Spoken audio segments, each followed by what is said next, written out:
Today, guys. Might be the day. It might be today. Might be the one.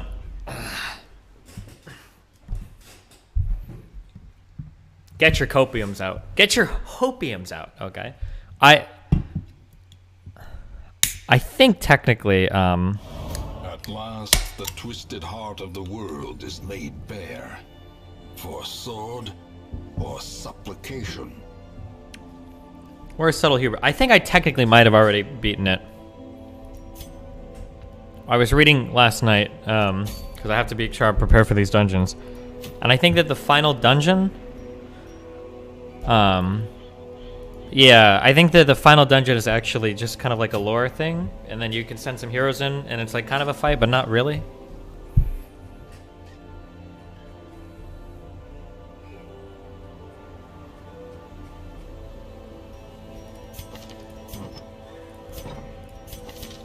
%100% shards collected. Man, this would probably be a really good time to run the to run the farmstead, huh?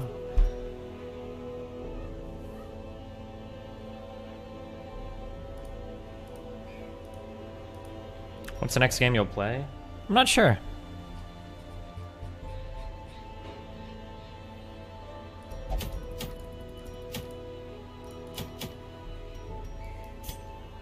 I might do some Viscount stuff. Maybe we should do that. What is this team?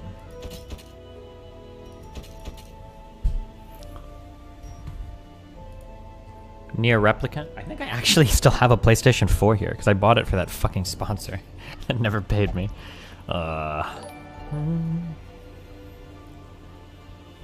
Works $5. Ooh, first who wins copiums out. Ooh, ooh, ooh, ooh, ooh, ooh, ooh, Ooh, ooh, ooh, ooh, ooh. You tried the Rotopolis game? Nope.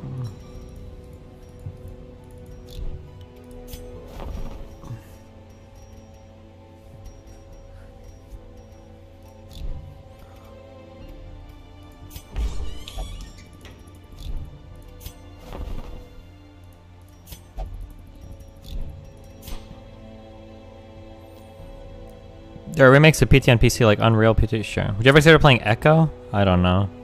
Shut the fuck up, Movement, alright? It's a stupid fucking meme. I don't even know what that game is, buddy. so. Thanks for the memes. You're welcome. This Altar of Light would actually be really nice to get.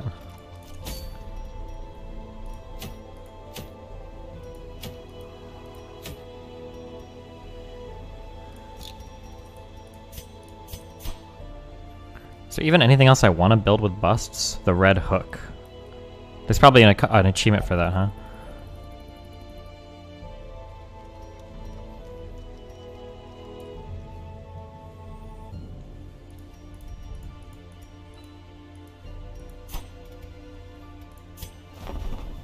Surprised more women don't come to DGG to promote their OnlyFans? True. What the fuck? This should be a not safe for work. What's the word I'm looking for? Haven. Should be a haven for not safe for work posters. We had Sushia.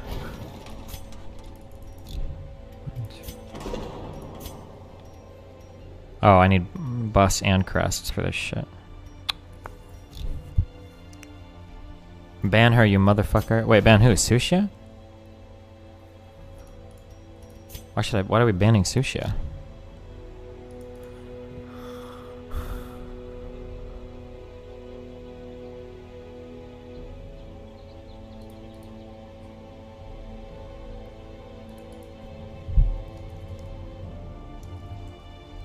No, the girl that's posting dumb shit on the sub farming simps? Dude, bro. She got good booba. Let her post. Let her post.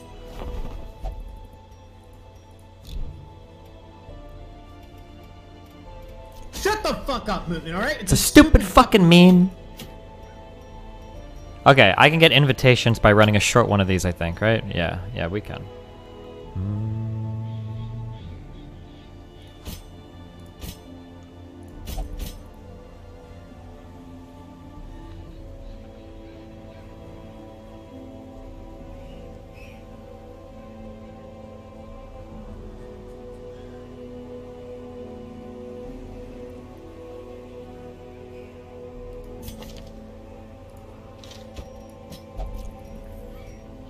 Any non-DD memes today? I might do...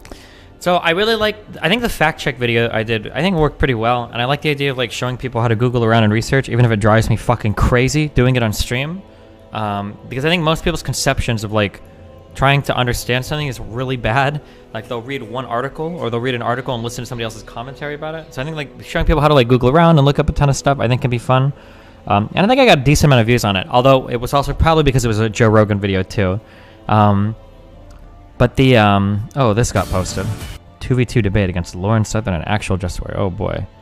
I might do, because we can balance out left and right.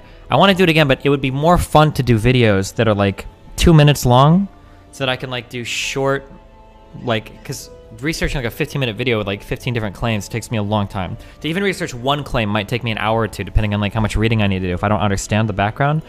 So I wanted to do this video.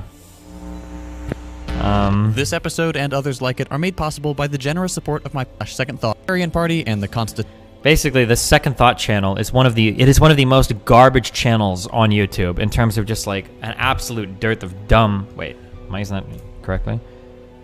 No, dearth is lack of something. It is a cornucopia of garbage information. Cornucopia. Let me make sure I'm using this word correctly.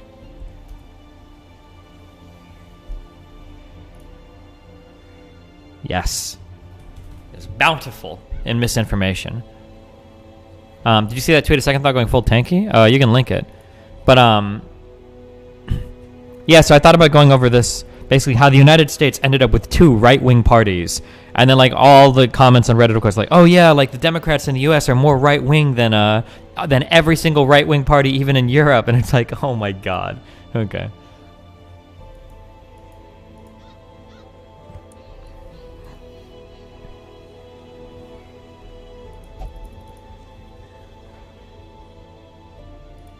Watch this. Wait, what? Hi, I'm John Green, and this is Crash Course. I've missed you. I hope that you're well. Internet from itself, Crash Course.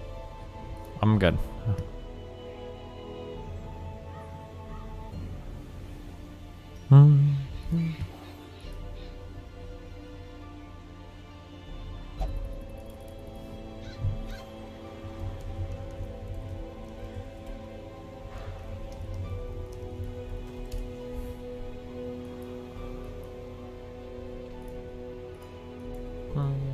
Hold on. I gotta pull up my YouTube shadows.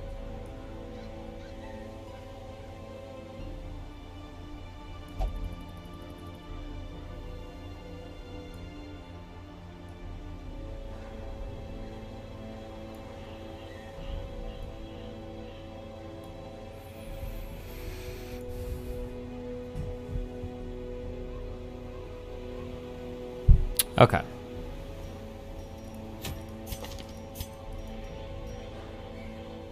Wow, does he actually look at YouTube chat? Yeah, of course I do. Most of the time you guys are on some crazy shit though, okay?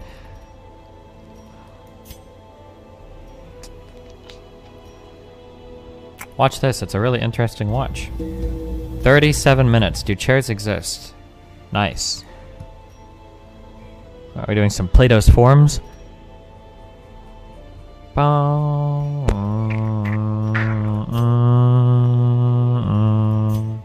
Michael here.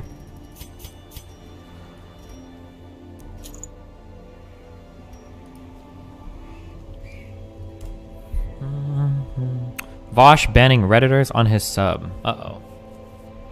Vosh having a bad take in pursuit of good optics. Truly no one would see this guy. I'm banning all these people. we're going, it's happening right now. We're answering the subreddit question. Oh no. It's happening. Get out. Please leave. Let me out. Let me out of this nightmare. My Reddit is completely untenable. Oh, I don't know how people have Reddits. How do they do it? How does Hassan do it? I know how Destiny did it. He just banned everyone. Maybe he was right. I should... I banned everybody. Hold on, let me check my sub again. Where are we at?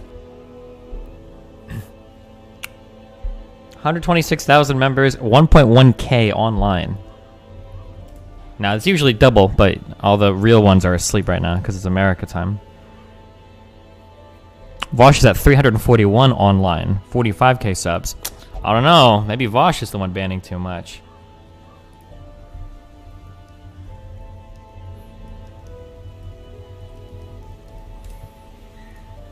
Shouldn't have made fun of him for that. Fuck! You're more than a small business. You're building a tasty dumpling empire. What is this? Customers and cards. Some of the worst cop behavior I've ever seen. September 16th. Oh, a few days ago. It is unfathomable. No fraternal organizations from city massage parlors or... No.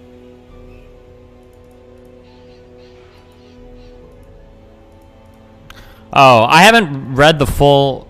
I'm trying to find more articles about this. I've read into this a little bit. It looks like I think it was the Philadelphia Police Department. It was pretty fucking stupid, though. It sounds like they basically... Hot boys. I don't know 100%, but from what I read, it sounds like the lady was either trying to go home or drive somewhere, and she ended up, like, in a protest, and she tried to, like, turn around and leave, and the cops ended up, like, breaking the window in her car, taking her out of the car, and then, I don't know if they booked her or if they just cuffed her. But her kid was unsupervised, and then the cops like took the kid, and they were like holding the kid, and then they like pimped this on social media. They're like, the police are looking for, like, this is what the police really do. They're trying to protect children from being lost and not being able to find their parents. Like, this is the thin blue line. They're just like, what the fuck? What are you doing? I think the city actually, I think, settled with that mom for, like, was it actually $2 million? I read that, but that seems unfathomable. That's a lot of money. I love you, Nathan. I'm trying to think if I would let a cop hold my kid after me getting cuffed for $2 million for a few hours. I think I probably would. He's 10. You'll live.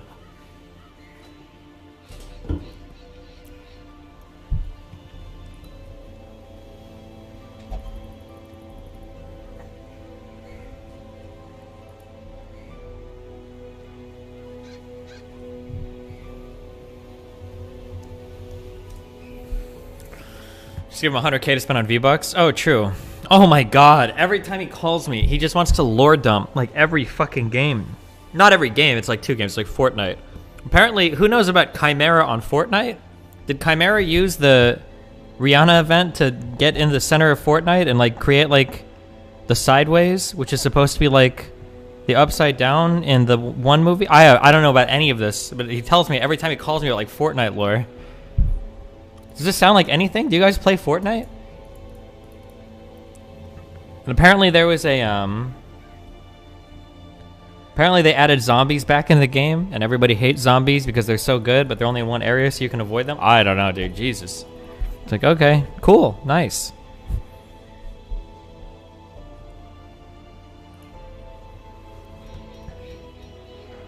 Write it down, I want to know the lore. Yeah.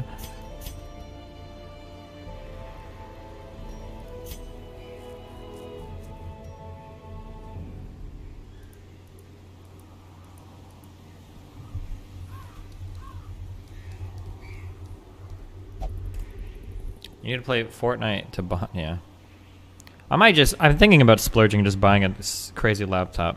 This laptop cannot keep itself cool. Now I feel really bad running this every day while I stream. I get like lag every time I open Windows and stuff, but I don't think it's actually lagging.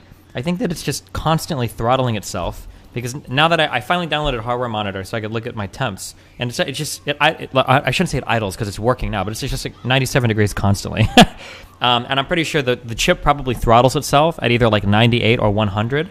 So like every time I'm getting a little bit of lag, I think it's because the processors are underclocking themselves so that they don't overheat. I think the computer just can't cool itself well enough. Like, I can feel these little fans on the side working, but it's a lot of heat to get rid of. I don't know why the fuck you guys are saying F or C. Who the fuck measures CPU temps in Fahrenheit? I don't know if these are troll questions or...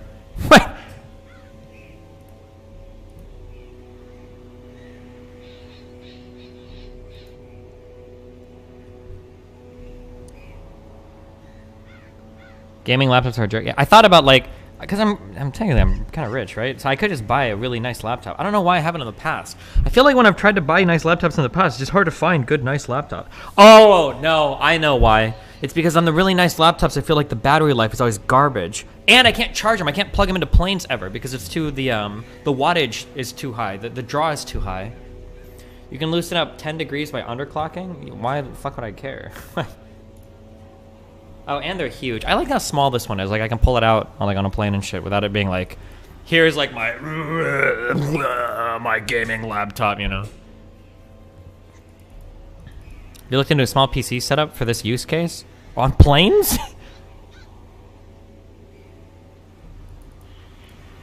I might be streaming buying a Razer laptop at the mall. Oh yeah, I gave that one to Nathan. It was a Razer Blade 15. That was a decent laptop, except it had a problem with the built-in webcam, but that was an okay laptop.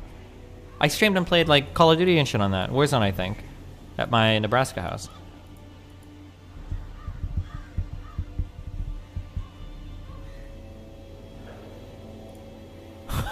Where's the wait, where's the green text with the Alienware laptop at class? Fuck, hold on. It's like Anon goes to class or something. Oh, it's this one. Anon brings computer to class.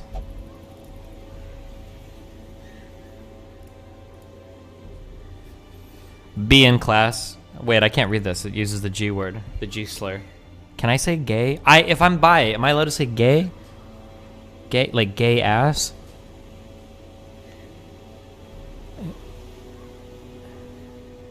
I'm just gonna say G slur to be safe, okay? Now I'm too scared to read this.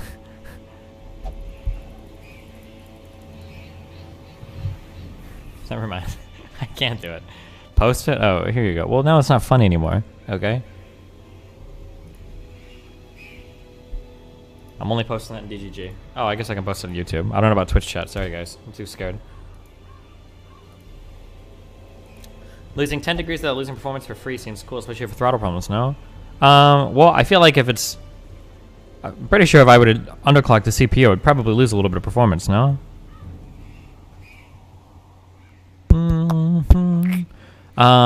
Man, actually, I know what you're saying. You might not be wrong. I don't know how AMD chips work. Dude, it's been so long since I've, like, overclocked everything.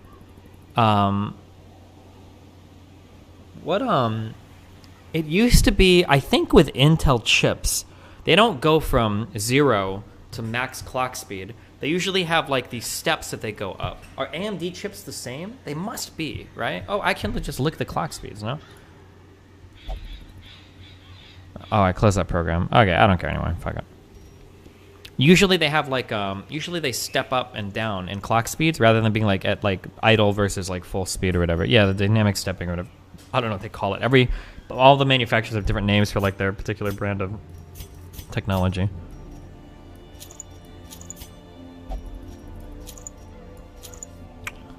Okay.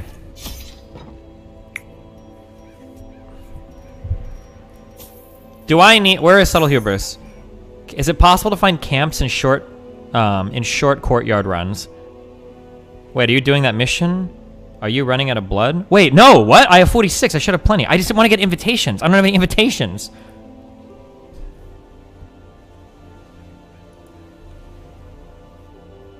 You can't get invitations in the courtyard? Wait, what? Somebody said that you can farm invitations in the courtyard.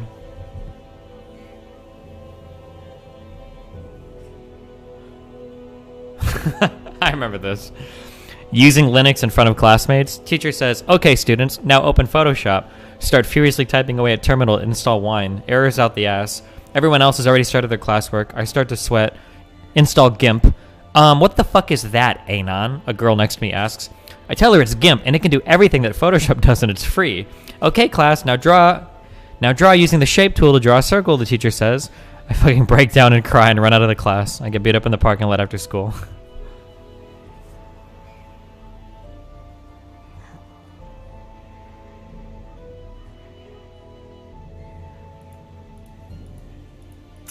I haven't heard you talk about what side effects you got out of the vaccine. I think you had the Pfizer, right? I didn't really get any on either dose, actually, which is kind of weird.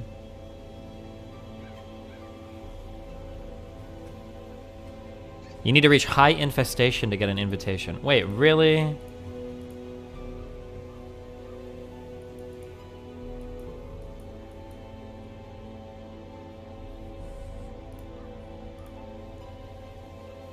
Like, if you see what he... God damn, that was loud. Was that loud? Holy did after I...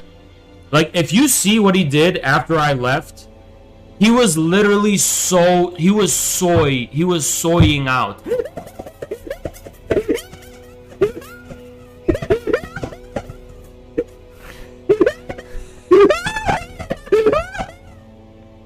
It was completely soying out.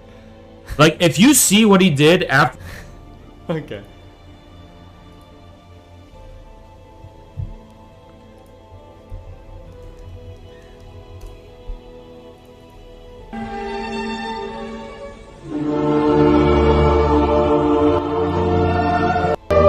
Okay, why am I clicking? Stop linking shit. Okay.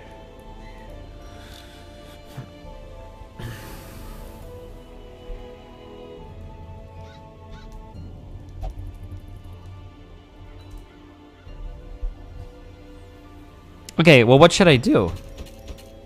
We could go and... Should I just beat the game? I feel bad if I don't kill the bosses first. What is this? Boy, what the fuck is those, boy? You dumb This is fucking stupid.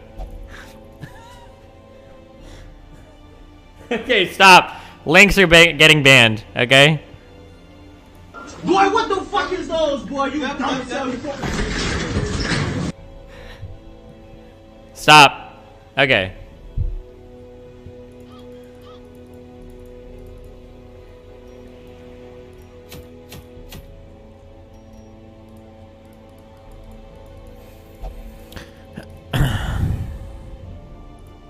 One more? No!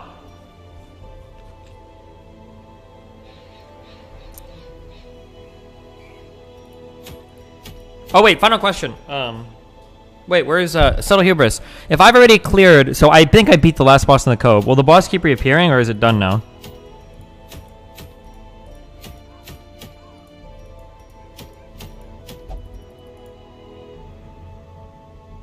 No more bosses. Okay. I bet you didn't notice the thumbnail in the Do Chairs Exist video. Do Chairs Exist? No, because I didn't even look at it on...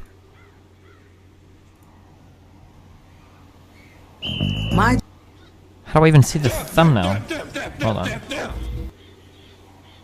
Is it? It's just a chair. No?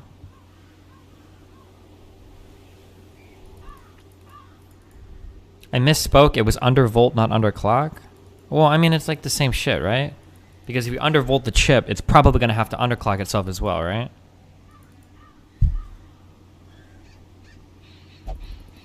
They're very different? No? Not necessarily? What do you mean, not necessarily? If you can hold the same clock speed for a given voltage at a lower voltage, then why wouldn't you always just use a lower voltage? No, the point is running the same speed. Okay, holy shit. Okay, hold on. We need to calm down. It's early. I need to chill. It might be that there's newer shit that I don't know about. Or it might be that everybody in chat has no fucking idea what they're talking about. Okay, let's just slow down, okay? Calm down, okay? My understanding is that the reason why we pump a certain amount of voltage into a CPU is in order to maintain a high enough clock speed. If you try to push higher clock speeds without an adequate voltage, then the CPU will crash. Some CPUs can run the same clock speed with lower voltage. Then why the fuck would you have it set to a higher voltage ever?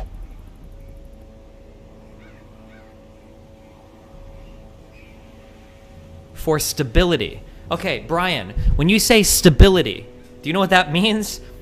Unstable means if you undervolt it and you try to maintain the same clock speeds, there's a chance it'll crash. No? Unless if you're trying to get ultra nuanced, right?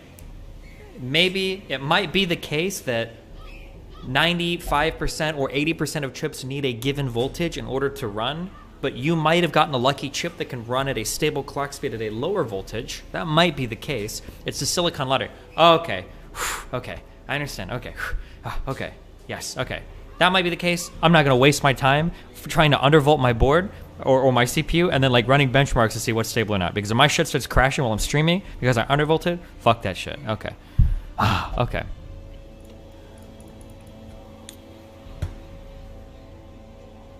Wait, why do I care about the thumbnail of the Vsauce video that has a chair in it?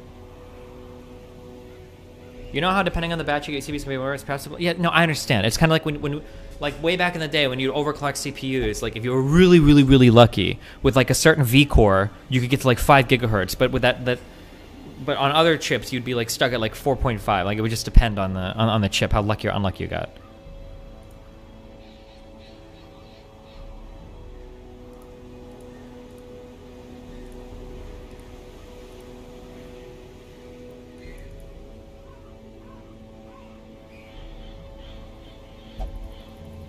If you see a chair, doesn't it mean it exists? Works, $5. AMD curve optimization. Nice. A chair probably exists, but chairs as a category, it's probably the video probably has to do with forms, right? Like, if I were to ask you, like, look at the video, look at the legs of the chair. I'm looking at the legs of the chair. Is this some stupid fucking meme? Or, oh my god.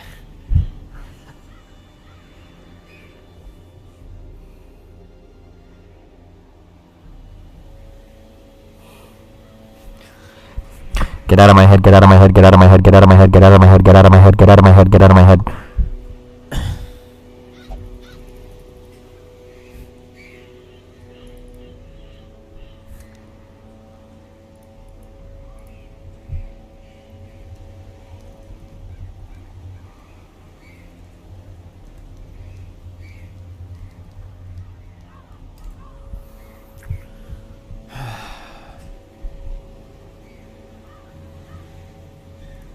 Okay. Fuck me.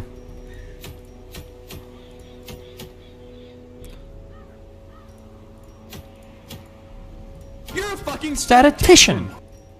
Pepe wins. Does he always, though? Really, every time Pepe wins? You really want to say that? You really confident enough for that, boy?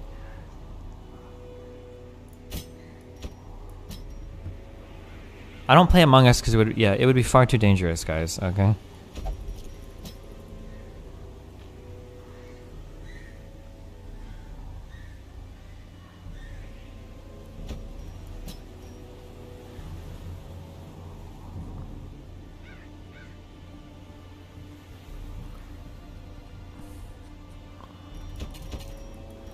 I truly don't know what mission I want to run. I just have no idea. I'm just lost.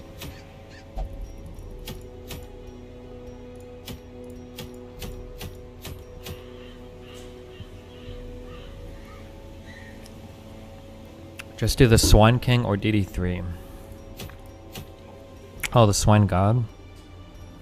Is this an easy battle? I just have to kill the guy over and over again? Do Farmstead due to the massive shards? Man, I could do that too, maybe. The Crimson shit is fucking my people up, so I don't know if I have like a full crew for that.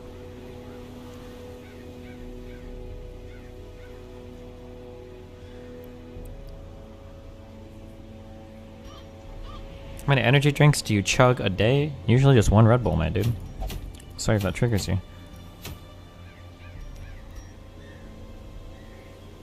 If you have Arbalest, you can cheese the Swine God. I don't have that shit-ass champ, but I know what you're talking about, because I can clear the marks or whatever.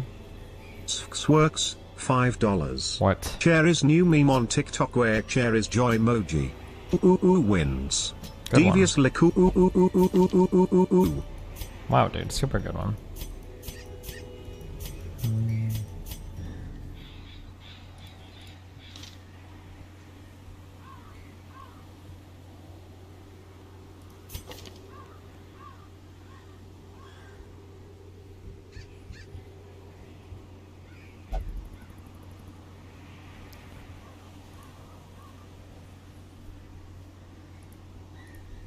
If I play, if I use Suffer to clear a marked target, will that clear the mark of, like, the Arbalest shit? Or will it clear the Swine God shit, or no? Probably not, I don't think so. Fuck, okay, I need a healer for this party. Fuck stress. What the fuck is this? Is that a chair emoji? What the fuck is the I Love Destiny post? Some girl is like spamming her nudes on like 1 million subs because that's what they do to advertise. And she just thought it would be cute to be like, oh, Destiny. But I don't think she has any idea like what my subreddit is. Wow. You have a musketeer? Is that even a real fucking class? No, I don't have a fucking musketeer, okay?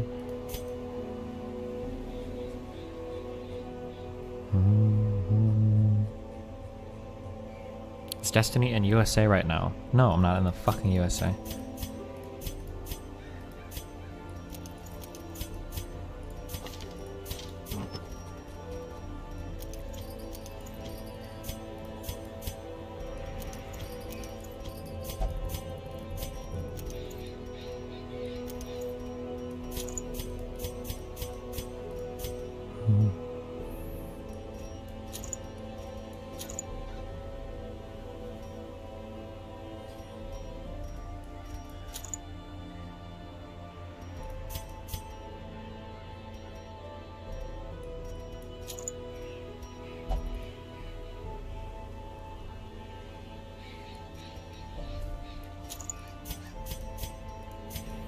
Okay, the goal is to just beat the shit out of this Wilbur guy until he dies, right? I think.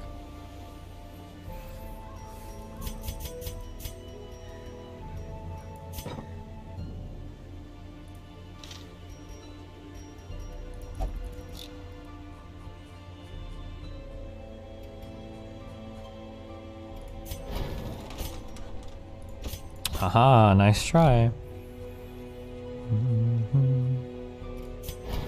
You're fully upgraded, yeah, you are. Don't kill Wilbur before. Yeah, I know. If you hit Wilbur, the Swine King. Wait, Wilbur doesn't attack my. He won't attack like my reposting dude, will he? Does he do that dumb shit?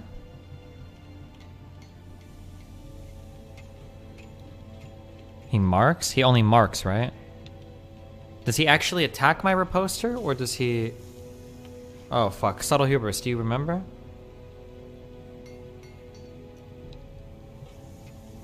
The mark does damage, so yes. Oh, fuck. Okay. I can't bring a Highwayman then. I wonder if I have a level 5 Bounty Hunter. I could just juggle these two Crusaders, I guess.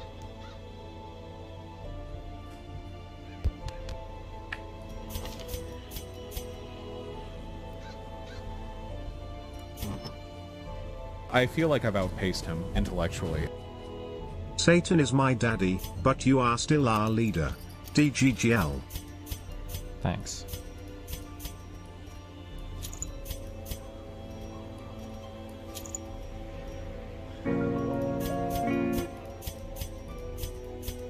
DGG, we need to give our boy Tabor all our cult energy so he can beat those stupid birds today. Largest DGGL in 5, 4, 3, 2, 1 DGGL.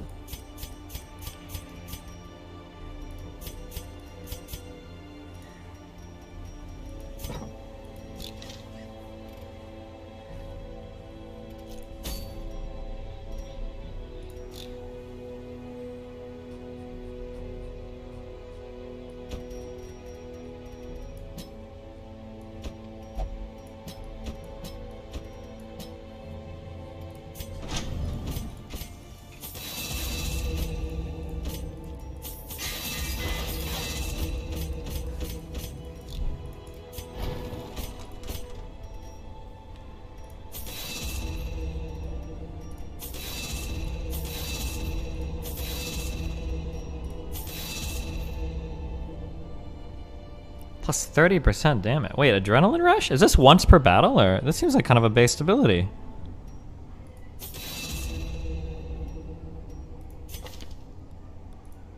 Good luck, Tabor.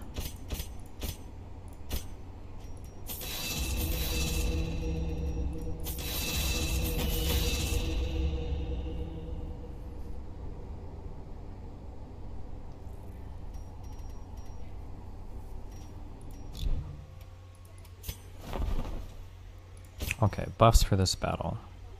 Plus 10 accuracy, plus 10 dodge. Don't care about that. Don't care about that.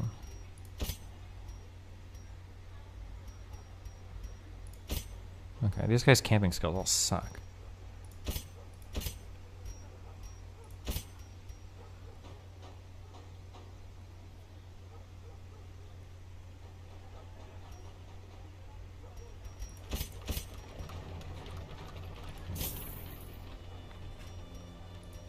Review this debate, please.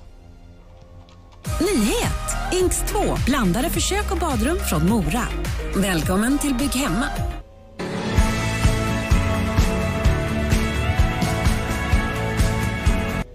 Hold on, I have to load my...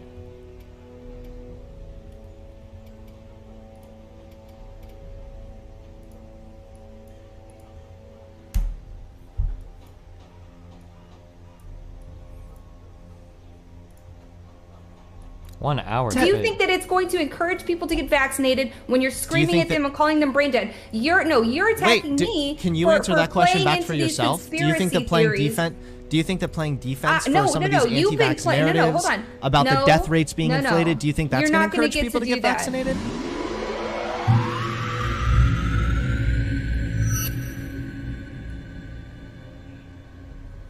Yeah, so I'm excited to get into the mandates thing. I mean, I know that you saw me debate Destiny on this. We were supposed to be talking about mandates, but we ended up kind of getting into the weeds and talking about vaccine hesitancy a lot more than I'd like to. And then, I don't know if you noticed, but like 2 hours after I talked to Destiny, that's when Biden made his speech with the mandates. So it was like super coincidental timing. Sure. I mean, I think we'll... Why would she assume it's coincidental? Like, everybody knows that Biden is a DGGer. They know that he's in chat. They know that Biden dropped that mandate because he saw that debate and he was like, fucking Destiny, crushed it. Okay? Call the press. We're going out. I honestly have a feeling that as this conversation goes on, we're going to just probably hit on a lot of these topics. Wait, I need to close the door. It is way too cold outside. Fucking Stockholm. I should be good to win with this party, right? We just need to make sure we bring enough blood, I think.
Again, where'd they come from? I don't know. Weird. Huh?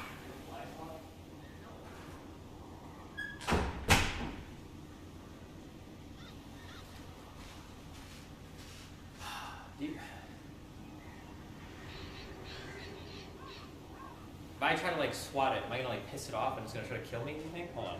Maybe it'll fly out if I open the window.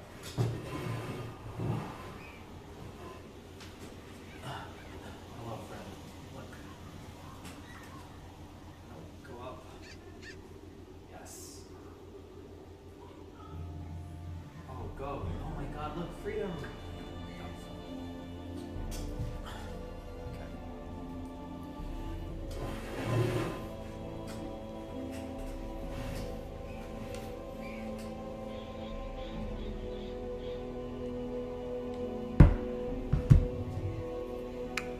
Isn't it like 12°C outside? That's not super cold? Well, I have all the windows open. What do you mean that's 12? If you have all the like the doors and the windows open, I think 12 is pretty fucking cold outside, okay? Shut the fuck up.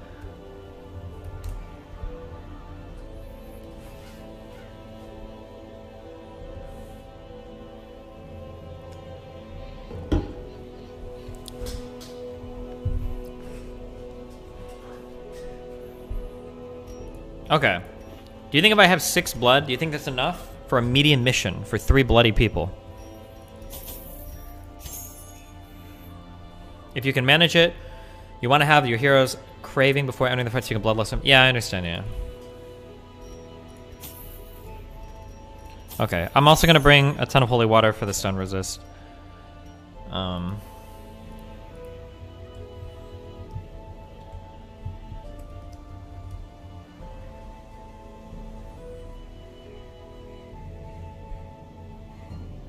Cold weather's like spicy food. People tie their ego to how much they can suffer through it. Yeah, I know, but like fucking Stockholm never even gets that cold, so these people need to calm the fuck down. Right?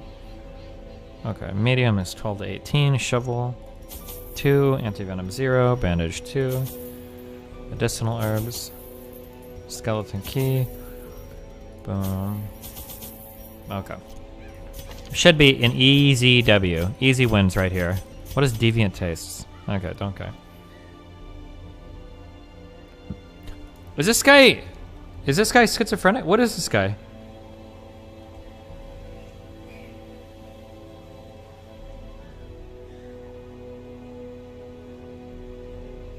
Why is this guy so weird in my chat?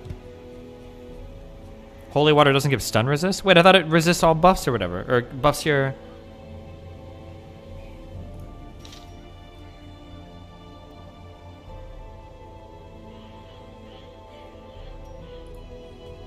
The legs further away are larger. That's the point. Okay, why not just say that?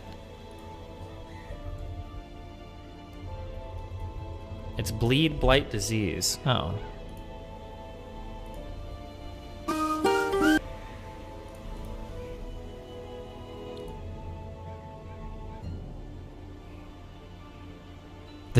The legs further away are larger.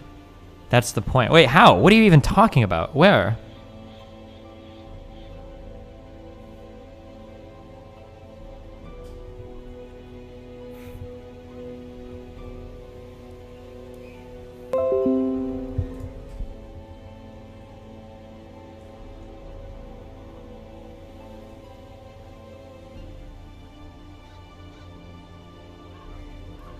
Imagine cheating with wiki and chat and thinking you actually beat the game on hardest difficulty. This is the modern gamer brain.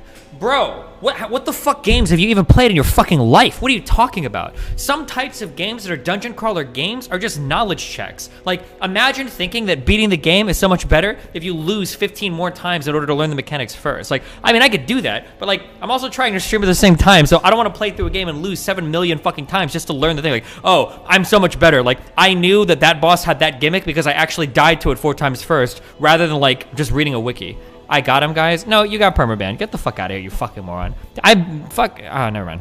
Go. Okay, let me just... Fuck it, we're gone. The great thing I had managed to bring through was brutish and stupid. Moreover, it required prodigious amounts of meat to sustain itself. But this was only a trifling concern. After all, I had a village full of it.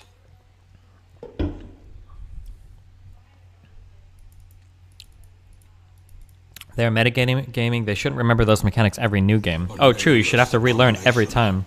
A testament to my failures. It must be destroyed.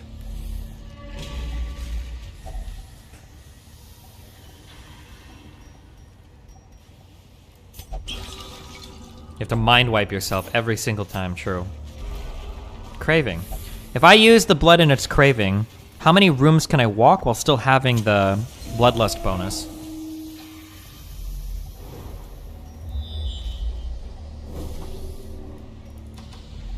It's quite a few, right? Isn't it like 40 hallways or something? Oh shit. Good, yeah. Because I assume you saw my video where I mentioned your debate with Destiny. I saw your comment on it. And yeah, I think we're probably going to get into the hesitancy and the mandates. I guess if you don't mind, I can open up with my little spiel here. I've been thinking about like how to approach this, right? Because I think that you and I have some common ground in the sense that we're both not like anti-vax. You are. I know that you're not anti-vax yourself. Right. And I think that we can reach some common ground in the sense that, like, although I personally tend to take a more abrasive approach on my channel, that's kind of what I do, I also have said this repeatedly, that there is completely a space for people, you know, to, like, try to reach out, empathize with those who are hesitant.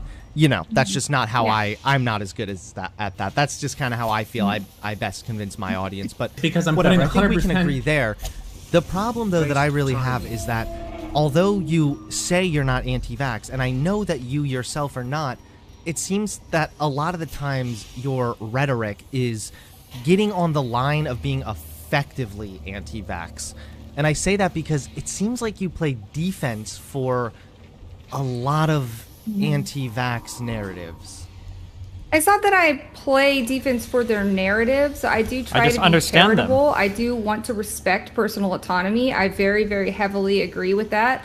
As you know, like, I'm not really a conservative. I mean, I might be a little bit right-leaning center, even like somewhat libertarian, but I am, like, by definition, politically homeless. Like, I'm all over the fucking place.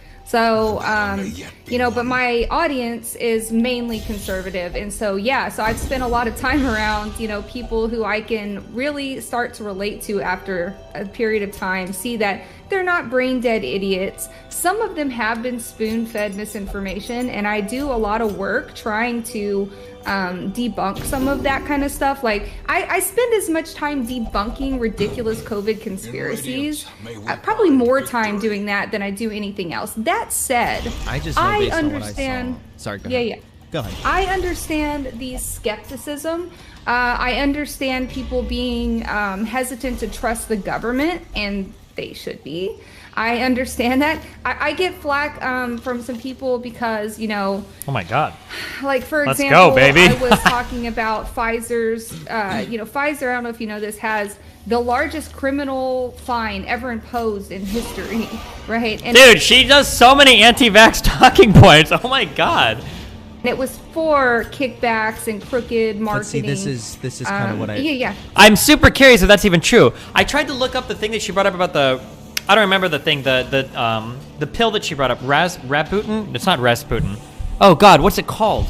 Does anybody know what I'm talking about? It was like some pill that you gave for like diabetes, and she was talking about how like this is like one of the worst things like ever. And it like I think, fuck, I don't want to misquote anything. I was like 60 people died I think taking this because of liver failure, Resolin. But it's like 2 million people used this medication. The idea that it was some huge, massive scandal, I don't know, man. This is kind of what I know, right? but listen, okay, but hold on, let me finish. I'm defending myself here, okay? There is no reason why I wouldn't bring these things up, okay? It's not fair to the general public to willfully ignore and lie and say, ooh, shh, don't talk about that. That'll change people's minds. Okay, I know. But you're saying, like, you know, that I shouldn't be talking about that because it promotes vaccine hesitancy. But, like, no. We should still be raising awareness of this stuff. I didn't actually say that. Like, I agree that, like, we can talk about, like, past scandals that have happened with the FDA. We can talk about past scandals and reasons why there might be some hesitancy there. It's more that you're not just reaching out to people and then steering them in the right direction. Oftentimes it seems that you're empathizing with them, almost validating the bullshit that they believe. Well, there are some things that I believe to be true, or maybe not necessarily like, for example, true, in the Destiny debate, debate, you brought up the inflated death rates. Like, that is like and there is actually, like, so I actually went back and did my research on that afterwards, because again, like I admitted, I was relying on, you know, what came out at the time. And I do actually have an article from the AAMC, the American Medical Association. Hold on, that's not American Medical Is this on them undercounting the COVID rates? So that's what, when you really get into the nitty gritty, because like at the time when I was hearing about all of this, when we were all hearing about all of this, it was mainly talking about the, let me see here. There was a particular statement, and I have it right here. It's from Deborah Birx, MD, coordinator of the White House Coronavirus Task Force. She said that when asked about people who have COVID-19 but die from pre-existing conditions, she said, if someone dies with COVID-19, we are counting that as a COVID death, which raised a bunch of questions about whether the death rate was with COVID or from. Why not find an actual article that actually says, instead of this, like, well, she said that they do this and that and that and that, why not find something that says, like, the deaths are being overcounted or undercounted, right? If you have a pre-existing condition, you die from the coronavirus, yeah, of course it's counted as a coronavirus death. That's not... From COVID, and that statement... It's... Hold on, fuck. Oh, it's actually been so long. I would have to even go back and I actually need to go back and read more about this because there's something happened. I don't know if you can actually die. I think you can. I think the coronavirus can kill you directly.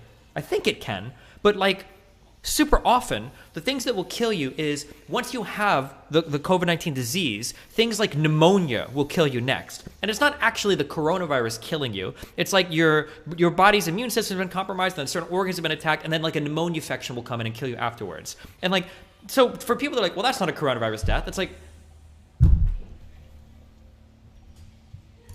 it says combined with some... Yeah, this applies to every disease, right? HIV has never killed a single person in the history of all of mankind. HIV can't kill you, right? It's just... health officials saying they follow the same policy sparked changes, and so the CDC like used that to be like, no, stop doing that. So the CDC acknowledged that that had happened and they took steps to mitigate it, but it was definitely happening. Now, to be fair, are you sure that later wasn't just on, like listing COVID on the, because the way that they make the death certificate, it could have just been that they were listing COVID on there as one of the causes of death, especially because COVID leads to a lot of other issues as well, right? And you're right, but that was also being counted as a COVID death, which was the problem, and that changed the way that they were reporting things. So I that's a far cry. That okay? So just well, to be clear, I'm telling you that I that's fact checked myself. Okay, so then you're walking back. I'm finishing. No, I'm not walking back. I'm saying. No. I'm not. I'm asking if you're walking back the specific part of the quote where you said they were doing it because they wanted more federal aid. I don't believe that's true. That plays directly into the conspiracy theory. So that's not a conspiracy theory. There were mayors and stuff of towns claiming it. It's all in this article. It talks about the entire thing that happened. And there were mayors that were claiming. Wait, then why not quote it or say something about it? Like read from the article then. Don't just say it's in this article, because we know that he's not going to read, the article on stream, right? No one's going to take like a minute to do that, right? That, although it appears that those ended up after investigation being unsubstantiated. This also notes, the article also notes that, why don't I hear that part ever? Why don't I hear like it eventually became unsubstantiated? It sounds that like a lot, like I guess. Well, you're hearing it right now. Well, based on what I'm hearing when you are talking on your channel generally, and when you were talking to Destiny, it was mainly just playing defense for the inflated death rates narrative, which I'm not saying that there haven't ever been. Hold on, I'm not saying that there haven't ever been claims made that way. Okay, there have been. However, we do know for the most part the deaths have been counted correctly. There may have been some. And this is not a hill that I'm going to die on today. There may have been there may have been some discrepancies here and there, absolutely. But the claim that they were conflating other deaths with COVID in order to get more federal aid, which was your initial claim. I have your direct quote here in my notes. I'm not. You're kind of beating at this point.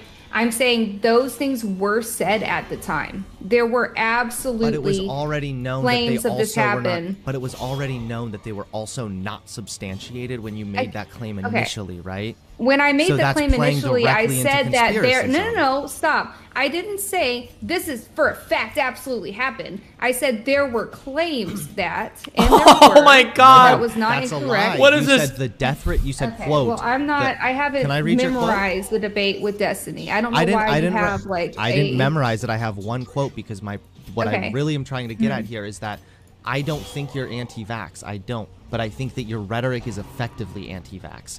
And what I'm trying to show that by the. Okay, go ahead.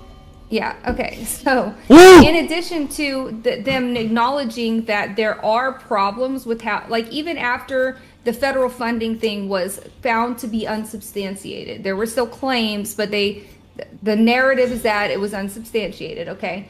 And there were also more people saying they did acknowledge that there are huge issues in how all data is reported, including the number of cases, and in some cases they say that it may have been actually there's COVID deaths that are probably underreported, which also makes sense to what Destiny is saying. And so kind of what I got from this is that the data, there's problems with data collection. I've talked about this a lot on my stream. I don't know how often you're actually in my stream, but I talk about problems with data collection a lot.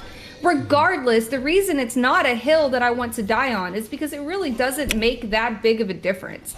So, I mean, if it's between a 1 and a 2% death rate, it's not like a big enough. I'm not saying that there's actually been 0 deaths from COVID. It's all a lie. It's all like, if you were going to say, hold on, I don't think that's what you were saying. No, okay, I know. But if you were to kind of claim that I was pandering to conspiracies, the conspiracy theory would actually be there's actually no such thing as COVID. All of that was the flu, which, believe it or not, I've heard many, many times. That's the conspiracy. But what you do is you shit all over the like absolutely crazy conspiracies, but then you play defense for the more moderate. How am I missing so much? What, I thought these guys have like 80-90%. Am I not paying attention? I don't understand. I've missed like 4 fucking shots. conspiracy theories. So let Because me read you. some of them So let hold me read water. you. Hold on. Let me read you your direct quote here, and you can tell me Okay. what you think this sounds. And then after that, I'd like to move on from like the Destiny thing because I'm debating you, not Destiny. not about- I'm and not I'd really trying to like to have a separate dialogue. I'm not trying to debate you on Destiny. I'm trying to debate you 92%. on the effects of your rhetoric specifically. Mhm. Because what I said in my video originally was that I think 91%. you're effectively anti-vax. So your quote at 15:18 was, quote, "The death rates, for example, we know they were conflating other causes of death with COVID deaths. Like that's been confirmed. I live in Texas and they admitted it. They said they said they were doing it because they wanted more federal aid." That did get said. Where's the lie? You never That was said. Somebody did say that. Somebody said that. explained that wasn't true. This has already been debunked Okay, listen, repeatedly, Hunter. right? You're okay. So you're being bad faith because no. at the beginning. Listen, let me explain. Here's why. Because as soon as you brought this up, I said I already read an article and I fact checked myself. And it seems like although the federal funding thing was unsubstantiated, there is widespread acknowledgement of deficiencies in COVID reporting. So I already fact checked myself, but you're trying to get me on a gotcha that I told you this isn't a hill I'm going to die on. All right, so. we can Get me on a gotcha. I'm not trying to get you on any kind of a gotcha. I'm trying to explain from my perspective why I think that your rhetoric plays defense for anti-vax stuff. Okay, But I understand went what into you're your saying. actual streams if you want to talk a little bit about that too. Like, yeah. because I took a really big issue with something you said on one of your streams the other day when you were talking about the past FDA scandals, which, like I said, I don't think there's anything wrong with acknowledging that those institutions have had scandals, but at the 2-hour 18-minute mark, you said they do. You said so. You said so. The fact that they're really wait, hold on. You're talking about vaccine mandates here. You said they do absolutely have medical and religious and even sometimes philosophical exemptions for other vaccines. So the fact they're really not doing that, they're going to say, oh, of course we're going to provide exemptions. They won't. Look at what they're doing in New York. They're going to make it so you have to get it to...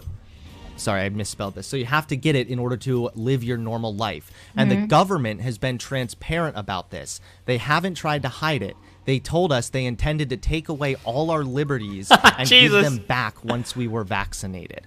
Not all. Well, okay, yeah. Do you think that Yeah, sounds like a where's little the bit of lie? like...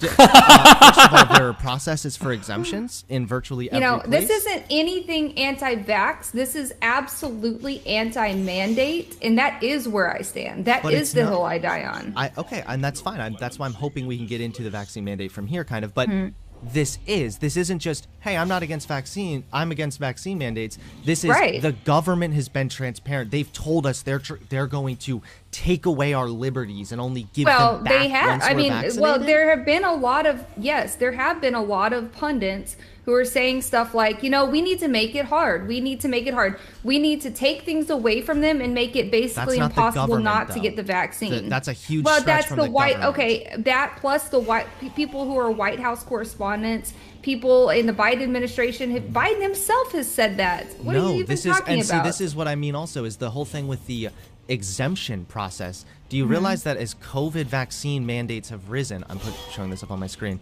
As COVID vaccine mandates have risen, religious exemptions have grown as well.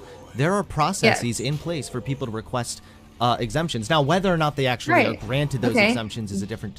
They're actually making it harder. They're taking steps to make it harder for you to even claim religious exemptions now. Because what they're doing is they're giving, I don't know if you've heard about this, but they've started to give people a questionnaire that asks them all kinds of questions to try to weed out whether or not they're lying. So they actually have a question that says, in what way do you religiously object? And it's forcing them to fill it out and say, for example, I object to fetal cell lines being used in the products. And if that's the case, it forces them to sign a waiver or what's the word?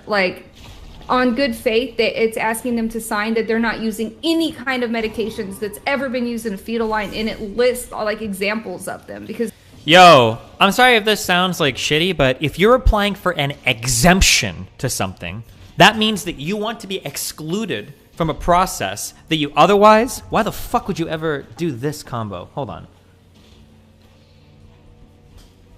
Is my stream lagging?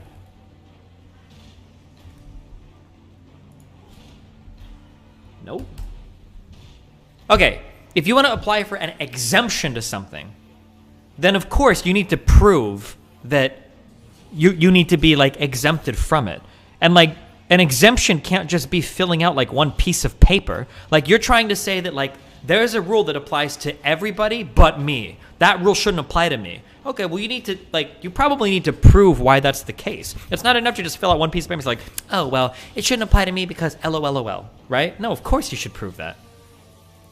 Because there's a lot of them. So it's like makes them attest to the fact that they've never done that. So they're not just saying, oh, okay, you have a religious exemption. They're making it very difficult. For medical exemptions, there are almost none. Can I respond to that? Because I understand totally like what you mean. Now I haven't heard of that completely. I would have to look that up myself. But that sounds like a completely normal process. If you're already taking other medication that are using fetal cells, clearly the excuse that you don't want to take the vaccine would actually be a dumb reason not to get the vaccine on religious grounds. That wouldn't actually suffice. I would mainly object to the state trying to force a religious survey on people. I mean, but if you're going to claim your religion as an exemption for something that is otherwise mandated from everyone else, like, yeah, of course. Was the state doing that, or was it a? It was a private company in this case. But good question, Hunter. Okay, so it wasn't the state. Let's make sure we keep that separate. In the scope of the discussion, because that's really big because it was a state and it was a company in New York City, and the scope of the discussion was included like, will this become a statewide thing for New York? And the other problem, and of course, like once these things become like public, you know, that's when states start saying, that might be a good idea and begin adopting them. It's dangerous. But at the same time, like, okay, so I'm kind of confused about where we're headed here. So we're headed here because I kind of am wanting to substantiate a little bit more what I said in my video. And I said, when I was going stupid, like in every way except stupid. But but go ahead. When I was going off, kind of like how she's an anti-vaxxer in every way except actually being anti-vax.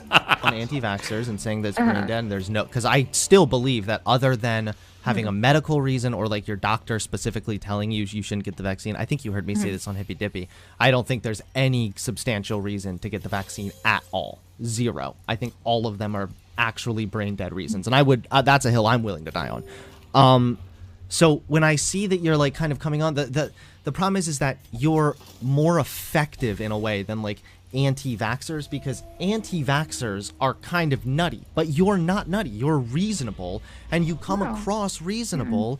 But then you start to dispel. Thank you for acknowledging the reason that people hate me is because it's really hard to counter my arguments because they're good. I feel as if I'm countering your arguments just fine because I'm criticizing. No, you're trying to like tack me to the wall and break down every single word I've said without actually getting into the arguments themselves. No, I'm showing because you know that they're hard to counter. That's not true. We can talk about the arguments that are super hard to counter next, but I'm showing you two now direct quotes that prove my argument, which is your rhetoric plays into anti-vaccine narratives. And what you're doing is you're validating anti-vaccine narratives there too. So you kind of you're kind of playing the like Tim Pool centrist card, where you're like, I'm just asking I am a centrist. I know that you hate that, but no, I am just asking questions, and I'm encouraging other people to also ask questions. But you're and not. Make you're not for just themselves answering. Rather than blind. Just asking questions. Trusting the government. That's because fine, we should but not you be don't doing that. So many people these days just go along and just would rather be spoon-fed because they're lazy. They'd rather not worry about it. They'd rather let the government tell them what to do. To reiterate something I've said a million times before, now, not to jerk myself off, okay, but like when I do my own research, okay, I do a lot of reading on stuff. Believe it or not, I do. I'll Google around, I'll wiki around, I'll watch fucking videos. I do like a decent amount of like to get ready for like some topic, right? Hopefully I showed a little bit of this on my stream the other day. But I feel like most of the time when people are like, I do my own research, and then I ask them, oh, okay, well, like, what kind of research have you done? It's like, okay, well, what about this headline? What about this tweet? What about this Instagram post?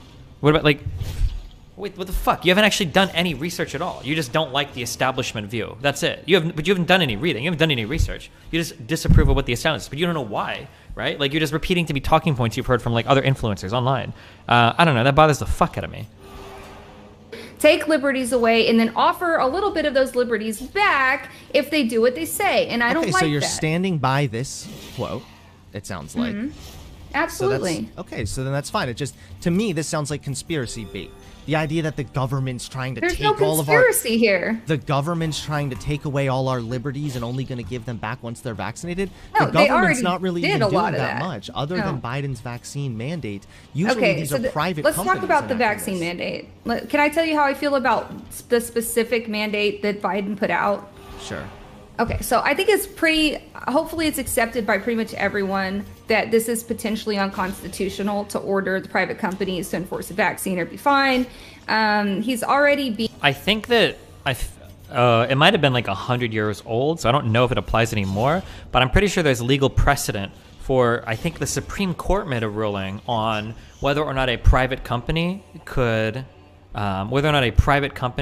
mandate its people get a vaccine, or it might have even been a state. I don't remember, because I think the federal government ruled that like as like a ward of like protecting your citizens, like you have the right to mandate this. Is my understanding. being sued. I mean, we already know that this is a very problematic It's a legal gray overreach. area, Okay, yeah. hold on. Yes, okay. So in the past, Psaki and Biden both said that they have no power to do this and that they wouldn't. They postured there wouldn't be any mandates, and they completely 180'd on it. All of this just kind of makes me suspicious that these mandates are more like rhetorical, I guess, and that they know it will spur. It looks dumb as fuck when you call people who are vaccinated and encourage people to get an anti-vax just because they aren't okay with mandates. Yeah, sure. You probably shouldn't say anti-vax. That's why I try not to call her anti-vax. I don't think I do. But like she rattled. The problem is that, and Hunter has actually correctly identified it. The problem is that makes her seem even more credible because she constantly says she's not anti-vax, but she will rattle off every single anti-vax talking point under the guise of just asking questions, right? So it's like, oh, well, like, it's not like she's anti-vax. She's not crazy. She's even vaccinated, right? Like, that's like, she's credible. But it's like, well, but then she, like, repeats every single bad anti-vax talking point over and over and over and over again. And it's like, okay, like. Businesses to move forward with enacting mandates of their own, rather than the White House having to follow through with the mandates, which they already admitted are not in their authority to impose. I don't like this strategy. It seems cowardly. It seems deceitful. It seems like another attempt to divide the country and make us fight and take our attention. Yeah, like initially, I'm going to sound like a huge dick here. Well, I don't know if I want to say that because it's always a losing position to take. But like, she was also another one of those people who's like, I can't get it because of medical reasons for like months and months. And then now she did. Maybe she did. Like, you can never call someone out on that, obviously. But like, I don't know. It seems like if I were to look at her and an anti-vaxxer and I didn't know that she was vaccinated now, or she says she is, I don't know if she is or not. It feels like every single talking point would be literally the exact same. Like every single talking point would be the exact same. Attention away from the current administration's shortcomings, of which there are many. I feel like it's possible that there's just no real substance behind the mandate, because it's becoming clear that it's going to be an uphill legal challenge, and it's probably not going to pan out. And if it does pan out, and I'd hate to see that, I am floored by how many people like you think that this is going to be good for the country. Well, I would be curious to know two things. Is since with my understanding with this is because I think I talked about this on a Hippie Dippy. I don't remember if that was the one you were on or not, but yeah, I recognize right away that the mandates in and of itself is a legal gray area. But then what is she supposed to say? Is she not allowed to speak? What is a reasonable argument you can make without looking like an anti-vax? Just stop repeating anti-vax talking. What do you mean? There are reasonable arguments about like your obligations to society and that you shouldn't have any, I guess. You can do that. But don't say shit like, oh, well, like it was confirmed that the cases were overcounted. Or like, oh, well, it was confirmed that like the state is forced to do this. Okay, well, it was a private company. Oh, like just don't repeat misinformation that plays into anti-vax talking points. What do you mean? It's that easy. Just don't lie. Don't say shit that's not true. What do you mean? Yeah, the way that Biden's using OSHA, it does appear that there is some precedent there because OSHA has enacted other protections before also. And just for the audience, OSHA is a federal entity that regulates workplace safety and health. And it's argued by a lot of like legal professionals that they will have grounds to enact authority with the vaccination stuff there also, but I'm not denying the fact that this is absolutely a legal gray area and it's going to have to play out differently there. So my question to you would be, if this was found to be justified, let's say the court ruled in favor, all right, hypothetically, they said, yeah, OSHA can do this, that's fine. Would you be okay with it then? No, I was never. Then this is another thing too. Don't use an argument and pretend like it is a necessary part of your argument if once it's rolled back, you don't care. So when you're repeating over, and I knew she was going to say this too. When you're repeating over and again, like, oh, well, they don't have legal authority. Oh, they don't have legal authority. Okay, well, let's say that they have the legal authority. Would it be okay then? Well, no, it still wouldn't be okay. Like, Wait, well, then why the fuck are we even? Why are you even talking about the legal authority? Why you clearly don't give a fuck about it, right? It was never a matter of how can they weasel around and get it passed, regardless of whether or not they already acknowledged it was an overreach. The issue is, how can you honestly think that all these people who have actually taken a stand, they've dug their heels into the sand and they've said, hell no, I'm not going to comply with this. How can you actually believe that Biden can just wave his ultimatum wand and tell them do it or else? And they're just going to say, okay, well, sure. Well, all right then. So do you have a problem with with Biden Biden doing stuff? They're going to strike. They're going to protest. Police forces are resigning. Authoritarian show of force has never been the right approach. Oh my God. Authoritarian show of force. Fuck. I wonder how, I'm so curious how critical she was of the Trump administration doing things unilaterally, like the travel ban that they did without Congress, like the sending the National Guard or whatever the fuck down to start building the wall, or like doing tariffs via like national security and stuff instead of passing any of that. I wonder if she was as critical of Trump doing that. It wasn't the right approach when Biden was waving his finger and saying, get the vaccine or stay masked forever. The choice is yours. It wasn't the right approach when I mean, that is public a fair health choice. officials, like we talked about before, were advocating for making things difficult and withholding liberties until. I would need a source on that too, because Okay, you well, I originally can said send it it was to you. you originally said it was the government, and then you eventually said it was actually just public. Yes, they have pundits, been which are talking way about less making it. Okay, Oh, they've been talking about making it versus they made it, right? Like, Hunter, listen, But- are they or are they not making things difficult? I don't know. On Are the they or are unvaccinated? anti-vaxxers making it more difficult for themselves for Okay, for all right, being let me put it brainless this and way. refusing No, to take the okay, let me- vaccine? Like, First of here's the all, thing. like I'm can gonna I just get, cut in really I'm gonna quickly? start taking a fucking shot every time you say brain dead, because I'm I pretty didn't sure say it's your brain dead there. I favorite said word. brainless. It is my favorite word Okay. with talking about anti-vaxxers because Okay. they are brain No, dead. But because well, but that shouldn't bother her because she's not an anti-vaxxer, right? So he's not talking about her, right? you're saying the same thing. It doesn't matter who said it before. Right now, the administration is making it very difficult, if not impossible, to remain unvaccinated and remain in wasn't the even- workforce. okay, that wasn't even what I was talking about. With the people that you asked, do you really think these people are going to dig their heels in or whatever? I think the people who have already dug their heels in and are refusing to get the vaccine, I think that me and you can probably both agree that some of those people are actually insane. Like, some of them who think it's like destroying the world or whatever. Like, unfortunately, those I people would call might them insane. but, I unfortunately mean, those people might lose their jobs. I mean, they do have a choice here, and they okay, can, what about people who aren't like that? Because there's plenty of people who don't think It that would this have is to a be- mass murder conspiracy. So that there are plenty of legitimately are people that afraid don't- and don't want to get it. I know, and but just if they're afraid and don't want to get it, to me that's a very dumb reason not to get the vaccine. It doesn't matter. The It fact of does the matter matter. is, hold on. The fact of the matter is, this decision, if it's upheld in court, sets a dangerous precedent because it's a huge expansion of presidential and executive branch authority. And so people who love Biden are quick to be like, great, yeah, woo, let's do that. Yeah, expand the executive branch's power. But Biden's not Is this really a massive expansion of the presidential branch? Is it really? For like vaccine related stuff? Like, I don't know, maybe. be president forever. And I can't, like, when I think of expansion of executive branch, I thought, again, I hate to keep bringing up the Trump stuff over and over again, but like, I thought that like the travel ban, the tariffs, doing like economic policy unilaterally from the executive, and then like the border wall stuff, I don't know, I thought that was kind of a weird like overstep of executive power, but who knows. once you give them that more authority, they hold that new power indefinitely. That's what we don't want. We just not don't sure want the what federal authority government exactly. to expand and have this kind of control So over OSHA, like, what is private their companies. OSHA wants to like hold control over like making sure they all get OSHA vaccinated. is- I don't understand why what's does like it- the where's the OSHA control reach here? OSHA is just the Biden administration's workaround so that they can get away with doing something that they know is illegal and not in their power to do. Well, If no, they had it's the not a power to do it, workaround, they it's the wouldn't be actual using it. potential- He literally It's the- admitted. Biden admitted I know, it was a but workaround. that's why they're You know, okay. So even if they're using OSHA, that's potentially taking a legal avenue there, right? So with Hey, the it's a mandates workaround. thing, it kind of comes down to one, yeah, it's a legal gray area. I think we can both find common ground there 100%. Mhm. But as far as like vaccine mandates generally, I know we talk about this on Hippy Dippy. There is precedent for the state to mandate. Wait, real quick, subtle. Pisco, how late is it for you? Oh, you probably just woke up. Subtle, could I beat the final boss with 2 characters? Do you think that's possible? Or do you think I'd get crushed?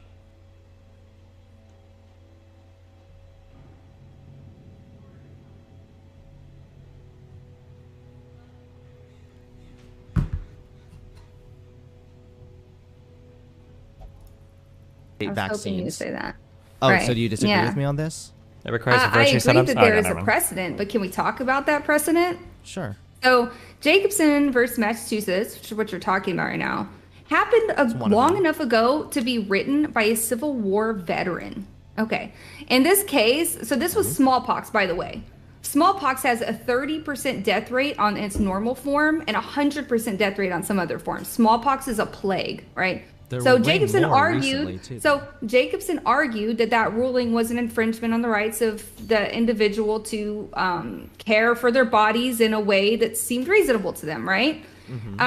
So in this time, the Supreme Court doesn't have a great track record. All right, they just passed the Dred Scott decision where they decided that black people didn't have human rights. And Jacobson was quoted in a 1920-something year 1920-something case that permitted the state to sterilize the feeble-minded, right? So this was a decision where they leaned heavily on Jacobson versus Mass to sterilize mentally handicapped people. And actually, I have a quote. Hold on. I have a quote that I want to find because it's this important. This isn't the only ruling, though. There have been multiple others. I believe there was one in the 80s also, right? Okay, I'm not done. Okay, so here it is. It says, the principle that says... I just imagine you're like, well, there's legal precedents here, but that legal precedents came from a time where there was also another ruling that was bad, so that precedent actually throw. Oh god, dude, she's like the ultimate like steamroller machine of just like a bunch of like garbage arguments. Holy shit. Sustains compulsory vaccination is broad enough to cover cutting the fallopian tubes. 3 generations of imbeciles are enough. So yeah, this is Jacobson versus Mass. The progressive precedent upon which all the other ones that you're okay, no, okay. Okay, well, I shouldn't have assumed that. But all the other legal cases that you're referring to base themselves on Jacobson versus Match, which is pretty much an awful ruling that needs... But even if that was an awful ruling, I think on further cases, like you can expand on it a little bit, but it still reinforces the original if you have that much, precedence behind it, right? Like, I don't think you can just say like, well, the original was bad, so all of this legal precedence is thrown away, and they're like, I don't know, Pisco can correct me if I'm wrong, but I don't think it works that way. Unless you get like a big Supreme Court decision that overturns like some prior shit. Like, to be revisited at this time and under a new set of circumstances. This so is what not about smallpox. Just this month? What about just recently, this year, when the Supreme Court ruled in favor of the Indiana University with vaccine mandates? Well, I'm not familiar with that. Can you? Yeah, but in fairness, Sam? I guess that is a university, so that might not be one comparison. So but this is university, so that might not be one comparison.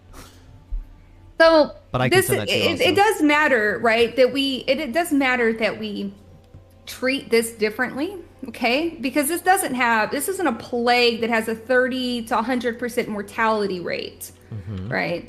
This Also, isn't responsible for decimating entire populations of people. Right, so again, we're back into the anti-vax talking points, right? It's not really that big of a disease. It's not really that big a deal. Like, do we really care that much? It's not a huge deal, right? So, like, she admits that there does, like, you can justify mandates at some point. Not for the coronavirus. It's not a big deal, right? Like, it's like...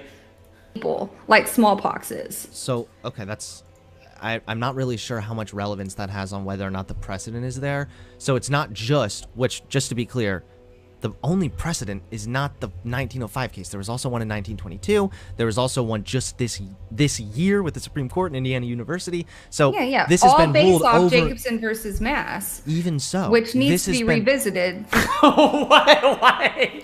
This is such a bizarre fucking statement. Like, all the legal precedent is bad because the very original ruling, I disagree with parts of it because it happened at the same time as other court cases that parts of them got overturned. This is such a fucking bizarre argument. Holy shit. Because it's a giant fucking human rights violation. Okay, this has the precedent there, but it's not just the precedent. It's also the fact that the states have the right, by using their police powers, to protect public safety. I believe they're able to use the 10th Amendment, and it might be the 14th Amendment also. I'd have to double check So that. the 14th Amendment has actually been one of the things that people leaned on after the Jacobson versus match. So since all of those awful rulings, Oh yeah, no. Supreme Court has repeatedly made decisions that limited the power of the government to touch somebody's body under the 14th Amendment. So the 14th Amendment is the deprivation of, property. Wait, one final thing, subtle hubris. Once I clear this final Darkest Dungeon, all these characters that I have that are like free slot characters are going to basically... Am I still going to get to keep them as free slots so I can have like over the 29 roster, or does that make sense? And also it expands to mean like your person, like, the government cannot come and take something from your body. They can't cut your fallopian tube so that you can't have dumb children. All right. All of this was an output of the civil rights movement. Okay. And I think that this needs to be revisited. I have always said that a precedent doesn't mean, just because there's a precedent doesn't mean that it's right. And that doesn't mean that people can't object to it. You can't just say, there's a precedent, and expect everyone to go, okay, well then, right? Well, no. I mean, like, that's exactly how precedents work, right? Like, if there's a bunch of precedents behind a certain law, and then you are, like, doing something, and it goes against all that precedence, unless you get like a novel fucking decision from the Supreme Court or something gets overturned, then you do kind of say like, oh yeah, that's like how it's gone, so that's how it's going to continue to go, right? Like, that's exactly how it works. So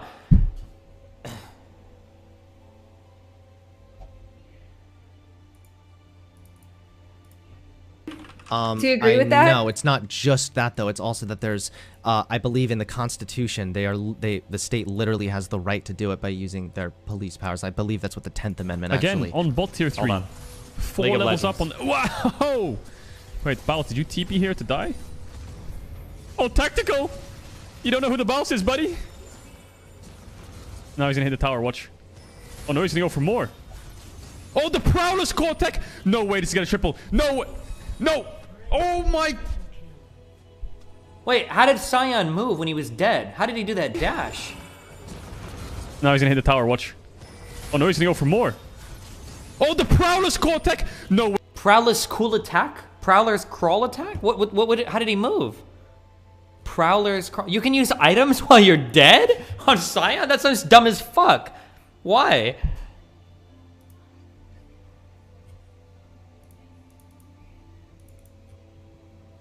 Okay.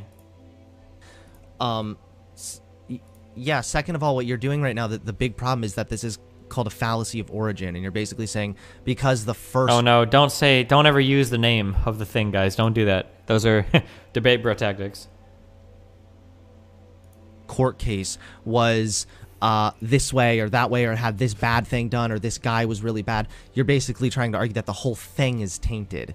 No, and that's not really a very fair argument. I'm not because doing that. Because I'm you saying are that I doing didn't that, agree and with the it. No, precedent... I'm saying I didn't agree with the precedent then, and I don't agree with it now. But you were... But who cares? Who cares what you agree with, right? That doesn't make it legal or illegal. It just means that you do or don't like something. It doesn't matter what you agree with or don't agree with. That's different than like, oh, this shouldn't be legal. Why? Well, because I don't agree with how it's been ruled. Like, okay, but who are you? You're not a Supreme Court judge. No one cares how you... Oh, shit. Mel? Shut the... Mel?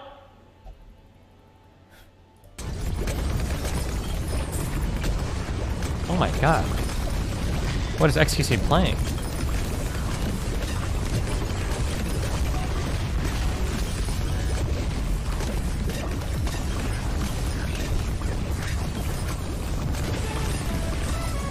I can't see anything!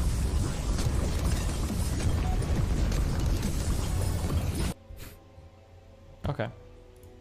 Bringing up the fact that he was out of the civil rights, and you read the quote about the stuff You that he can't said. use fallacy of origin when you're talking about a Supreme Court decision, because that's absolutely very, very important to actually get to the root of where all of these laws and authorities came from. I agree, but the way that you're bringing up like specific quotes from one of the judges is kind of... I mean, to me, that stands. I mean, no, it's because here's why. It says the principle that sustains compulsory vaccination. What is the principle? Does she think the Supreme Court is a school? They don't even have principles. I'm sorry. That's my one dad joke of the year. is broad enough to cover cutting the fallopian tubes. That was a Supreme Court decision. Okay, there were other Supreme Court decisions that didn't say that, though. Right? Mm-hmm. So sure, later on, when, you know, things became more progressive, in as we started to realize things that didn't become that much more progressive to realize in like 15 years. What happened in 1922? I didn't catch that. There was another, and by 1922, in another case, Justice Brandy is writing for unanimous court, upheld childhood school mandates, calling it settled law. Okay. So that was another one too. So it wasn't just the one with the guy that said the fallopian tube thing. Okay. Well, what I'm saying here is that, you know, these arguments about the, you know, the vaccine and the mandates, it's not like is the vaccine safe, but about the actual mandates, the federal and it is important to note that Jacobson versus Mass is a state ruling, not a federal one, right? The federal government does not have the authority to do this. That's why they're reaching around through OSHA. The OSHA thing might have the ability. What does that mean? The federal government doesn't have the authority to do this, so they're reaching around through OSHA. Well, like, the Department of Labor. I'm just making sure I understand the... Like, the Department of Labor exists, like, under the federal... under the executive branch, right? Am I wrong? Or...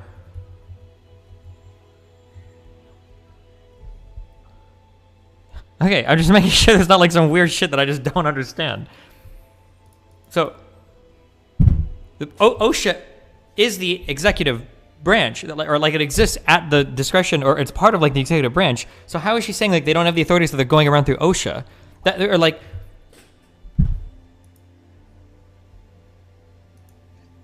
Hold on. Let me check. Let me just make sure I can understand this.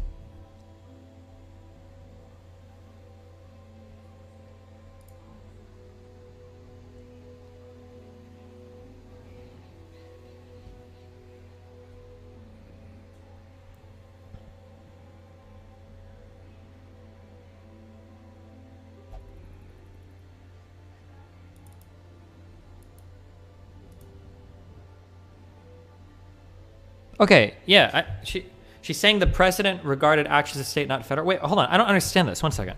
Versus Mass is a state ruling, not a federal one, right? The federal government does not have the authority to do this. That's why they're reaching around through OSHA. The OSHA. I don't understand what it means to reach around through OSHA when OSHA exists under the Department of Labor, which is part of the federal government. Can somebody explain what she means by that, or does she mean anything by that, or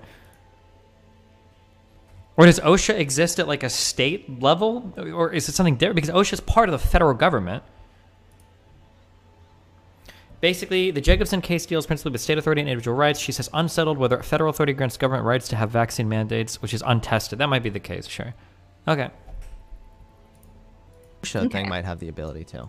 This doesn't necessarily have to do with safety of vaccines. All of the entire anti-vax movement, it doesn't just have to do with safety of vaccines, although some people do lean on that, and that's their decision. Really, fundamentally, it has to do with the right of a person to make a decision about their own bodies. Okay, so I have my child is completely vaccinated for everything. Okay, I don't know if you know this, but I have my COVID vaccine. So I'm not Wait, did she hold on, sorry. I'm having like a Reddit armchair psychologist brain blast. Is she lying? Why was it so difficult for her to say, like, my child's vaccinated and I'm vaccinated? A person to make a decision about their own bodies. Okay, so I have my child is completely vaccinated for everything. Okay, I don't know if you know this, but I have my COVID vaccine. So I'm not anti-vax at all. It's such a weird way to say that. But okay, I'm probably like reading way too far into things. That just seems so weird, but okay, the way that she said that was so weird. Right? But I understand the danger of allowing the government to pressure and coerce people into injecting something into their body is completely different than, say, like the seatbelt. You know, people always want to bring it back to seatbelts. Like, this is not even similar at all. Oh, wait. How old is her child? That's kind of a creepy question. Has she said that publicly? I'm not trying to, like, dox her. Because I don't think Nathan is vaccinated. Oh God, is Rachel anti-vax? Hold on, I should actually ask her.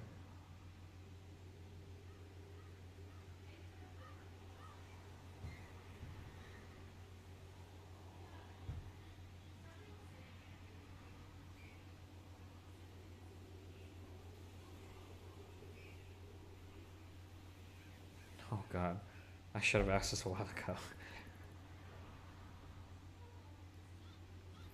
I'm pretty sure her kid is under 5. Wait, if her kid is under 5, then there's no way that she's her child is vaccinated. Yeah, and Pfizer's only 12 and older. What about Moderna or J&J? Maybe there are other vaccines that you can get for under 13? Oh, she means other vaccines. Oh, I'm sorry. I am reading into this too much. So if she says other vaccines, and then she says, I have my COVID vaccine, she's specifying for her. Okay, I think I read way too far into what she was saying there. Everything she's saying makes sense. Never mind. Forget everything I just said. She's saying, like, my kid has their vaccines, and I have my COVID vaccine. Instead of saying he has his vaccines and I'm vaccinated, because she's specifying the COVID vaccine. That's, never mind. Yeah, okay. Like the seatbelt. You know, people always want to bring it back to seatbelts. Like, this is not even similar at all. Absolutely. You've also got... They're both preventative well, measures. you don't have giant fucking multi-trillion-dollar companies making seatbelts and like... Wait, okay, hold on. Firstly,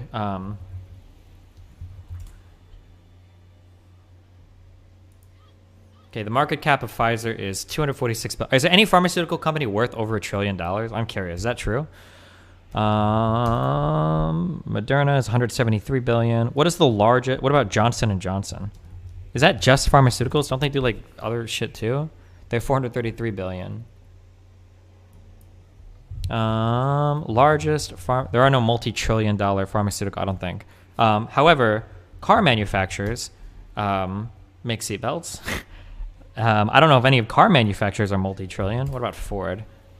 Nope, they're not either. But I mean, like, these companies are worth tens or hundreds of billions, but like, you know, making a ton of money off of their laws.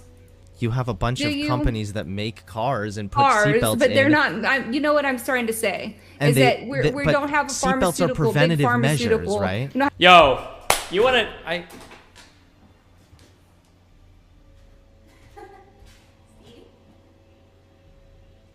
I'm gonna be really mean here, okay? I'm sorry, but I've been holding back being really mean, okay?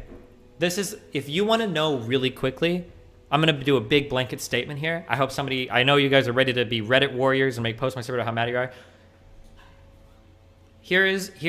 This is like one of my huge red flags. Oh, maybe I've done this in a video and you can throw it back at me, okay? And if I've done it, I'm dumb to do it. You should never do this, okay? Anytime anybody ever puts big before something, you can almost for sure write off every single thing they have to say about anything. Anytime somebody talks about like big tech, big pharma, big finance banks, the big, anytime somebody says big and something, unless you're talking about my big dick, you almost can completely write off anything they have to say because it's all going to be some crazy dumb shit, right? I don't know what it is. It's like if you take any normal thing and then you put big right before it, you know that they're always going to be on some crazy shit. Every single time, without failure. Every time.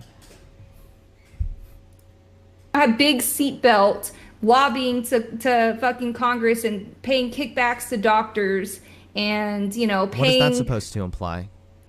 It implies that pharmaceutical companies are, like, legitimately fucking evil. And they don't... Oh my god, dude! Now I'm not gonna sit here and pretend that like pharmaceutical companies are like you jerk them off and everything. They're like these holier than thou entities. But like, imagine you like work for fucking Pfizer or Moderna, and you've like almost pioneered some of the first of like a revolutionary new type of vaccination that has been distributed at an unprecedented rate with technologies that have allowed for transportation, for storage, for the actual like process by which you're even injected with this, by the engineers that are able to create. Like, imagine you do this, and it's like revolutionary. Everything related to these vaccines has been absolutely revolutionary. Hopefully, history smiles favorably upon it, and there's not some lurking side effect that kills off. But like looking back, like, oh my god, everything is like revolutionary about these vaccines.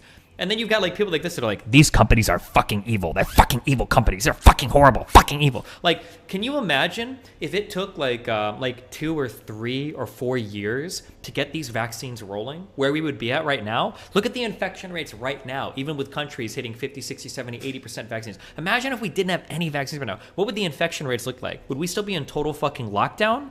Would we have like 2x or 3x the cases or deaths? Like, oh my God, what a horrendously shitty fucking thing to say. These companies are fucking evil, right? Like, especially after saying how much you love freedom and freedom and freedom and freedom and the freedom to do what you want and the freedom to have your freedoms so you can take your freedoms and put them in your freedoms, right? It's like, oh, but also big businesses are evil. Like, what the fuck? What is even your ideology? I'm like so lost.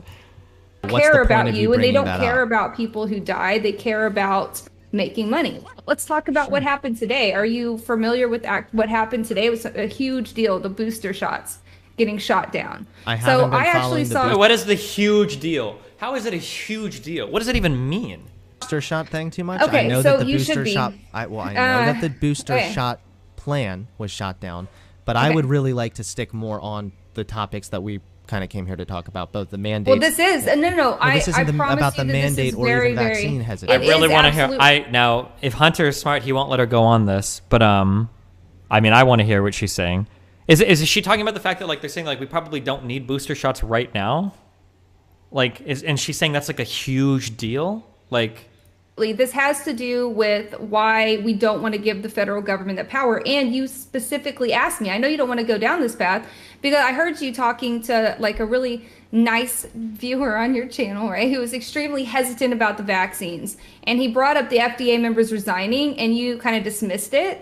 And we're like, that's a conspiracy. But it's not a conspiracy. No. I don't know how much of that you saw, but I actually, originally I had pulled up the wrong article. And then in that conversation, I actually had to, I corrected myself. Okay, so let's talk about it, because this is very, very important. I promise you it's important, right? So the reason it's important is because back in like, I think August or July, I think August, Biden announced prematurely that the boosters would roll out starting like last week of September, like next week.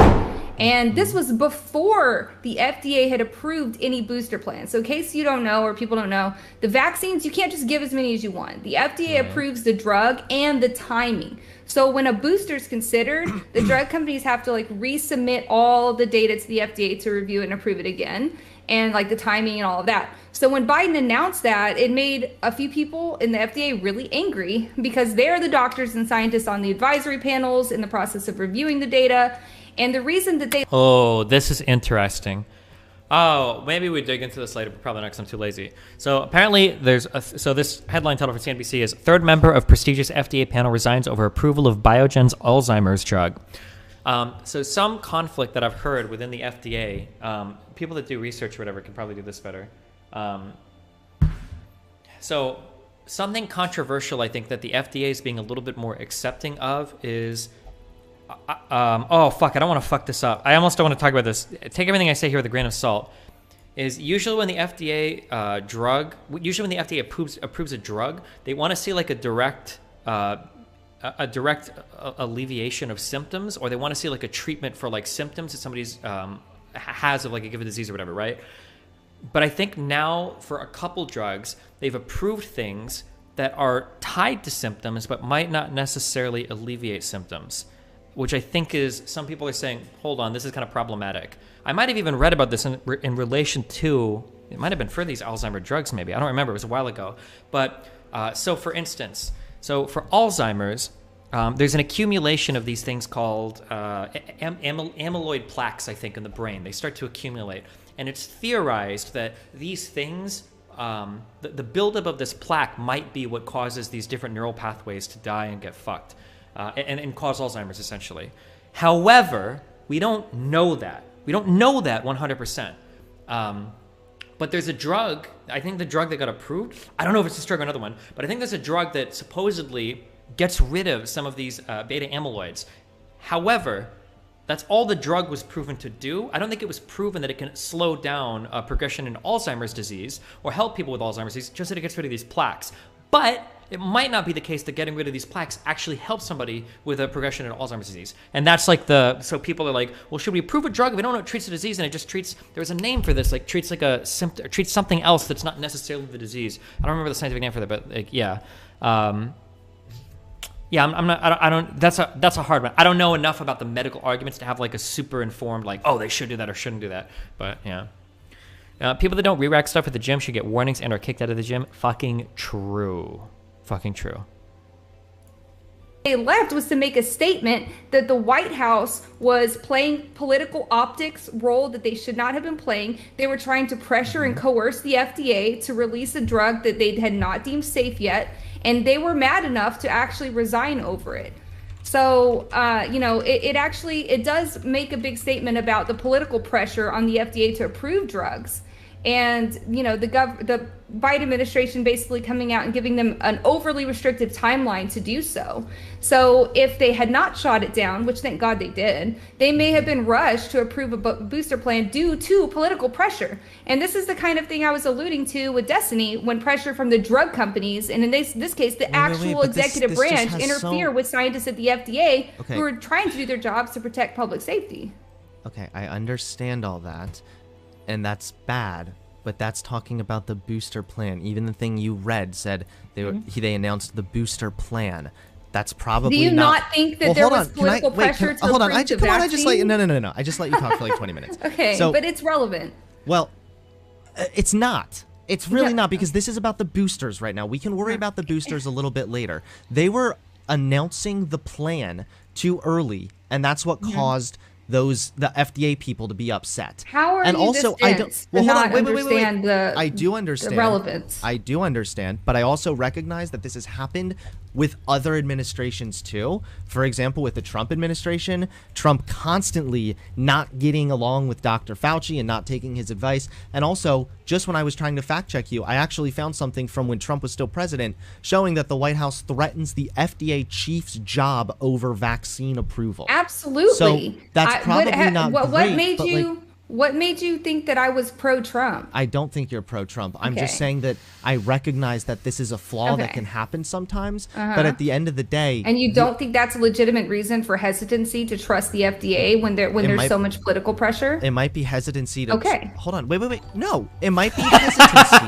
with the booster shot or the booster plan. But I'm going to say this, and... I might be able to attack Fnatic here with the same thing. When I get somebody that wants to ramble a lot and they won't like slow down and do like 1 or 2 points at a time, it makes me feel almost like they've got kind of like a rehearsed chunk, like a whole like not a stanza, like a whole bar, would you say? Like what is like in when you do rap, is it like a bar? Bars? What does bar refer to? Does bar refer to like a certain number of lines? Or is each line one bar? A verse. That's what I'm thinking of.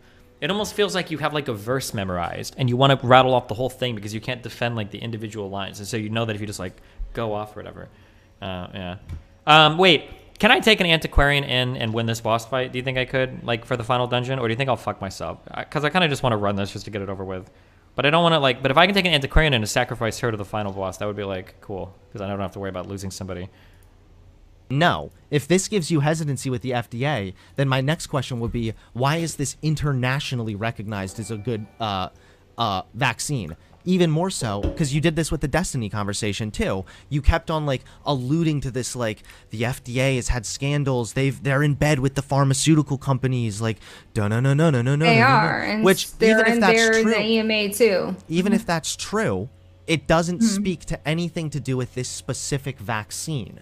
It absolutely does, because I think that you could probably agree that this is the highest, most politicized drug ever produced. And you're playing into that. Oh my god. Wait, Wolf Squad, what game is this? This game looks awesome. I'm seeing lots of menus. I'm seeing a lot of numbers in the top left. My autism sensors are going off huge. I see planets and space stuff. What is this? What game is this? Stellaris. Fuck, is that a good game or would I hate it? That sounds like a 4X game. Is that bad? Okay, never mind.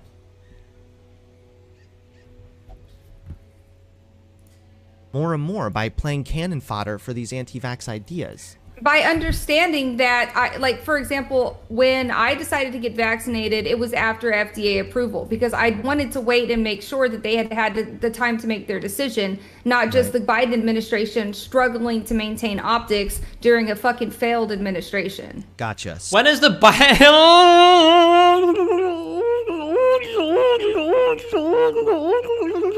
When has the Biden administration been like a failed?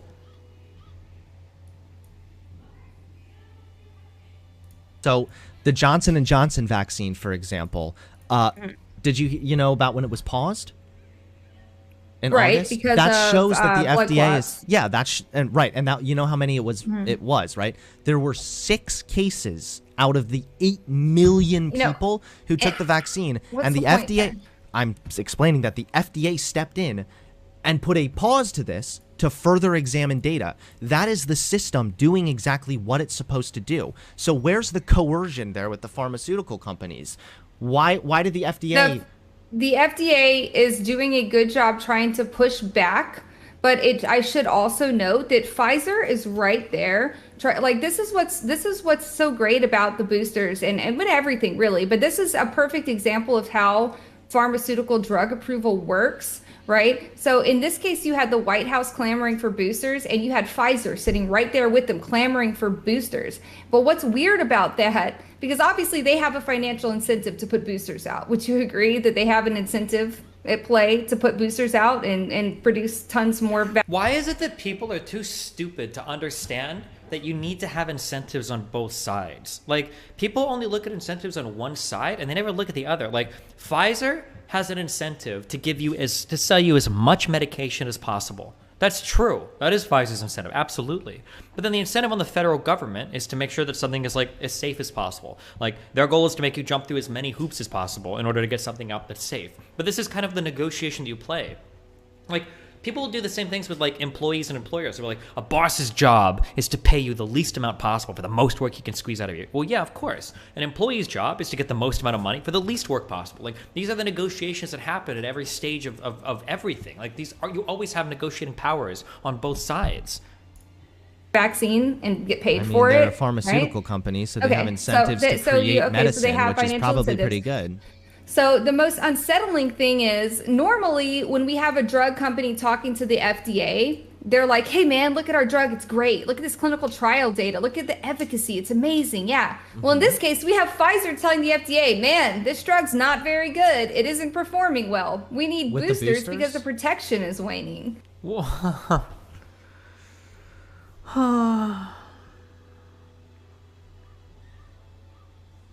Does that include what all comes in the Tdap?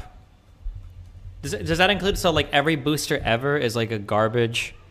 So your Tdap is tetanus, diphtheria, and pertussis? Those 3?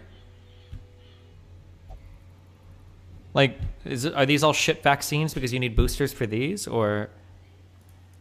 So the drug company's argument is actually that the drug isn't good. No, it's not. You do it all the time. Yes, I don't even. She does do it all the time. I recognize that the efficacy wanes, but that's just another, like, they didn't say, oh, we need boosters. It's not working out so good. They did. That's not. And the they FDA, may have said they need boosters, but they weren't saying it didn't work out. The FDA decided not to approve the boosters is because they did not acknowledge that the efficacy had waned as badly as Pfizer was presenting it, and that the data that Pfizer was presenting had not been peer reviewed. Okay, cool. So there have been various studies done on the efficacy rates of the vaccine over time. And although it does wane a little bit over time, that still means nothing. That's not a reason not to get the vaccine. No, and I didn't say it was. I don't know why this is going completely over your head. No, it's not going over my head. It's that I'm trying to keep you on topic and you keep trying to move us over to boosters. And I don't care about boosters.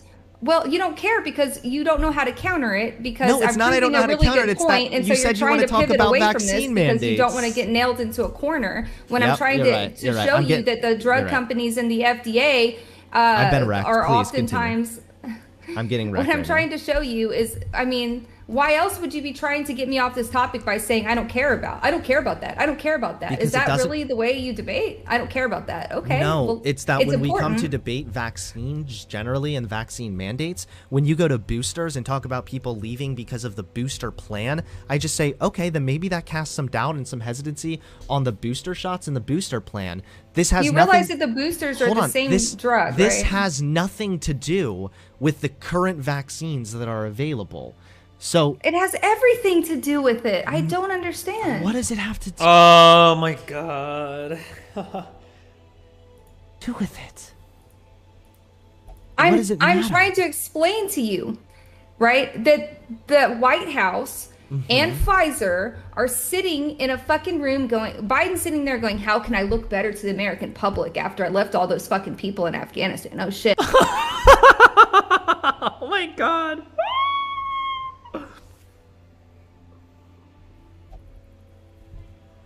Can I don't know how to watch the rest of this. It's like 40 more minutes. I'm good actually. I can't. I'm sorry. It's too much for me. It's my brain is okay. This is the final dungeon, okay?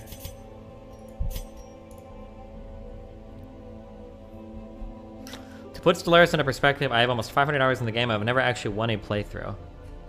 Oh, this sounds like the perfect. It's like the perfect game for me. Are you really gonna bring an antiquarian? Well, I thought about it because like you have to, apparently you sacrifice 2 heroes to win the battle, but I'll just bring Crusaders because I don't care if I sacrifice these guys. Because fuck Crusaders, who cares, honestly.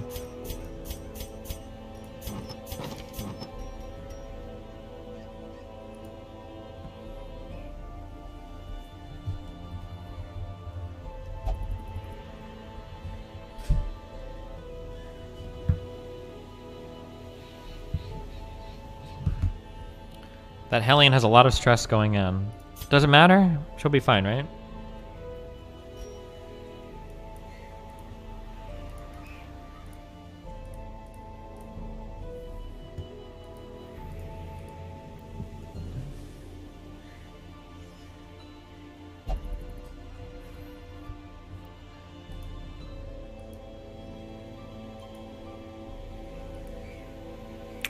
So trinkets by rarity are triggering me? Well, it's usually like I use the same trinkets every run, so like if I unequip all, they just appear down here. Right? That's why I don't usually sort by rarity.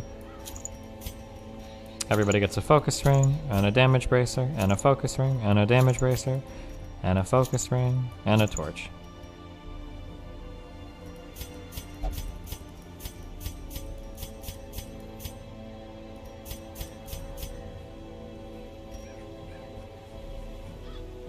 Okay. I'm going to throw in... I'm probably going to sacrifice my 2 Crusaders. That's what we'll do. Or I could sacrifice a Vestal. I have a lot of Vestals. Actually, no, I don't. Do I have a lot of Vestals?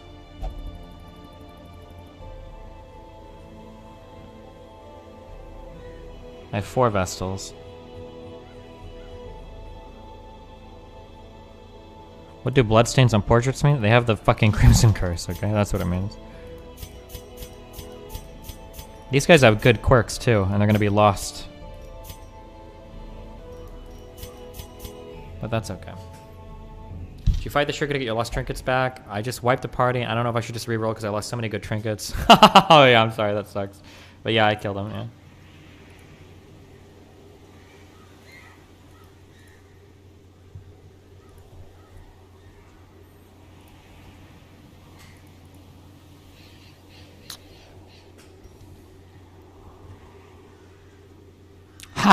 Wait, how am I so dog shit at this game? Why is my Vestal? How did this Vestal get to level 6?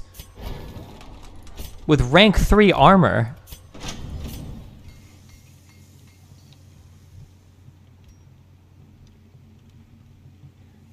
Check camping skills. I don't know if you get to camp on the final dungeon. I think you just walk and do a boss fight.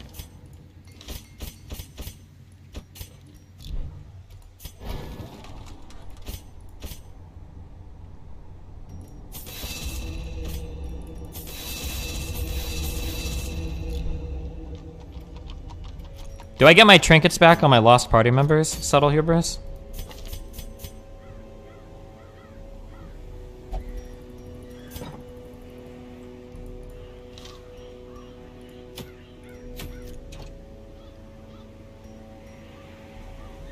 Oh wait, one more thing. If you beat it, yeah, okay.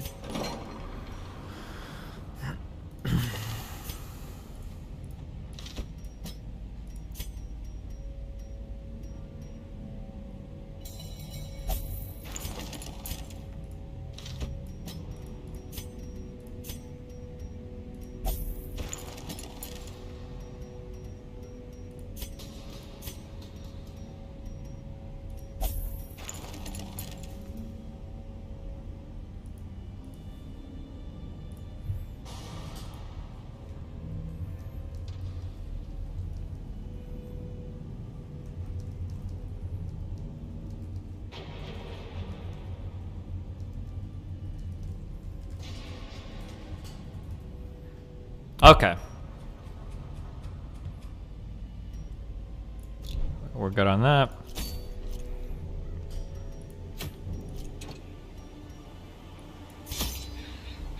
What do I need for this? I don't think I get time to heal or anything. Do I just like take shit like this probably? Oh, I think there's one chest you can unlock, right? Destiny, rank 3 armor. Wait, what? No, everybody's rank 5 now.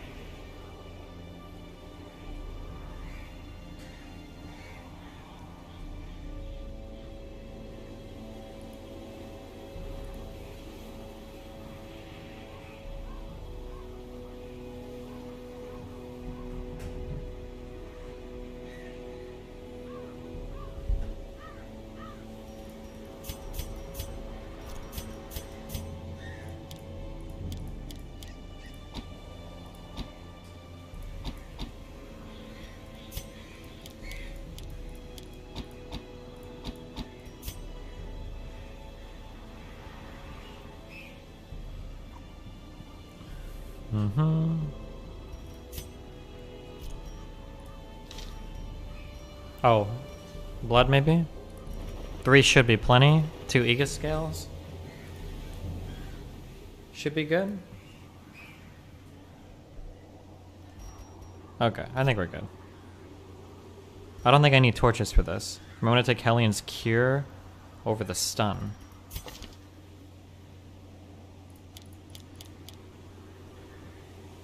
Oh, like the adrenaline rush? Maybe, I guess.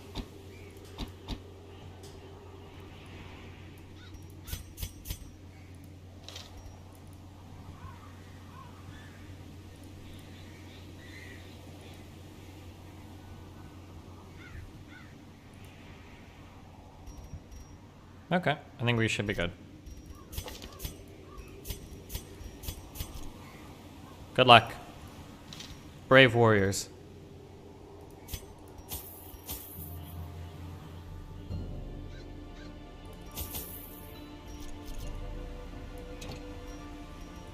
I don't think I need food for this, right?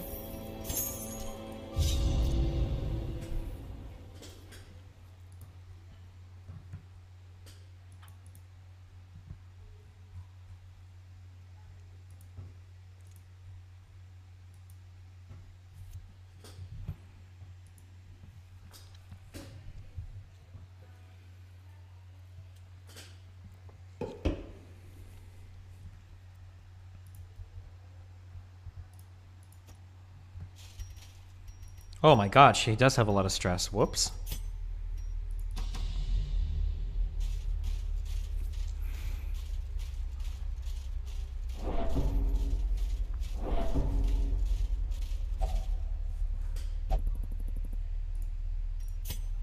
In all my terrible researches, what I sought was a glimpse behind the veil, a crumb of cosmic truth.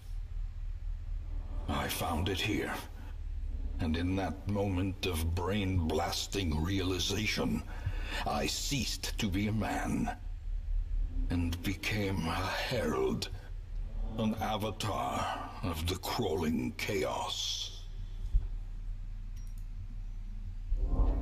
Wow.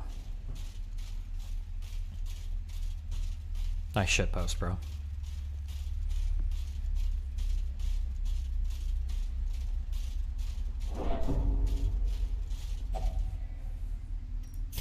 Life feeds on life.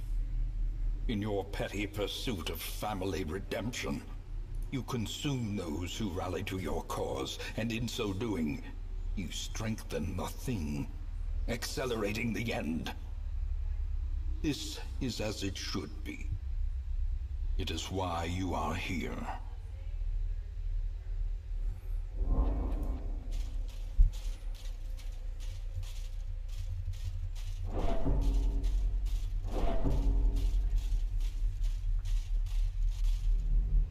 Oh yeah, there's a secret room if you spam the up thing.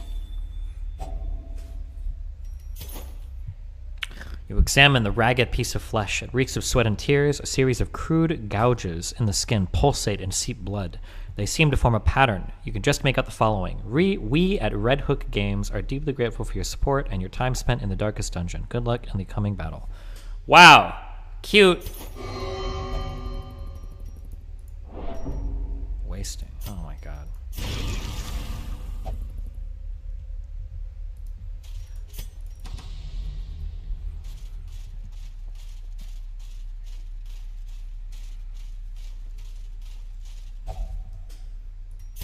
We are chained here forever, you and I, at the end of the world. Free yourself, rouse the thing, and embrace the ineffable cosmic hideousness that lives within us all.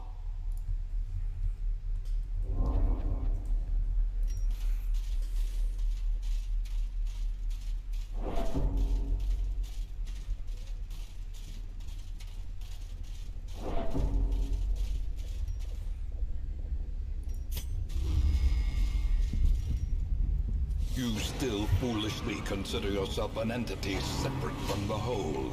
I know better. Oh my god, it's Emmerich. I will show you.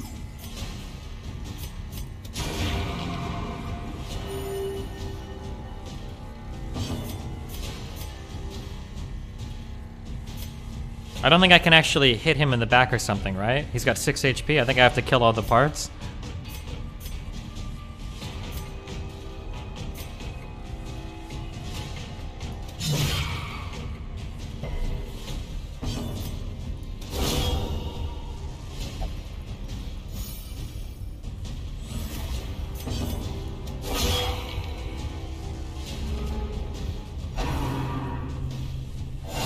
I think every time he makes a new one, it takes like 1 HP. Wait, no?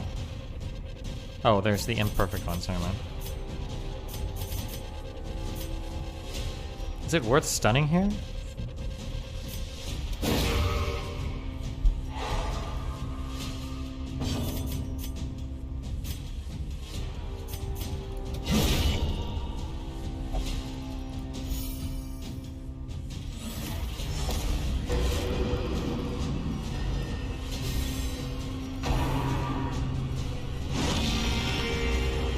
Drop boulders on him?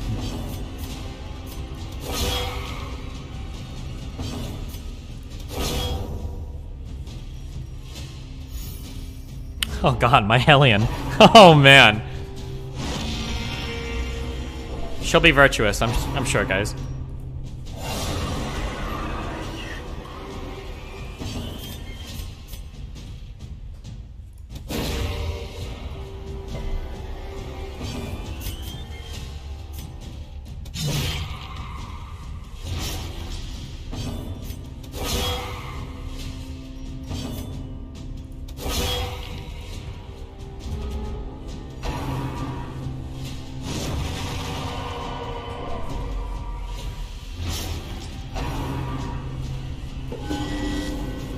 Good one. Alright, you're virtuous. This guy came into Discord and literally asked to be named a character. Oh, you were a god. Good job.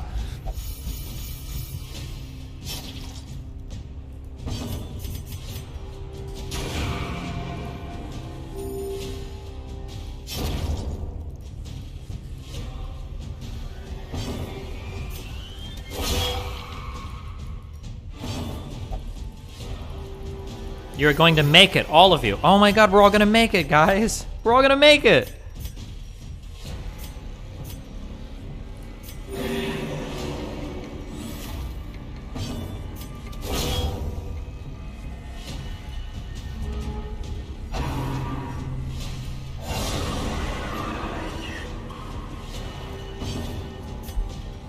I have actually no reliable front row damage, except for her thing that fucks herself.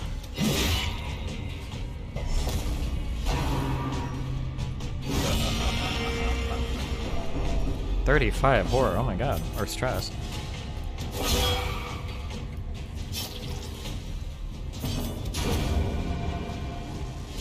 Keep using herbs to drop debuffs? I don't think you can use herbs to get rid of her debuff, actually. I don't think that works.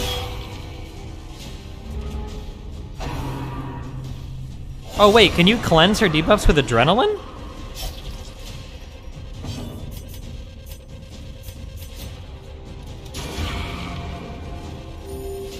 Stop killing imperfect. No, no, you're supposed to kill the imperfect ones.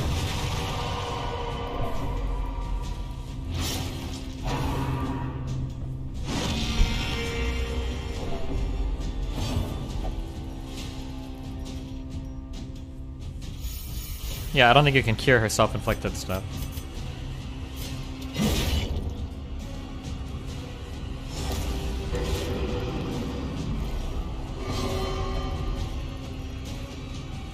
Oh, we got a Craver. Mmm.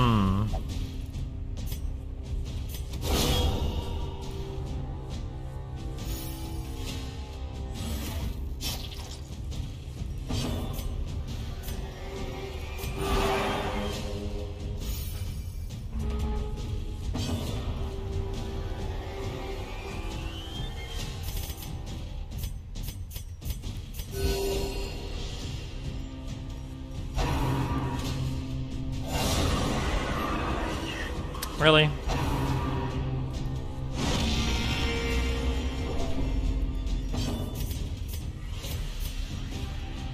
I wonder if I should be trying to stress heal or if I should just be trying to DPS as much as possible.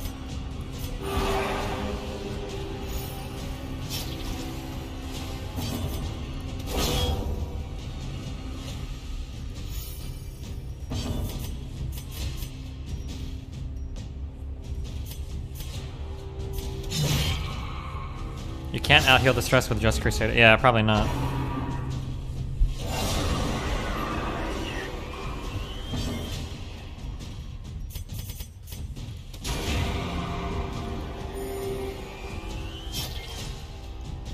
The perfect copy is shorter than the rest.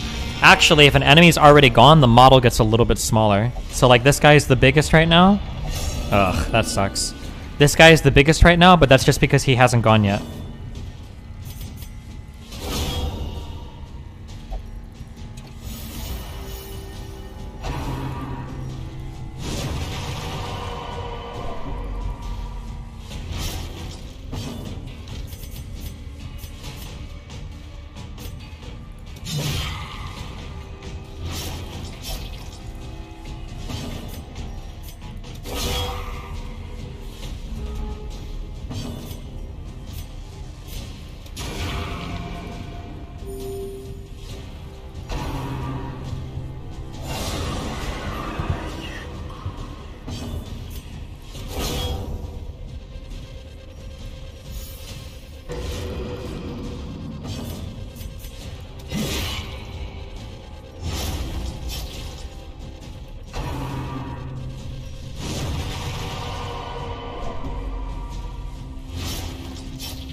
Chill.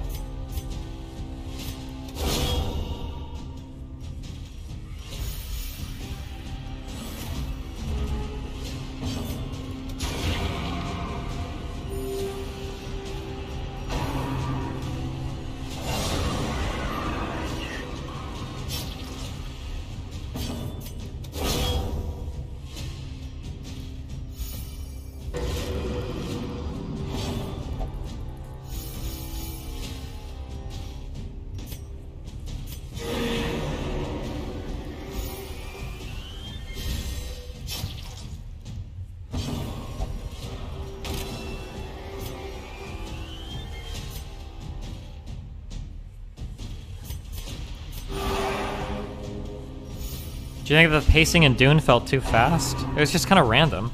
I can't really talk about it much because it's like, oh, he made another one. Because not everybody's like seen it yet, so ask me like a month, I guess. I don't know why it released so much earlier in Europe than it did in the US.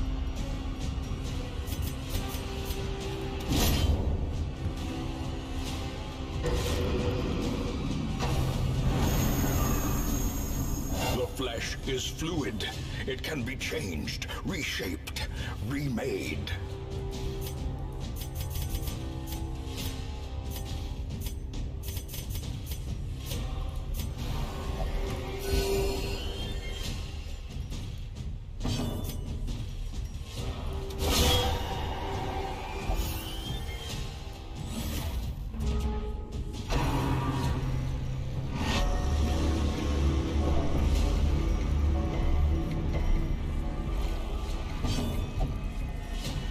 They released it more than a month early? I think so, yeah. I think it's like a month early here in Europe.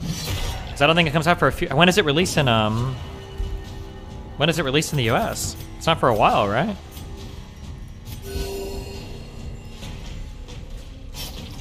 October 22nd. Yeah, and I saw it like 2 days ago, so...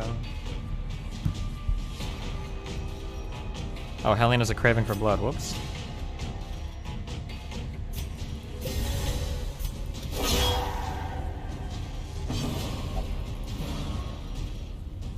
You dumb fuck.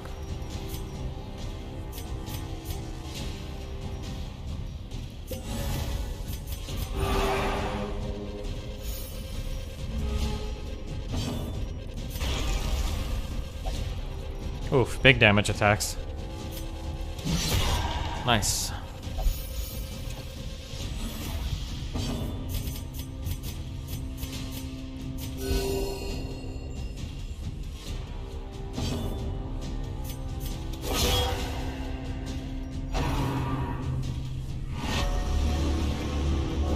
Oof. Oh wait, he's already afflicted, right? Yeah.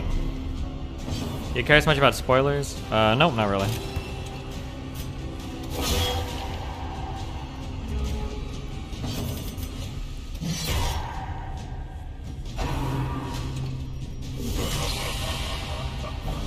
Okay.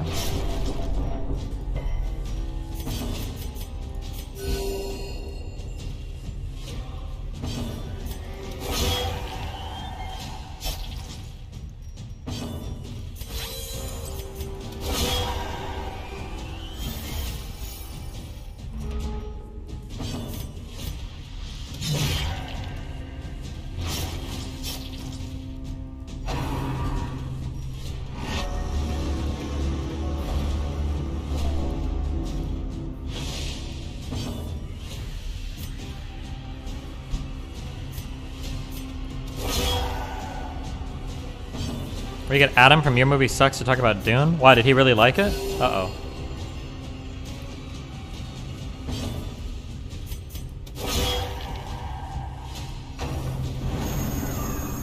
The flesh is immortal. It is undying. Pray it does not take too hideous a form.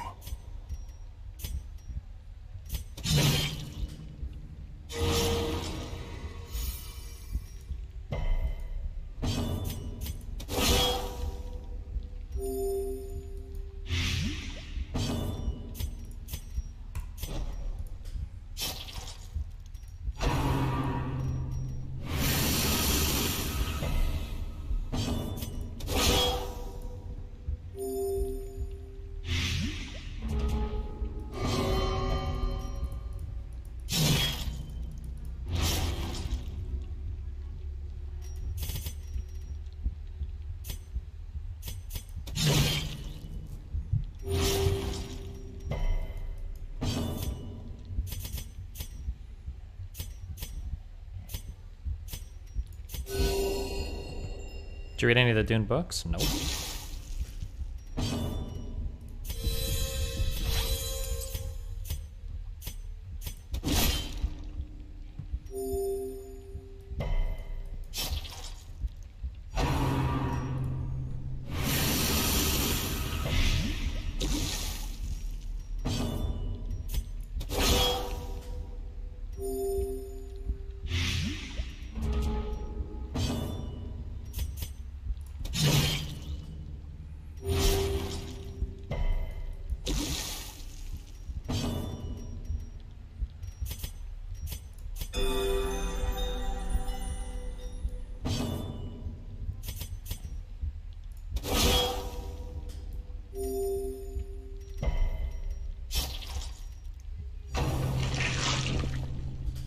Behold the heart of the world, progenitor of life, father and mother, alpha and omega, our creator and our destroyer.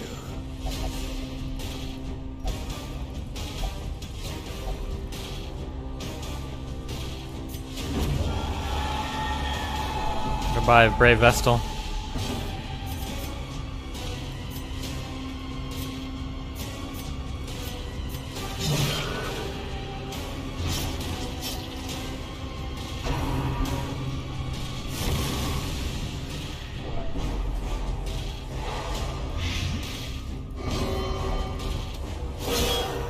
Okay.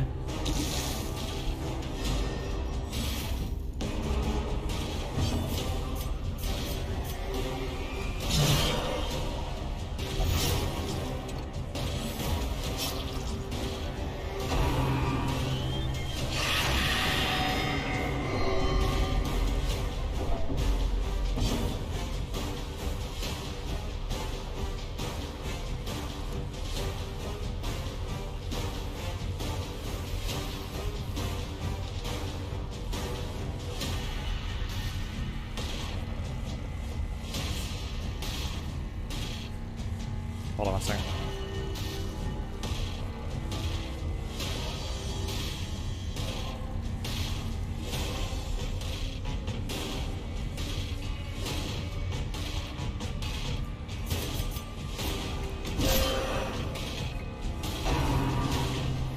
You look pretty weak, my dude. Goodbye, Paxum.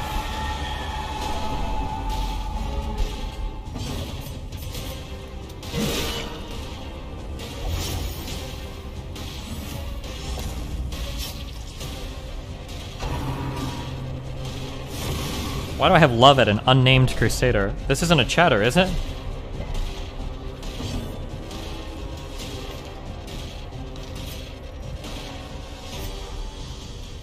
We should give our call-in yesterday from the from Discord, the final hit.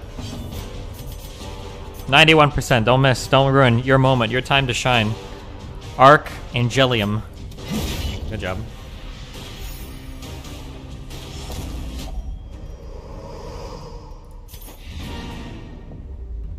Victory. A hollow and ridiculous notion. We are born of this thing, made from it, and we will be returned to it in time. The great family of man. A profusion of errant flesh, multiplying, swarming, living, dying, until the stars align in their inexorable formation, and what sleeps is roused once more. To hatch from this fragile shell of earth and rock, and bring our inescapable end. So seek solace in a manner befitting your lineage, and take up your obligatory vigil, haunted forever by that sickening prose echoing through the infinite blackness of space and time.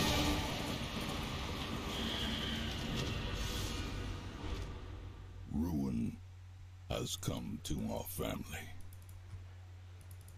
Wow. Dank memes, guys.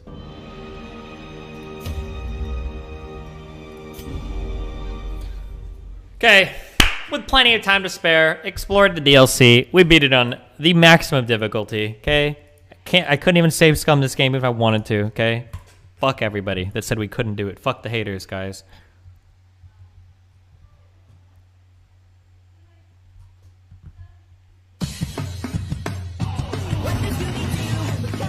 Soldiers and outlaws, fools and corpses, all will find their way to us now that the road is clear.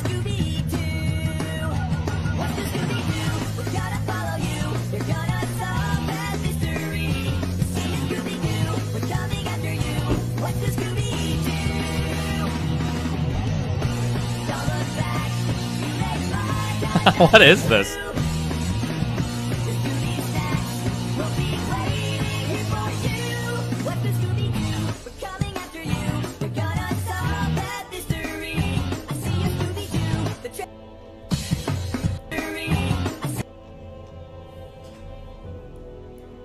Nice.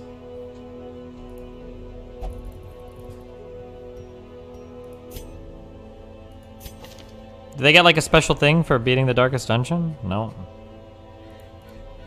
Is it even still there anymore? Nope, it's gone. Wow, sad. You know how some lucky people say 100 companies are responsible for 70% of global climate emissions? A lot of those companies are quote-unquote state-owned, right? Like, even if you dissolved all this private... Well, yeah, they're state, like, energy companies. Yeah.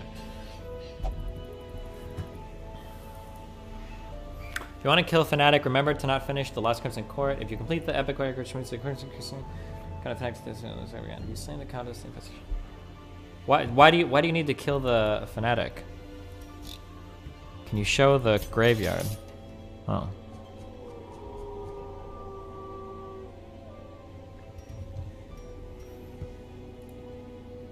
Did you kill the sleeper? Yes, I've killed the sleeper one, but I did that off stream. I was awake in the morning and did it.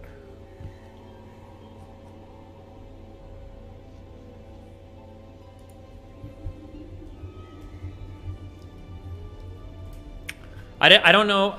So the Reynold and Dismas, I think I have them alive, actually. I don't think that this one was... I don't think this one is Dismas, but he might have been. But the thing is, I didn't remember it until the end, and I'd already used, I think, I already used them in an earlier dungeon. Is it possible to tell which one Dismas is after you've renamed them, or no? I don't know if there's a way to check.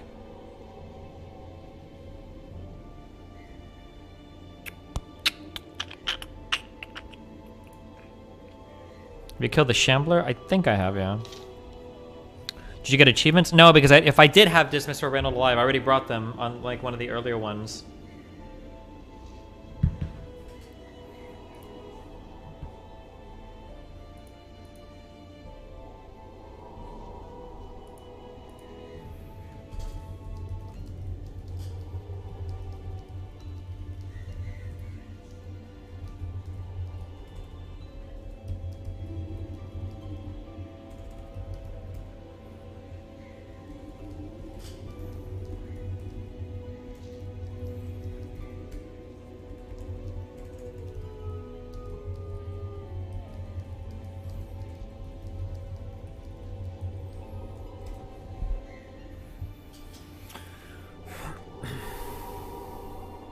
Schoolgirl blamed by Elliot Rodger for hatred of women doesn't remember him. Jesus.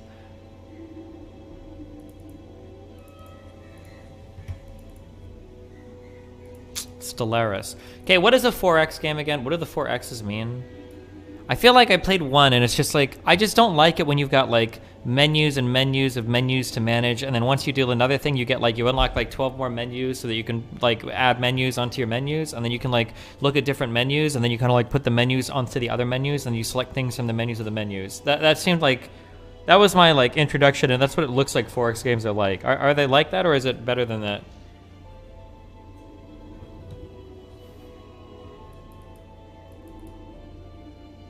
I'm 99% sure that Nuzlocke would be probably one of the most boring things I've ever done on this stream ever, but...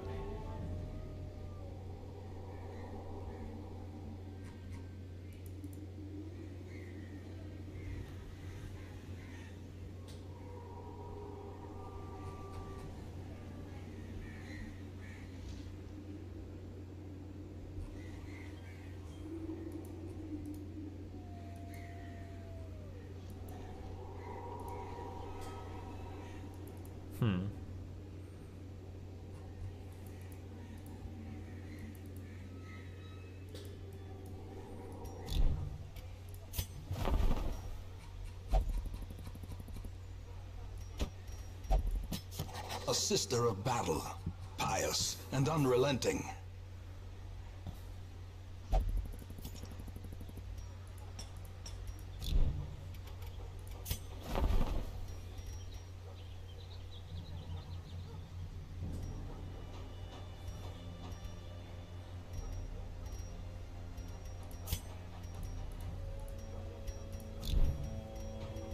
Ever plan on revisiting Path of Exile? Probably not.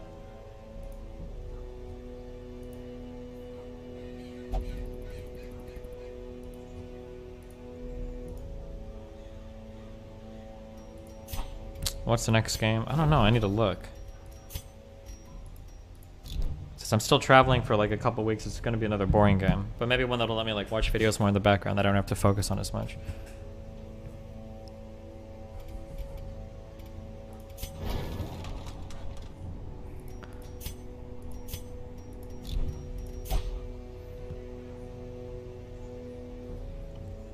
How about the hyper autism factorial mod? I don't know, maybe.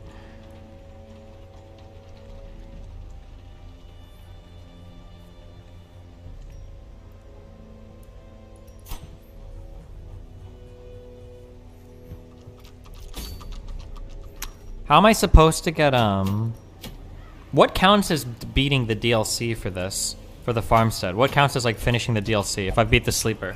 Is it just, like, buying all the memories things or whatever, or? Nobody complained about Star Sector. Spaceship fights are fun to watch. Wait, really? What? I thought people got super bored of Star Sector pretty quickly.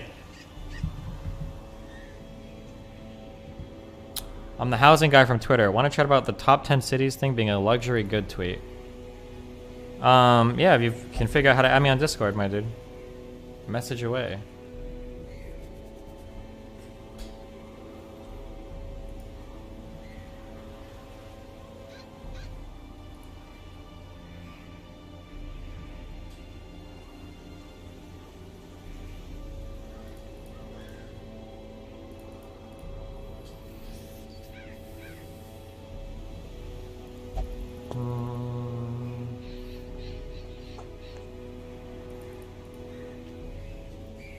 What kind of game are you looking for? I have no idea. Well, I'm still probably going to finish the bosses in this game.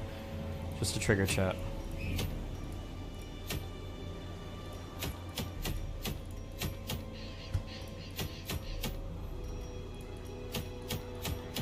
What is the max level that this will be at if you finish the boss? Like, I think I cleared the last boss in the ruins, but it's only it only says 6. Same thing with the Warrens. Maybe at 6 it means I've cleared the boss, so the Weld is the only one I haven't, right? 3-3 bosses are harder than DD? Maybe.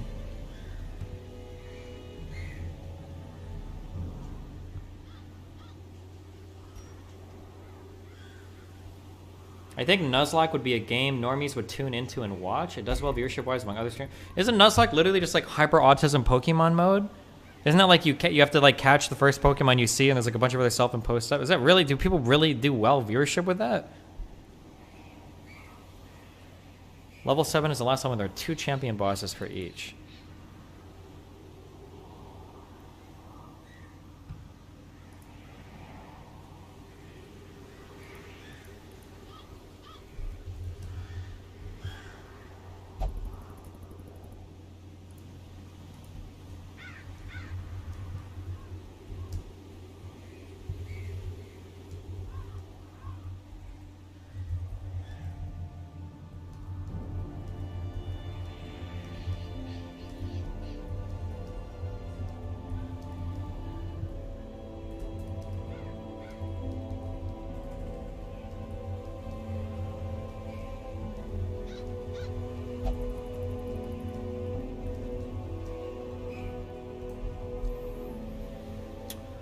You want to see if you finish everything? There's a menu with quests you can check. Yeah.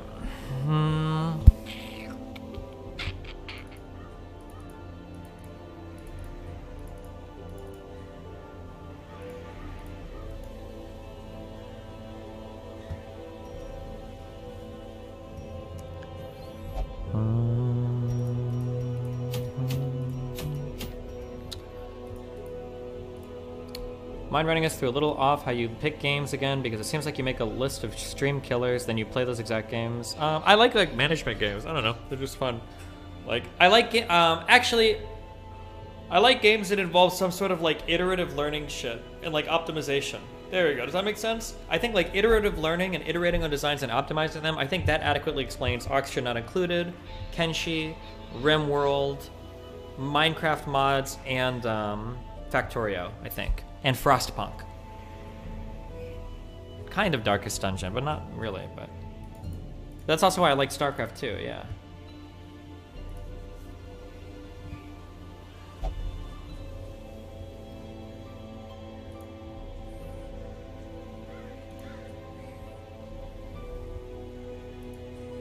Have you played Noida yet? I did for quite a Not quite a while. I think I have like less than 10 hours in that game. I just really didn't like that game. I don't know. I just didn't like it at all.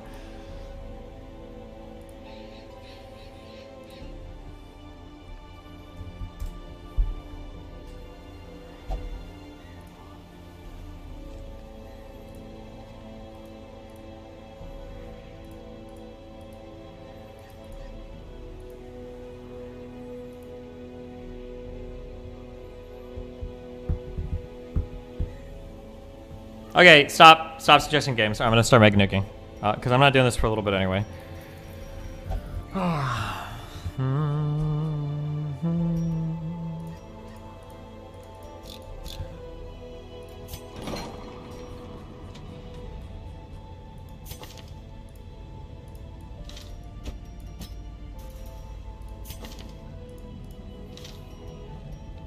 Prismatic stability. What a garbage fucking quirk to get from the stars or whatever.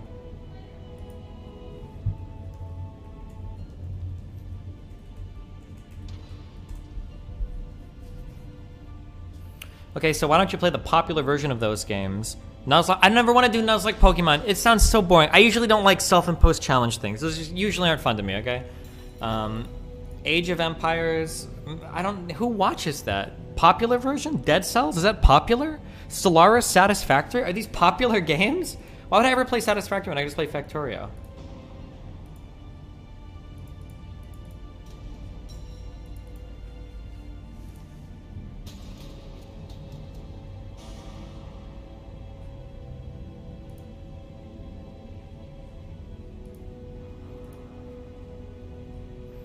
Unmute donos? Yeah, I will after this chat.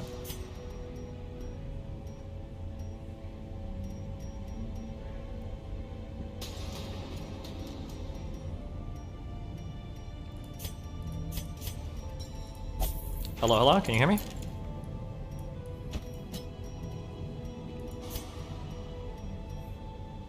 If you're talking, I cannot hear you. Oh, you left.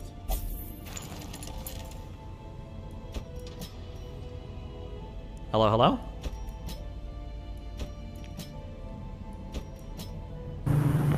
Hello? Hey, Testing. what's up? Hi. Can you hear me? Yeah, loud and clear. Hello, hello? Can you hear me? Wow. Okay, I'm hearing like a bajillion echoes. That's weird. Wait, do you have the stream on? You might need to turn it off in the background. Oh, right. That's right. Okay. Now I think I just turned it off. Cool. Cool. Awesome. Okay, great. Hey man, yeah, I've been watching you since the JonTron days, so finally on the DGG. Here we go. Well, hey, what's up? I think your tweet. Yeah, I think your tweet was interesting. It's pretty inflammatory. But I think I know where you're coming from on this. So I think your perspective is like, look, there's like tons of small towns out there, not small towns, but like medium-sized cities that have a lot of amenities people just sort of write off. Yep. And everyone just wants to go to like San Francisco, LA, and New York City, right? Yep. Yeah. Okay. So. And then my other problem is that understand here. I think that a lot of people smuggle in a lot of bad reasoning. So I think that you'll get a lot of like, I'll say as a millennial, I'm 32. I heard what people said in college when they wanted to get the fuck out of, you know, my hometown and everything. I lived in Omaha. People will say things like, well, we need the economic opportunity, or these are the only places where the jobs are. But I think that those are lies. I don't think that's true. I think that the actual reason is just people just really want to go to those places because they're the coolest places to be. But then they kind of like use all the other things as like excuses. Like, oh, like there's not a single engineering job in all of St. Louis. Or like, I can never find a programming job in Kansas City. That's impossible. Like, my life is over if I can't go to one of the coasts. That's like the issue that I have, is what people kind of use, what I consider like not true arguments, or at least not founded in the data in terms of like going to why they have to go to like one of the top 5 cities or whatever. Right. So I think that, like, what would you say to people who say that, like, look, we need networking opportunities in these cities, and they're a lot bigger than, say, like, a programming remote job in St. Louis versus, say, Silicon Valley? You don't need those networking opportunities. You might want them, but if you do, you're going to pay a premium for it, and you should pay a premium for it. Not everybody in this country can afford to, or no, I'm sorry, not afford to. Okay, sorry, hold on. There's a lot of weird background noise in your mic. Can you hear it? Or is there... Oh, no. I'm sorry. No, that's okay. Maybe I should switch mics? Wait, do you have another mic? I could use my fancy mic. Wait.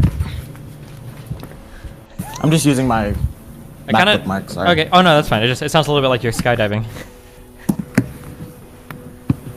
Oh shit! Really? Okay. Yeah.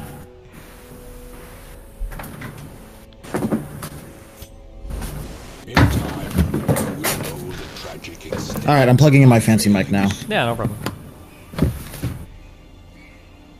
And then.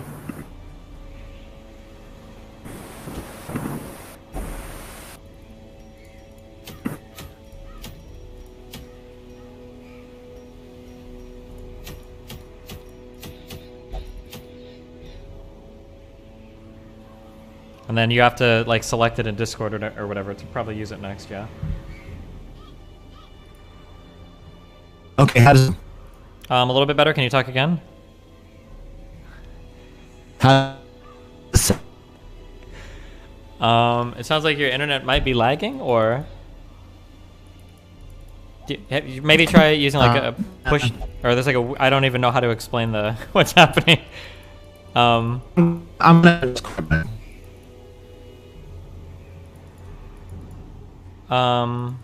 Maybe try using push to talk on Discord. Do you know how to set that up? No. Does this mic sound better? Well, I can't... You sound like a Daft Punk sample. I don't know how to put that into other words. I'm sorry. Jesus Christ. Oh, wait. Now it sounds okay. Wait. Hello? Okay. Okay. Yes. Hello? Whatever's Yeah? happening now sounds good. Okay, cool. Okay. All right.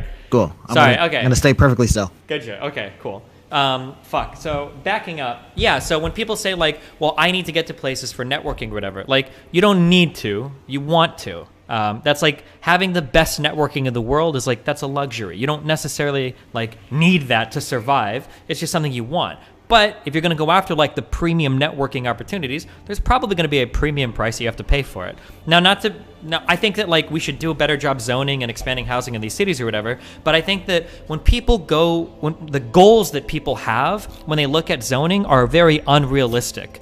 Like, it feels like people think that if we just zone well enough, we can have like 8 Tokyos in the United States where every single person that's working in tech that wants to live there can do it. And I don't think that's a very realistic outlook to have when it comes to having people moving around the United States. Yeah. Well, I think you've gone to like times, right? Wait. Fuck. Okay, just be really close to your mic and then try that one more time. Sorry. I think you've gone to Japan a few times, right? No, I've been to other places like Taiwan and South Korean stuff, but never Japan yet. Not yet.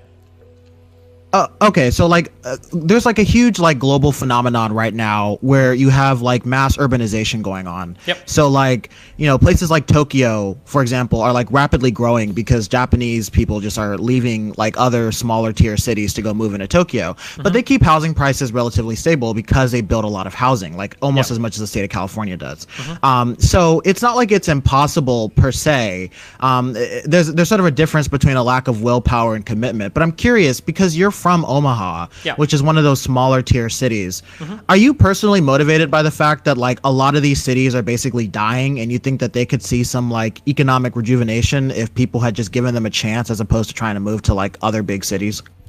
So I'm a really bad example, or I'm a good example of a bad thing. I don't really feel a particular attachment to any one area. I think if more people were like me, it'd probably not be a good thing. So I don't want to use myself as an example.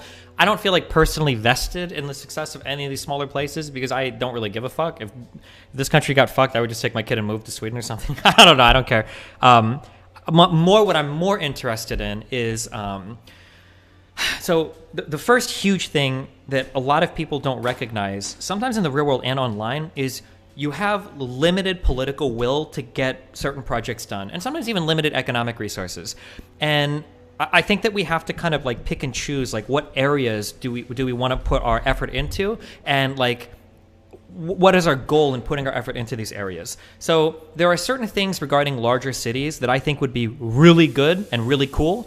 So one of these things would be like the obvious answer is always like zoning for more like housing that isn't like single family housing, right? So stuff, I think you probably read Noah Smith shit, like everything that he says about like zoning for mixed use zoning, having like way more apartments and condos and shit, I think is all really positive.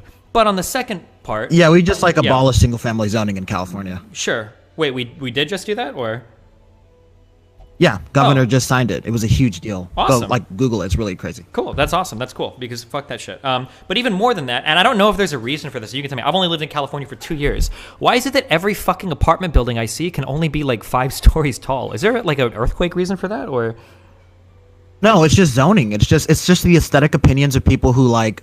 So I think you live in Los Angeles, right? Well, because I'm in the Bay Area. Okay. So I used to live in Glendale, which is north, and then I lived in Culver City, which is kind of near LA, and then I lived south in Huntington Beach. But every single place I lived in, it would be like I have like 5-story apartments, and then like across the street from me will be these dilapidated, disgusting fucking houses for like 750 to 1.5 million. Like it's just like it blows my fucking mind. Yeah. I mean, so like you have like a huge demand of people who want to live in California, and you have a small cabal of property owners who have these aesthetic opinions. They probably came from the East Coast like years or decades ago, and they're like, I like California because I have a big lawn and a tiny house and palm trees, and I don't want it to look anything like New York, so I'm going to impose a bunch of height standards because it fits my aesthetic opinion. It really does just boil down to that, but at the consequence of that, we cannot house as many people who want to live here, and we lose out on like billions of dollars in like economic productivity. For sure. And of course that leads to like mass homelessness. So there's always such a big debate in like getting people to actually accept greater densities because they're so terrified. They think everything's going to turn into like the jungles of Manhattan if you just let apartments get a little taller. But also like you don't even need to do all that. All you could do is just like really like medium tier zoning reform and single family zones like we just did, which now you can do 2 houses on one lot, which is really cool. But like all you have to do is like just allow like quadplexes and triplexes and even a 10plex, and it's not going to radically change the character of these people. Wait, you said radically change the character of these people? Was that the last thing you said, or did your mic just cut off?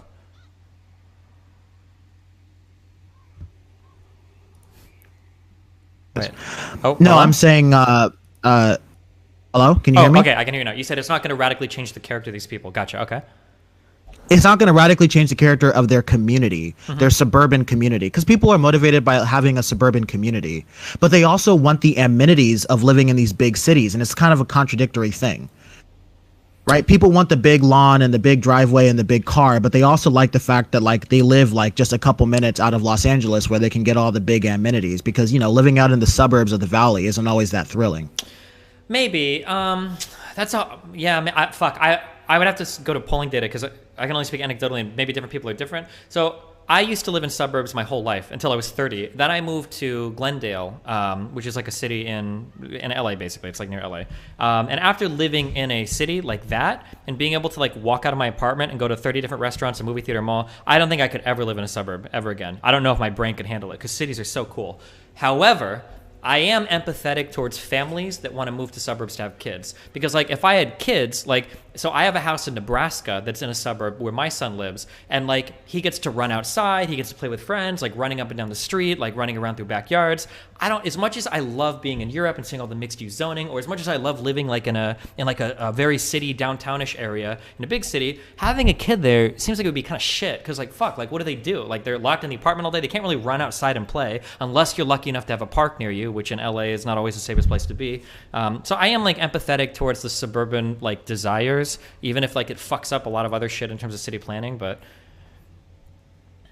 yeah, so I think that like what's key here is like something called streetcar suburbs. So the Bay Area has a lot of these, like Oakland and Berkeley and those places where you have like pretty, by suburban standards, like I said earlier, 4plexes, 10plex type housing, but you have a pretty suburban like feel in terms of the access to like regional parks and things. Sure. And so that's just a failure of American urban planning. I agree that to some degree. Like I heard you went to like Europe one time and you were so amazed by like the mixed use planning and stuff. But also like a really cool thing about a lot of European cities is that like you can access big regional parks pretty quickly on like public transportation, right? Or like it's not really hard to, or like they always have like big central parks.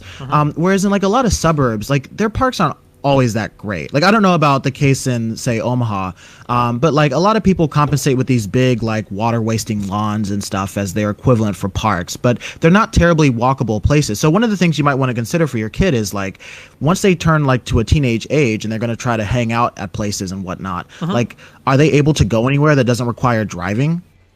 Because in the a city, United they can't. States, in the suburbs, absolutely not, of course. Yeah, That's something that's I'll just so forever. crappy. Yeah, I agree with that 100%. That's also something that blew my mind because when I was in Nebraska, I mean, if you weren't driving at 16, you were a literal fucking loser. Like, you would have no friends and you wouldn't be able to get anywhere. But when I come out to LA, I know like so many people that are like 30 and have never driven before. Although, to be fair, LA doesn't have good public transit either. It's probably just because they all Uber everywhere. No, it does not. Yeah. I mean, I'm 24. I live in the East Bay, and I don't drive. Sure. What was I going to say? So I go back and forth on housing takes. I don't go back and forth on housing takes. So, like, I am massively in favor of, like, I don't know if you call it upzoning or what you would call it, to have, like, higher density for people living in an area. I think that's incredibly positive. Yeah. And I'm, like, massively in favor, especially, I've spent so much time in Europe now, and oh my God, having no public transport in America is actually so infuriating. It's unbelievable. And so I'm massively in favor of expanding that. That's cool. But I think that the excuses people give and the expectations people have when it comes to moving to cities in the U.S., I feel like there's a lot of, I don't want to politically load this too much, but like a lot of like really dumb, I'll say like lefty propaganda about how like people think that if you don't live in one of these like 7 cities, you're going to be like starving on the street. Or that like if you're like a chemical engineer, there's like 2 places you can go to or there are no job opportunities. And I think that attitude needs to be gone because it's just completely not true. And I think that people's expectations of what zoning these places better is going to accomplish also needs to be changed. Like, it might be that in some future like existence, like people can move to San Francisco or LA and pay like $800 a month in rent, or maybe $900 a month in rent for like an okay like 1-bedroom apartment. But we are so far off from that like even creating like tens of thousands or hundreds of thousands of new units, like the induced demand from that and everything isn't going to really radically change prices that much.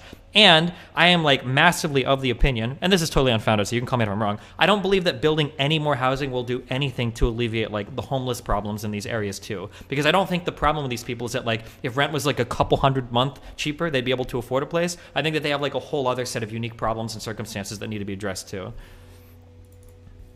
Right. So so let's go on the homeless thing, for example, because I think that's sort of the big thing that's always on everybody's mind in California. Like, I think that there's generally 2 types of like homeless folks. Okay. And I think that, number one, I would say the solution to all homelessness, regardless of circumstance, is fundamentally predicated on housing, because it's really hard to give out services like medical goods and whatnot when you're living out on the street. For sure. That's just a very like hard circumstance to be in. So you generally need a house. I used to work in building low income housing. So I actually worked in building a lot of homeless housing. And one of the things that like, so there's 2 types of homeless. There's what we call visible homeless, or usually unsheltered homeless. These are the people that are kind of out on the street. A lot of them have mental health problems.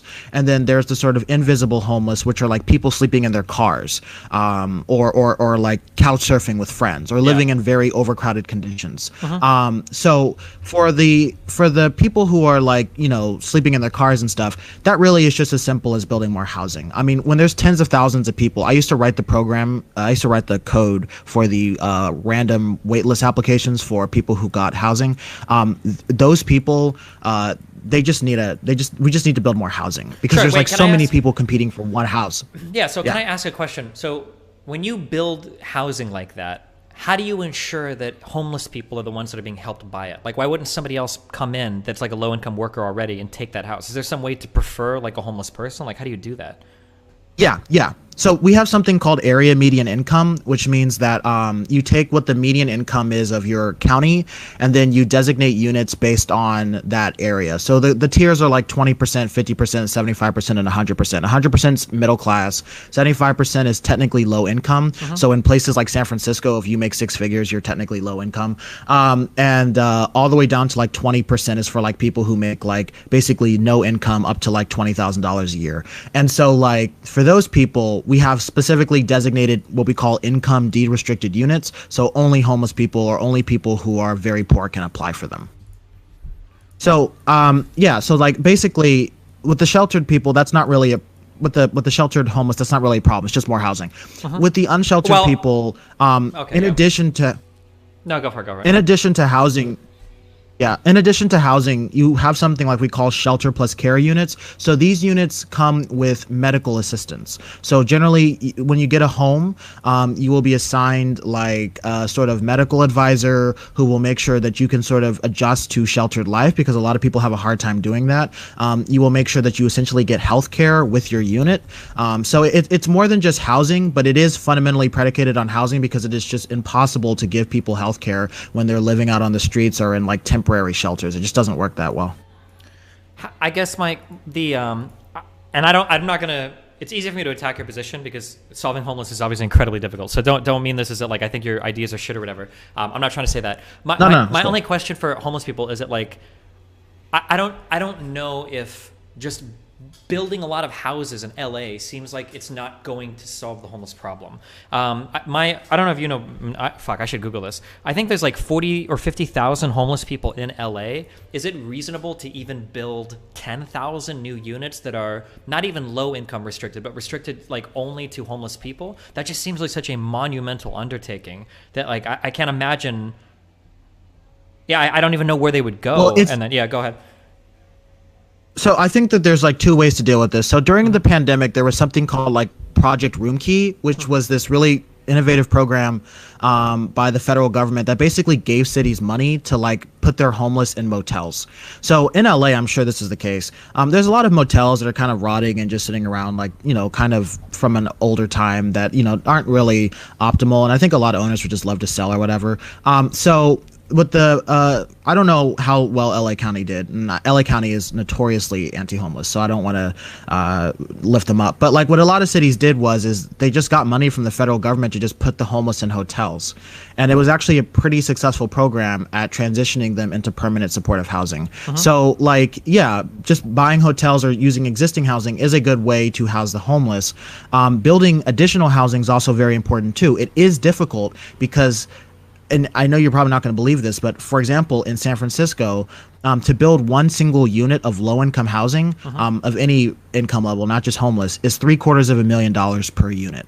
And so that is the byproduct of the fact that the permitting in the United States for a home takes so long. I've heard this. Yeah, there's like a it lot takes of 2 years to get. Yeah. Yeah, it's strange because in the U.S. we always think of like Europe as being like socialist, like bureaucratic, blah blah blah. But I've heard that when it comes to anything having to do with building anything in the U.S., the amount of like red tape is unfucking believable. Especially in places like California, there's so much there's so many hurdles you have to jump through to do it. Yeah, and it's because, again, like a lot of like landowners just don't want things near them, so they put as many obstacles in front of them as possible. There's a complicated history behind why these processes are there, but I think that's the bulk of why. But still, yeah, so it's really expensive to build new housing when it's $750,000, upwards of $1 million in some places in LA just to build low-income housing. So that's why it's really difficult, but you can use pretty effective like public subsidy programs to put the homeless in housing. The problem is the federal government, since the Reagan era, just is not interested at all in building public housing or building subsidized housing. They've basically clawed away at that stuff from HUD. So now you have to rely on local cities and states to do it. But local cities are run by homeowners that don't want poor people near them. So they make housing as hard to build as possible. And ultimately we get like some of the worst homeless crisis in the entire like industrialized first world. Sure. So while that's true, I want to qualify two things here. So again, I think that if you want to help homeless people, I would say that you have to be razor sharp on the types of units you're building. Because if you just build like low income or just subsidized housing or whatever, I don't know if homeless people are going to be the first ones in line to take advantage of that. I think that there are going to be other working people that could live in other places that aren't necessarily like homeless, either invisibly or visibly homeless, that are going to be like taking those units, number one. And then number two, as much as I hate NIMBYs and everything, I don't necessarily think it's always the idea that like they don't want poor people near them. It might be that they're just acting in their economic interests and they want to protect like their investments in property, right? If you've got a house and it's appreciating and appreciating, and the government is thinking about doing like new things that are going to potentially slow down the appreciation of or decrease massively the value of a home, you would expect people to vote in ways that like support their economic interests. Not saying that I think that's a good policy, but I mean like it's pretty reasonable to expect somebody to do that, right? I mean, I get that to some degree, but like if you're a homeowner that's paying like literally like a couple $100 in taxes thanks to Proposition 13, and your house is literally valued at like $1.5 million, like how much more appreciation do you need? right? It's like, I don't disagree with that. So this is because my take has always been, because when it comes to Prop 13, I've always said if your house is too expensive to pay taxes on, you should just fucking move. And obviously people don't like it when I say that. So I don't necessarily agree there. But I'm just saying that, like, I don't know, like, there has to be some sort of like enforcement. Or some sort of, I don't know if I would say like anti-democratic or authoritarian. Like, I'm curious, how do you think you get over that? Because you're basically telling voters we're going to do something that's absolutely not in your interest. Or it might be in your interest, but this is going to be a very long-term interest thing, like maybe increasing the economic prosperity in the cities surrounding you, which is going to cause your children to have better opportunities, blah, blah, blah. But it's going to cause a massive like drop or a decrease in appreciation of like literally the number one like piece of wealth that most people have. How do you get voters on board with something like that? How do you do that? I mean, the thing is, like, I think, number one, if voters... So I think that, first of all, most voters aren't anti-housing. This is actually borne out in polls and stuff. Like PPIC, which is California's premier polling firm, like does polling on this all the time. And most voters support building more housing. I think the problem arises when you have a small group of like homeowner associations that are like highly invested in this stuff. Because the people who are against housing, like they're going to show up to every meeting and say no. The people who are fine with an apartment complex being built in their neighborhood, they don't got time to show up to a meeting and say, of course I support this. They just kind of assume it's going to happen. So like oftentimes we get tricked by like homeowner associations that are extremely NIMBY as thinking they represent the majority of voters when they don't. I mean, clearly, again, just in California, we just eliminated single family zoning, which was a huge deal. Like the White House called for it and everything, and it was considered impossible, but it's a representative democracy. And people said, look, you know, multi-generational households need to live together. A lot of homeowners can build a home on their property and collect rental income that way, as opposed to relying on an appreciating asset like a house exclusively. There's a lot of ways to like, you know, solve the housing crisis that don't, revolve around like tanking your property value. So it's not like it's impossible, but I think that we get distracted by a lot of loud people. But there's something else you said that I think was really interesting. So you said like, how do we make sure that like we basically only build like homeless housing and we don't build like lower income housing for people who could practically just live somewhere else, but are getting in these units. I think it's also important to understand that it's kind of a multi-pronged approach, and there's no reason to focus on any one group, because if you only build homeless housing and you don't build housing at any other income level, you effectively create more homelessness, right? There's going to be more people. You're creating more homelessness than you are actually housing it, because there's always going to marginally be some person who can't afford any housing in LA and just decides to live in a trailer or a car, as opposed to, actually getting into a house. So we don't want to just do one income level or strata. We want to do all of them at the same time so that we are plugging holes on all sides. Yeah, for sure. This kind of reminds me of like, because everything and all the housing stuff like influences everything else, and you need like you have to like hit things from multiple sides, otherwise like other stuff happens that sorry, I'm being very vague right now, but like for instance, I've heard that like if you build people will complain about luxury condos going up, but I've heard that if you build a lot of luxury condos in an area, it's possible that like units that would be below that like monthly rent, that those units will fall in value a little bit, because more of the wealthy people will move into the luxury condos. You don't have as much competition for the same units or whatever. I don't know if that's 100%. Oh yeah, that's constantly borne out. That's constantly borne out in studies. So one of the things that we have issues with, like with lefties and stuff is like, and I am a lefty, but like a lot of other lefties are kind of split on this. But some lefties like firmly believe that like no what they call market rate housing, so housing at market prices, should ever be allowed to be built anywhere. But what these people like fundamentally don't understand is like, if you restrict the supply of housing, then housing costs go up, and that creates more homelessness. So we often debate these people a lot, but like there's a lot of lefties who get this. Even social housing systems in other countries use like publicly subsidized market housing, so that keeps a lot of the middle class and people not pushing people out into lower income housing. Because it's ridiculous that you have like software engineers in San Francisco who make like $150,000 living in some crummy old apartment in a lot of like people of color communities. I mean, they're doing that because they're taking up space from other people, and thus they're pushing people into homelessness because you have such a severe housing shortage. So like it's all interconnected. I think something that I'd comment on before too is that you mentioned that like the polling data always bears out that people want more housing. That while the polling data might be true, so this is something that I've learned a lot, especially on the last electoral cycle, is I think that, I don't know which poll specifically you're referring to, or maybe that's something I can go over later, but like it's very easy to poll on a broad question, but then when you get lost in the weeds, everything falls apart.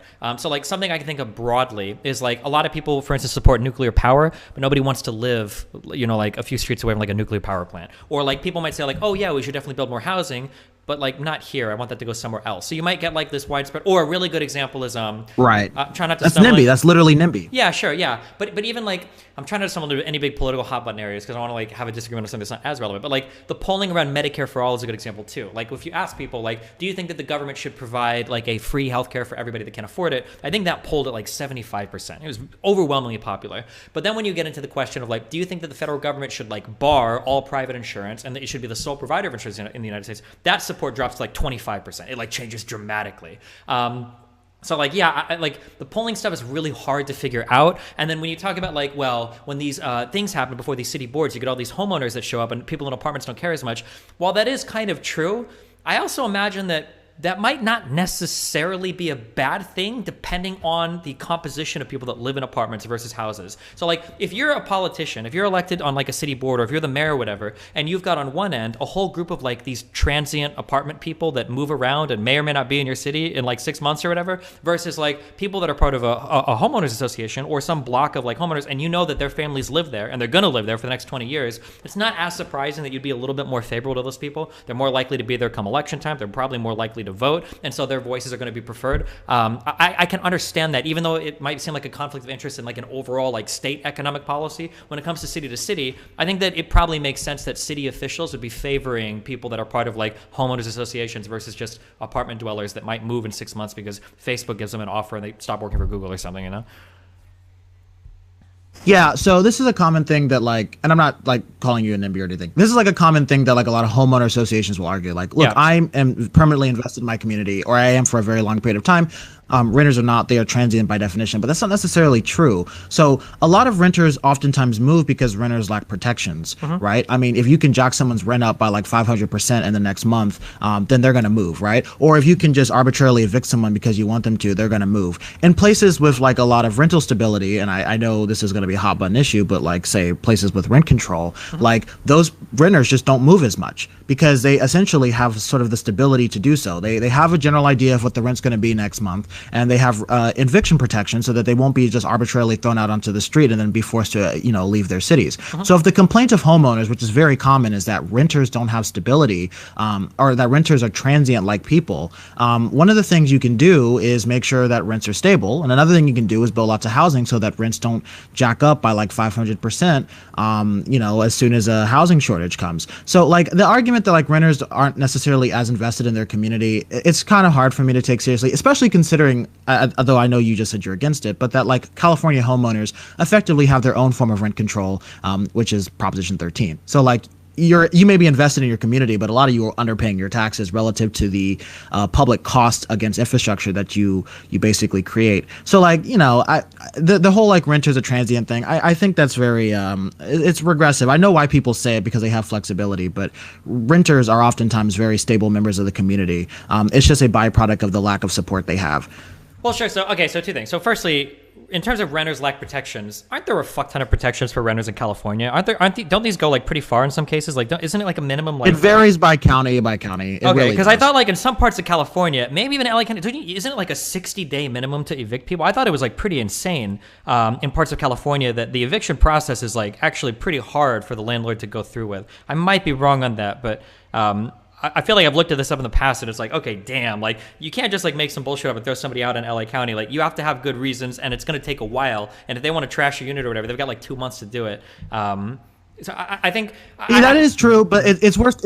Sorry, go ahead. Go ahead. Yeah. No, so most landlords do illegal evictions, not legal evictions. So most landlords are going to just tell you, oh, I'm going to raise the rent. And then people just start moving, right? Like they're not going to actually go. You have to know your rights in order to get a landlord to go through the sort of judicial process. And so most landlords know full well that they can just threaten to increase the rent and people are going to do it because they don't want to be thrown out on the street. And I'm sure you've searched for an apartment, I think in Glendale or something. I mean, I know you have more money than the average person, but like searching for an apartment takes a lot of time in California because we don't have a lot of them. So you're oftentimes competing up against a bunch of other people who are also applying for apartments.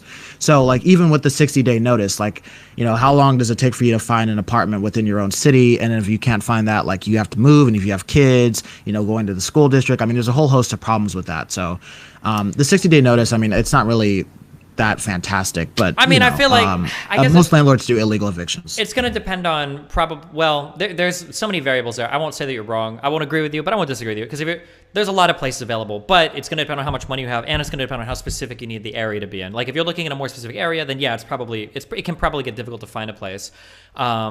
But also, I just want to be clear. I don't think that saying you're going to raise the rent, I don't think that counts as necessarily like an illegal eviction, right?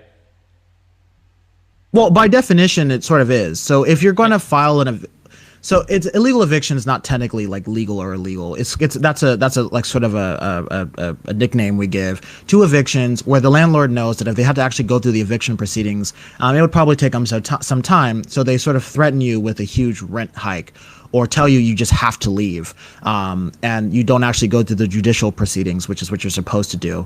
And so effectively, you've evicted somebody because of their ignorance of the law. And most tenants don't have time to know, what their rights are as tenants because that information is not publicly available. Although we did just pass a bill that will help renters learn their rights. I understand. But most renters don't know their rights. And yeah. I really don't like that idea of calling it illegal because I understand that we should do everything we can to help people know their rights, but like informal. for instance, yeah, okay, maybe informal, right? Like a cop could come up to me and say like, hey, what's your name and where do you live? And I don't if he doesn't suspect anything, I don't have to actually tell him. I can say fuck off and like walk away. But like if he asks me and I give him the information, it's not like he did like an illegal search and seizure or like an illegal like identification. It's just I didn't know my rights, I didn't say anything. But I would be hesitant in calling it illegal there just because the people didn't know. Just because when you call like an illegal eviction, that sounds like some crazy shit. Like somebody setting off like a bug bomb in your basement, or they're like destroying your property in order to get you out, or they're like threatening you or something. But I can understand like you can call it an informal or you can call it an informal eviction. Also, I think before I guess it's hard to find like data on this, but like I think it's fair to say that apartment dwellers are always going to be more. I think am I using the word transient correctly? Like people that kind of like move in and out. It's a loaded term, but I get what you're saying. Yeah, I'm not trying to like use an offensive term or whatever. Like if somebody buys a house, you can say more mobile. Whatever. Sure, they're probably stuck there for a while. People don't buy houses generally and then move like next year. Whereas if somebody's renting an apartment, like they're not usually there for a long time. Now, unless you said they get like a very sweet rent control unit, and then like other stuff happens, they might stay there for a while, which could be good or bad depending on. That's a whole other separate conversation. But I think that like in terms of like political efficacy or political strategy, I think as an elected leader, if I had like 45% of my city in favor of one thing and 55% of the other, if the 45% was in favor of one thing, but that's like 90% homeowners, I think you're always going to favor those people because they do have like a stronger commitment to that area and they're more likely to be there in subsequent elections. And it feels like that's something that you probably need to consider, not you particularly, but like if you're enacting some type of policy, if it's going to like leave a lot of homeowners fucked over, that's probably going to bear out in the next election cycle. And then whatever you're trying to do is going to get like re-rolled because obviously the new person is appealing to the more permanent voters that are going to be there consistently voting for whatever policies favor them.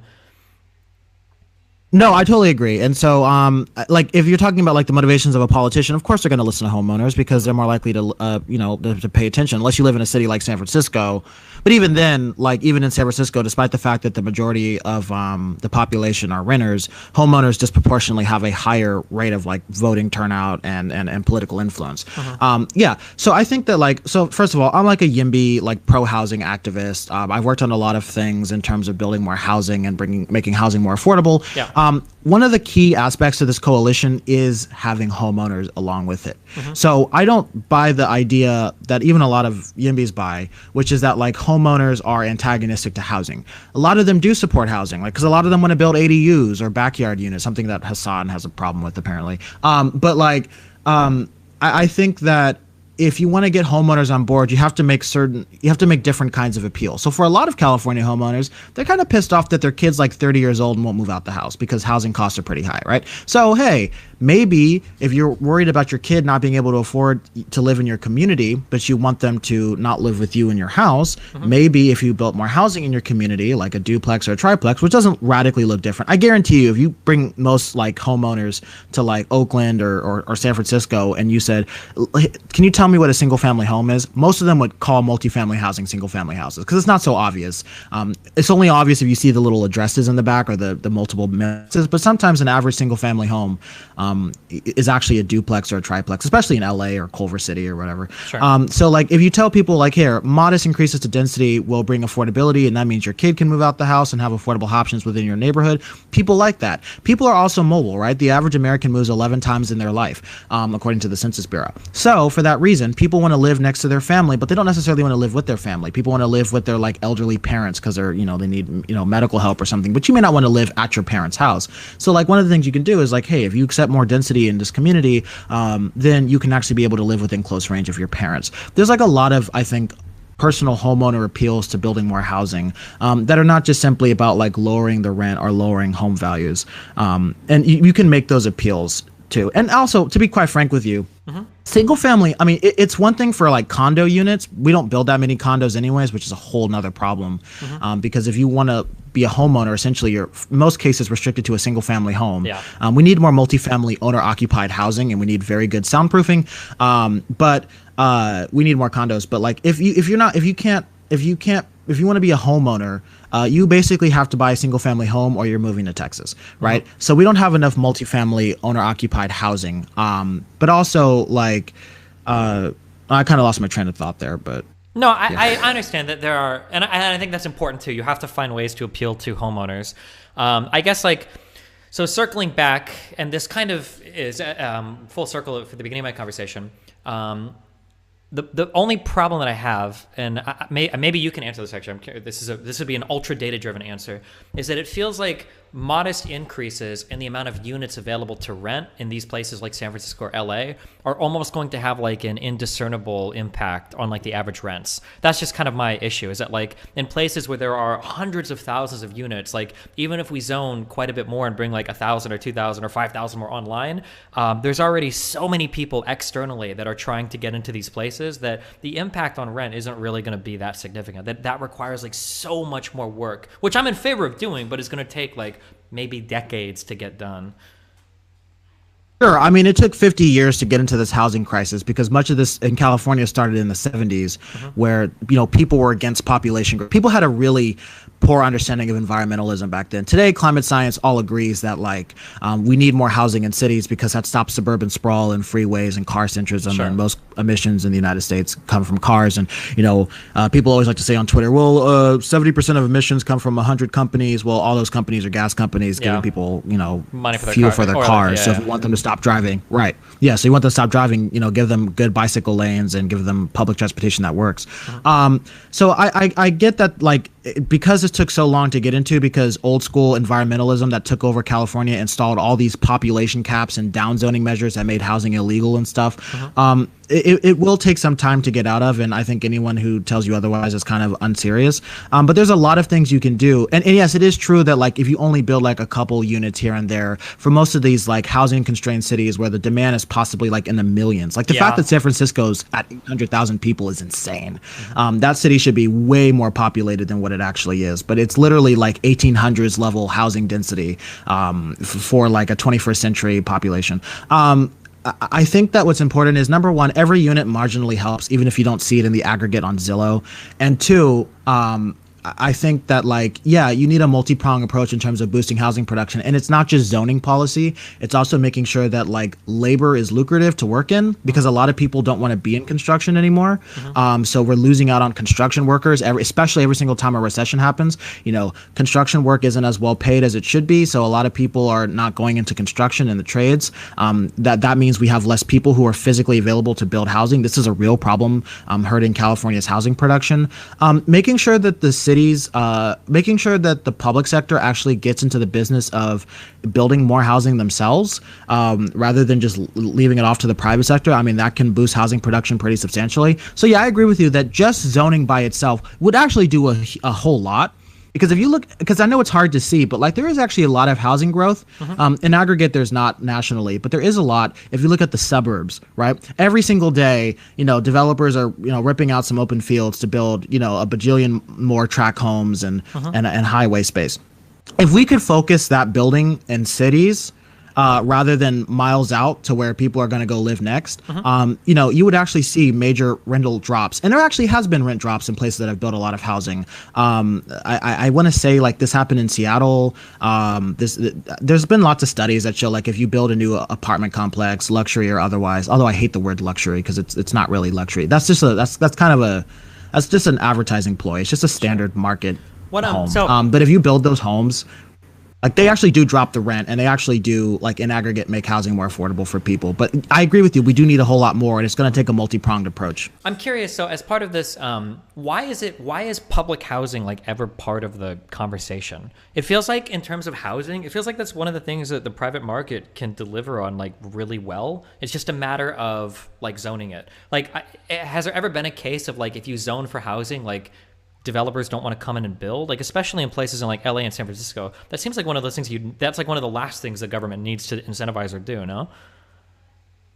So, I mean, the housing market's pretty cyclical, especially the construction market in like most of these cities. So, unfortunately, what ends up happening, you saw this during the recession, is every single time a downturn happens, people stop building housing.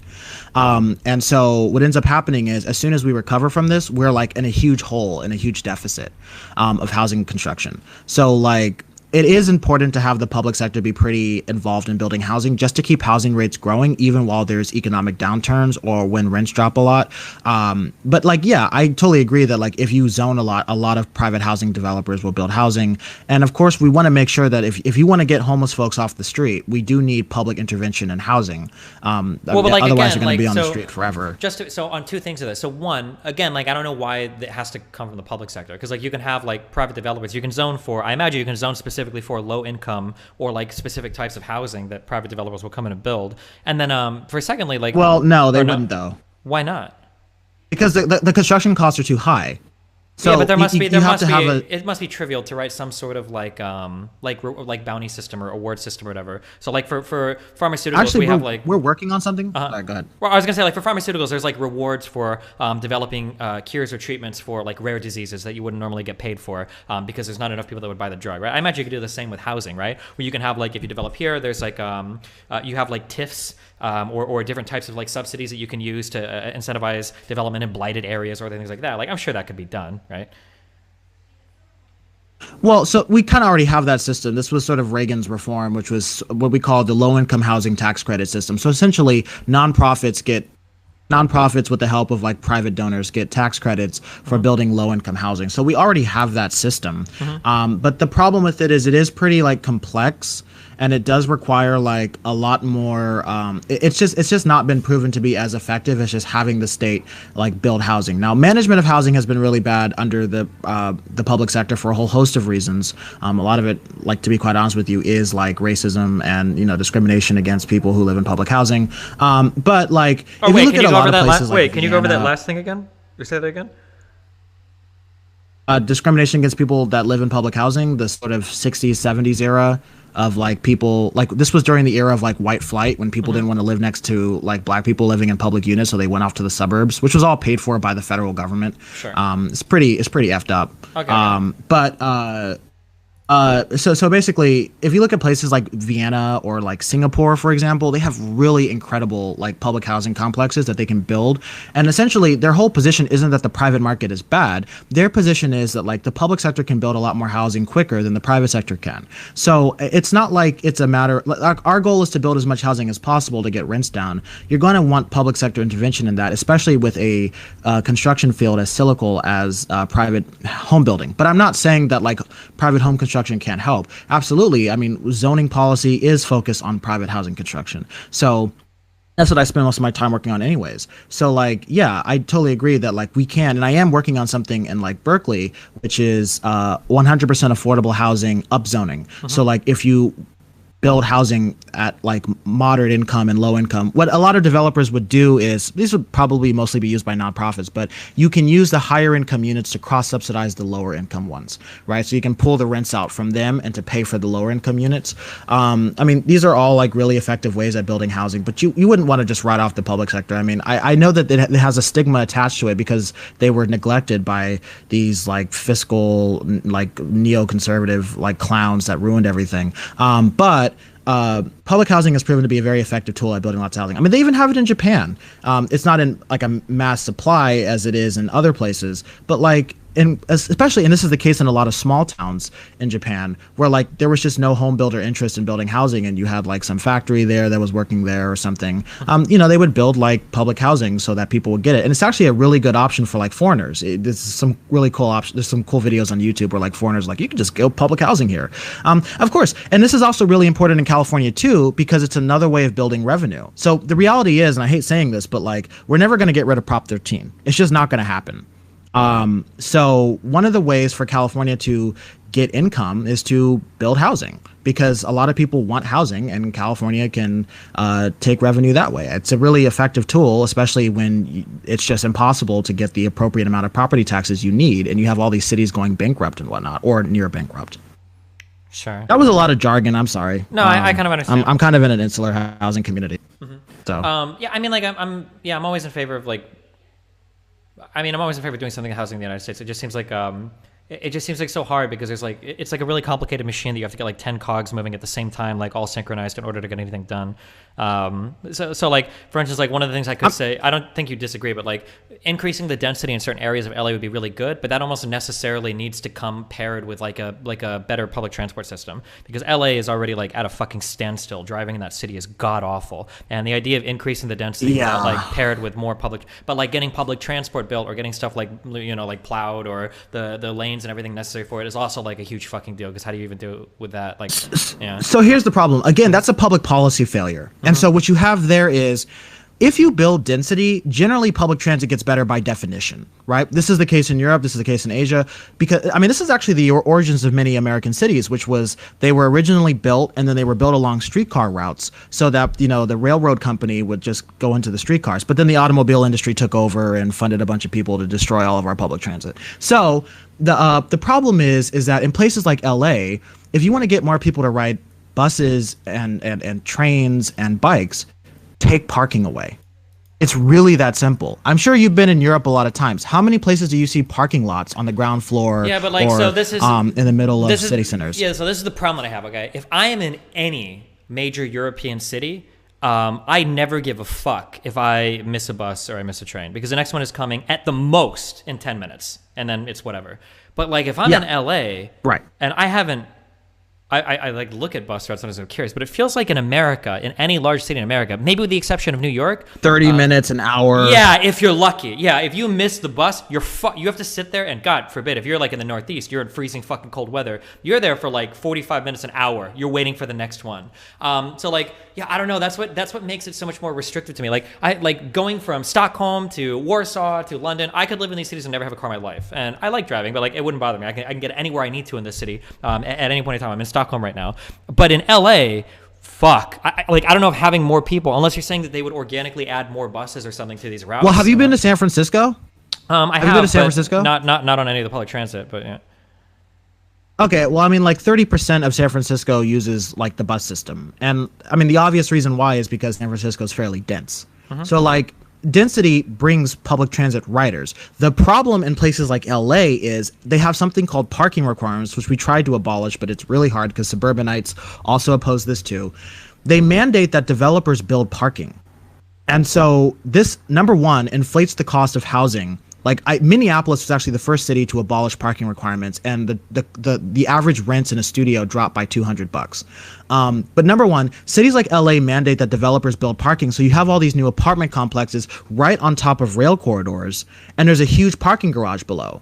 So much of our public policy is invested in making cars as convenient as possible, while neglecting public transit. And so if they had just not built the parking there, people would have rode public transit. Or if they needed their car, they just wouldn't have lived there. But the reality is, in places like Europe, the reason why the transit's so good is in part, and this is the case with Amsterdam. If you look at pictures of Amsterdam in the 70s versus today, it was full of cars. It was basically like highway central.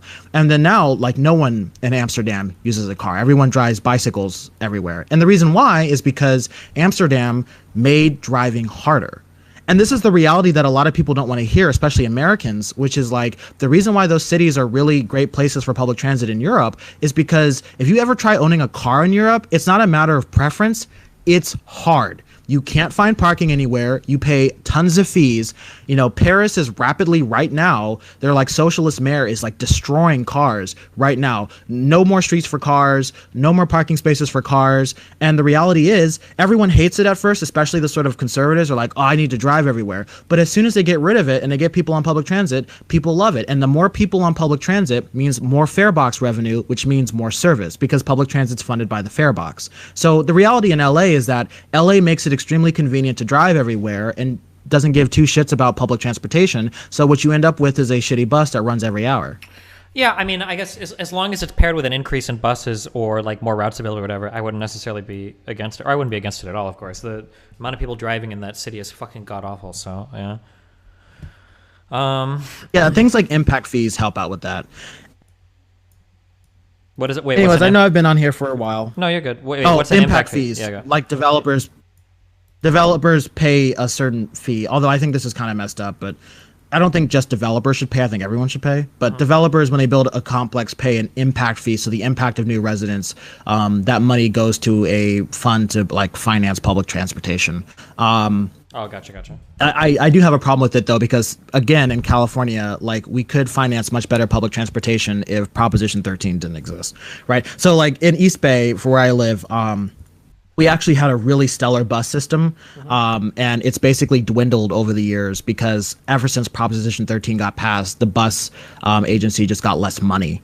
And so the buses just don't run as much. Just curious. Maybe there was no political feasibility there, but like, would it not have been possible? Or maybe this actually did happen, and I'd be even happier. Why not make it so that building ADUs is contingent upon like revoking your Prop 13 status? Like, does Prop 13 apply to like commercial property or? Yeah, it applies to all properties. So, look, here's the reality, okay? And a lot of like lefty yimbys are totally going to disagree with me. I am one, but the reality is like we're not going to repeal Proposition 13 for homeowners. It's never going to happen. Yeah. The mass, it's so like people should just stop putting their energy into that. But repealing Proposition 13 for corporations and commercial businesses, absolutely possible. We tried it. It was Proposition 15 in 2020. Or was it 2018? I'm forgetting. But it was Proposition 15. The problem is the like anti-tax people, which are very powerful in California homeowner politics, barely killed it. But it was very close. I think we only lost by like 1 or 2 percentage points. So we can get them next time. But yeah, absolutely. We should repeal Proposition 13 benefits for commercial use and businesses and corporations. It's insane. Like major oil companies where I am in the Bay Area pay like 1970s tax rates. It's just insane. But yeah, we could do something like that. Okay. Well, hey, is there anything else you want to chat about or? No, I gotta go get breakfast. But man, it was great to finally get on the DGG. So many years listening. If there's ever anything I say, because I love arguing, and I think if we get into the weeds on these, I think we might disagree on a lot of finer things. Like I hate rent control, for instance. If there's ever like a specific take that I give that you like want to come on and hammer me about, I would super love to argue because it's fun talking about like housing stuff. I think at the end of the day, I love to argue about rent control. It's very fun. Yeah. It feels like everybody wants the same thing. It's just, but how do we get there is like a really difficult thing to do. Yeah. So, but yeah, if there's ever a specific thing, feel free to like just bully me on Twitter, call me a dumb fuck, or DM me or whatever, and then we can chat it out. It'd be fun. Okay, great. All right, thanks, Destiny. Yeah, cool. I appreciate the conversation. Bye.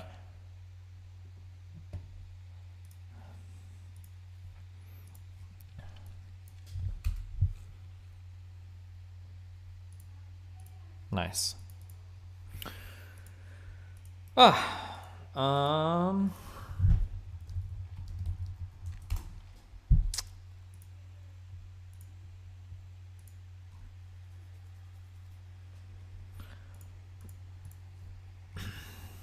Dan is mad.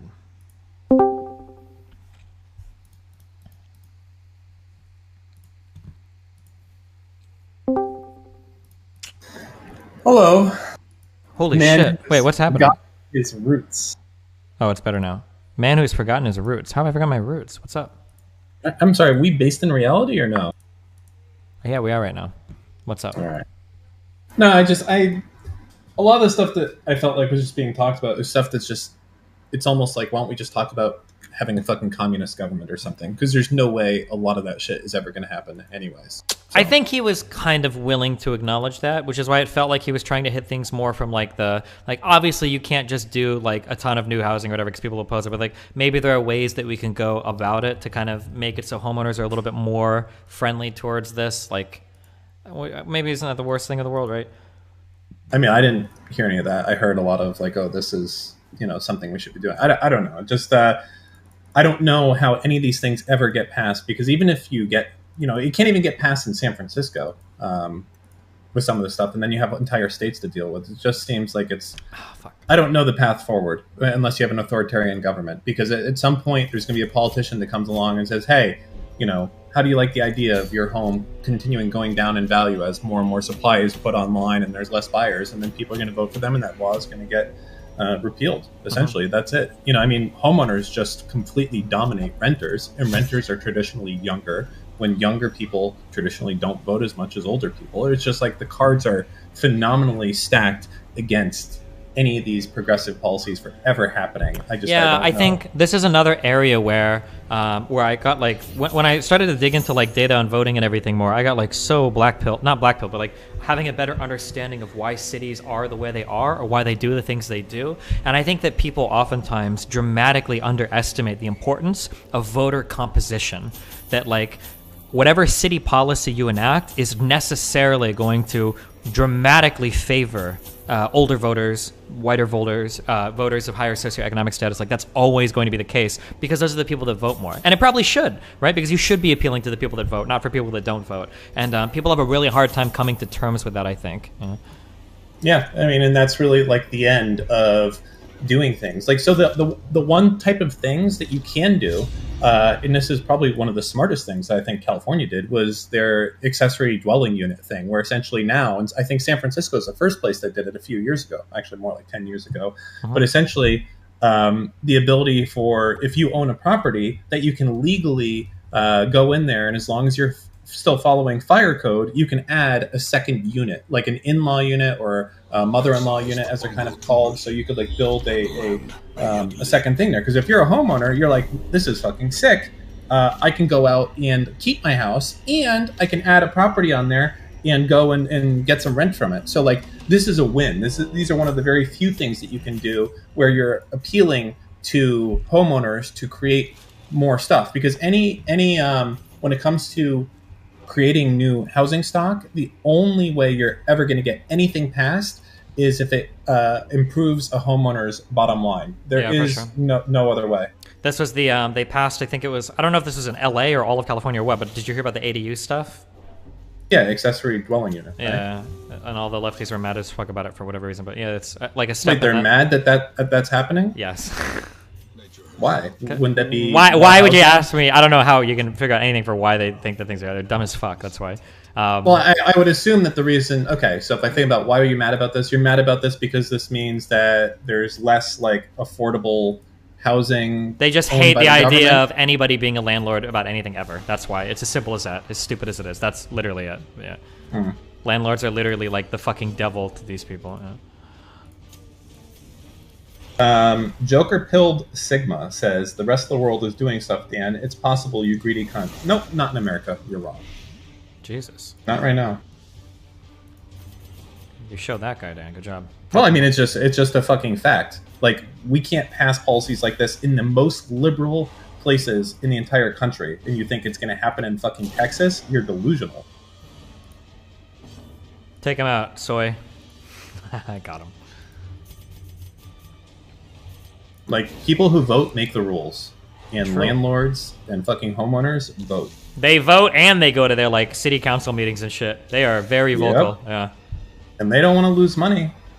And as long as housing... And here's the crux of the issue. As long as housing equals money and Hold wealth, on. Wait, sorry, finish your thing. I'm about to go off on somebody. Go ahead. No, go ahead. It's fine. Okay. Because renting fucking sucks. You don't save any money. You just light it on fire every month. At Destiny, go back to renting while working at the casino and tell me you love it. When I worked at the casino, I was a little bit less financially literate than I am now. I bought a house because I thought that's what you were supposed to do, because dumb fucks like you all the time talk about how renting is just setting your money on fire. Guess what I do now that I'm like pretty wealthy? I rent, because I'm not stupid enough to get bogged down in a fucking mortgage in some area and then be tied to some fucking property for the next 5 years at least. I want to break even on my property. Like, renting doesn't suck. You're not setting your money on fire and you're not lighting your money on fire. If you want to light money on fire, this is what you do. You take your money and you go to the parking lot and you actually light it on fire. That's lighting your money on fire. Exchanging your money to having a place to fucking live so that you can sleep, so you can have a place to eat, so that you can have a place to be an insul at, and so that you can have a place to like go somewhere else and work. That's what you're paying your money for. Because you're a Twitch streamer, you don't have a real job, Destiny. How do I not have a real job? Number one. Also, number two, I already told you I've worked real jobs, and I bought houses while I worked real jobs. And I'm telling you that the concept of buying a house is not the easiest concept in the world. Now, I understand that you're probably a dumb fuck and you've never owned a house in your life. I have owned a house, okay? Having to like replace your roof, that fucking sucks. Having to do like anything related to HVAC or foundation work, that shit fucking sucks, okay? Having to get like a new washer dryer because your shit's broken down, that shit fucking sucks. There's a lot of huge like upfront costs sometimes that can be stuck into owning a house. Now, if you're ready to absorb all of that because you're decently financially literate and you have the money to do it, that's fine. But otherwise, if you want to pay a premium to not have to do that and to smooth out your outflow, your cash outflow for living in a place, then you rent from somebody else that absorbs all of those major hiccups, the huge volatility of like owning a place, okay? Don't sit here and pretend like renting is setting your money on fire. You are paying a slight premium to smooth out the amount of money that you pay every single month for renting a property, okay? Fuck off. Sorry, go ahead. I think the biggest benefit to renting, honestly, is the mobility you get. That's the biggest thing that you have for renting. It's like so sick that you can do that. You won't realize that until you have a house someday. Like the fact that you could just... Destiny doesn't understand opportunity cost. My house increased in value 20% year over year for the last 5 years, making more than my salary. All I had was a small down payment. Good job, Raz. What is opportunity cost? Can you link me the Investopedia article on that? I don't know what that means, dude. You got me.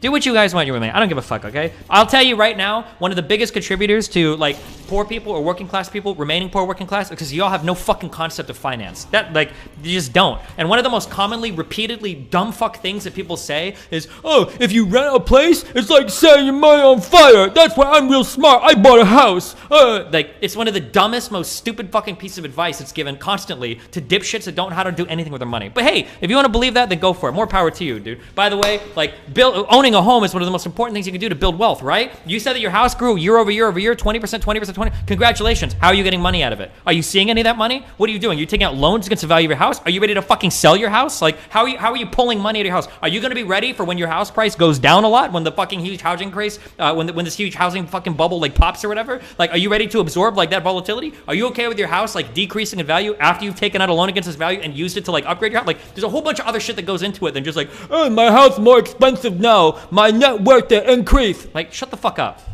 Sorry, I'm done.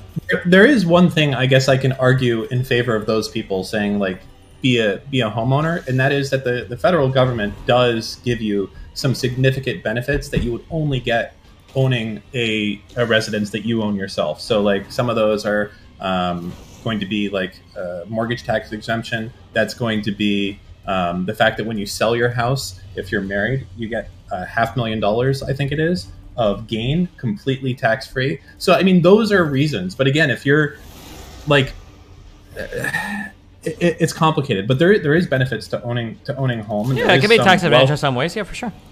Yeah, for sure. But like just owning a home by itself doesn't necessarily do that, because you could very easily think about this as an opportunity. You guys are essentially saying, oh, if you own a house, it goes up 20%, like that guy is saying 20% a year last 5 years. How cool would you feel if you were fucking renting instead during that time, and for the last 4 years, home values were going down 20% a year, 20% a year, your rent's going down 20% a year either? That's pretty fucking sick for you, isn't it? You haven't lost any money, versus the homeowner who might be underwater on his fucking mortgage, who might have to like sell the place at a loss. Like, you didn't have to take any of that risk. Yeah, but the problem is people don't see hidden costs for anything. It's ironic because that guy's talking to me about Destiny doesn't understand opportunity costs. A lot of these people don't understand opportunity costs, or they don't understand like the hidden costs associated with homeownership or the savings that you can have as somebody that rents. Again, this is why like I make more money than every single person in my chat that's bragging about buying a house, and I don't buy a house. I own one house right now, but it's just because it's in Omaha and I need to for my kid to go to a school district. But like that house is cheap as fuck. Okay, it's like $150,000 house. I would never like buy a house to build wealth. There are so many better things that I can do with my money to build wealth than buying a fucking house that I'm gonna fucking live in. What a garbage fucking way to make money is to buy a house that I'm gonna live in. Holy shit! Like I'd rather live in my car. It's more luxury. I'd rather live in my car and like buy a unit and then rent it to somebody else to make money. Like why the fuck would I buy like a non-revenue generating asset and hope that it appreciates in value enough that I can sell it for like a windfall of cash later in life? What a stupid fucking investment. Sorry. Also, for people like being incredibly stupid saying rent going down copium, like, yeah, look at the last year. Tell me rent didn't go down.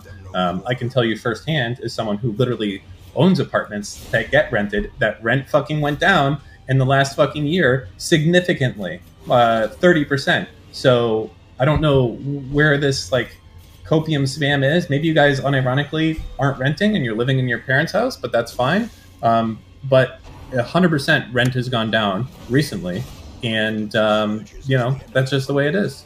I thought that was memes, but I got a letter from my apartment people that they had lowered my rent a little bit like 2 months ago, and I was like, oh cool, because it was supposed to be going up a lot because I was switching to a month to month, and they're like, oh actually it's gonna go down like $100 a month. I was like, oh cool, it's like $23.50 a month instead of $24.50.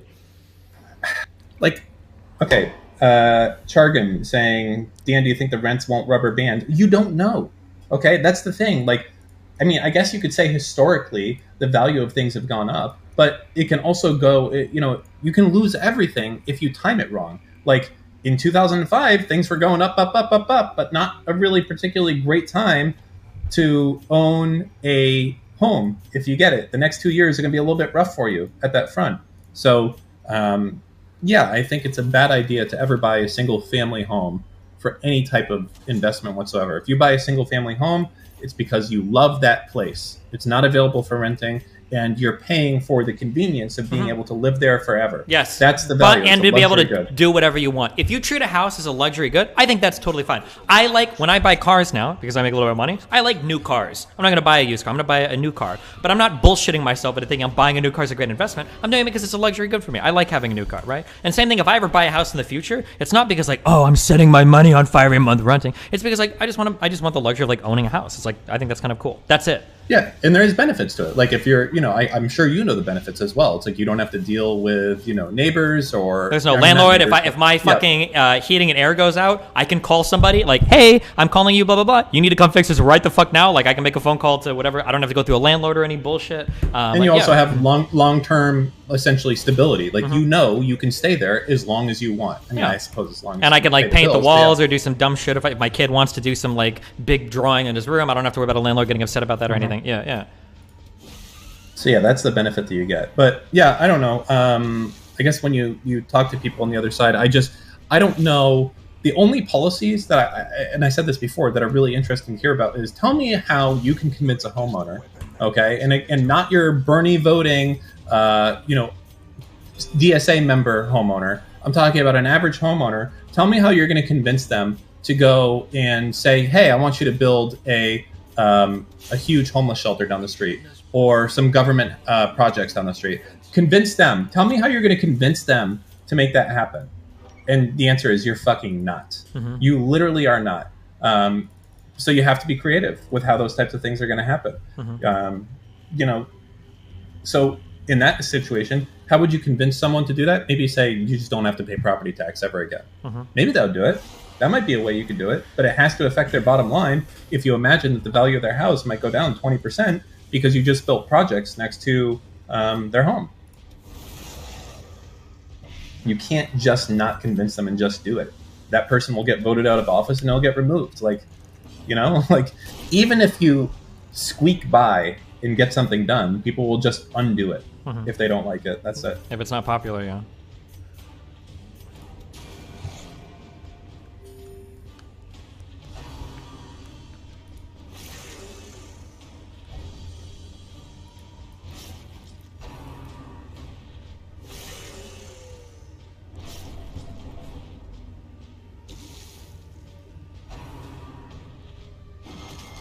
Destiny, I don't know. Like, I've paid tens of thousands of dollars in the last 7 years and I have nothing that I own to show for it. I think the idea of setting money on fire is that you put money into a piggy bank every month for a house, but sometimes, like, okay, I understand why you... I don't want to do it. I'm going to get triggered. I don't have the mindset to do this right now. I feel like we need to do way more, like, Finance 101 on this stream.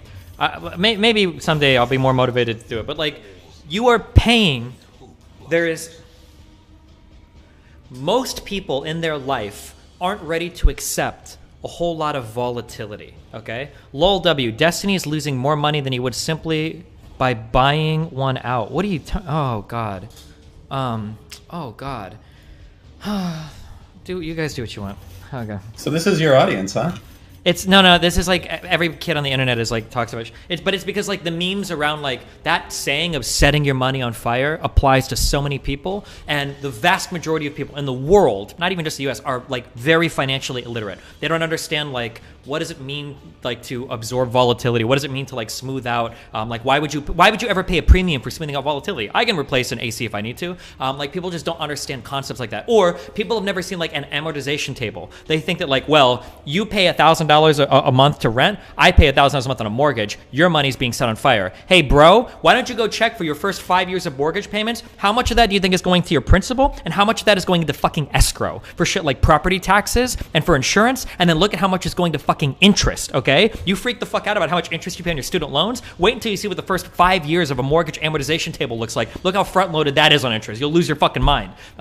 People just don't know any of these terms. They just think that like, well, buy a house, own house, rent property, have nothing. Like that's all they think about. But it's whatever. I don't care. I'm just playing Darkest Dungeon, Dan. My friends, my units. Mm-hmm.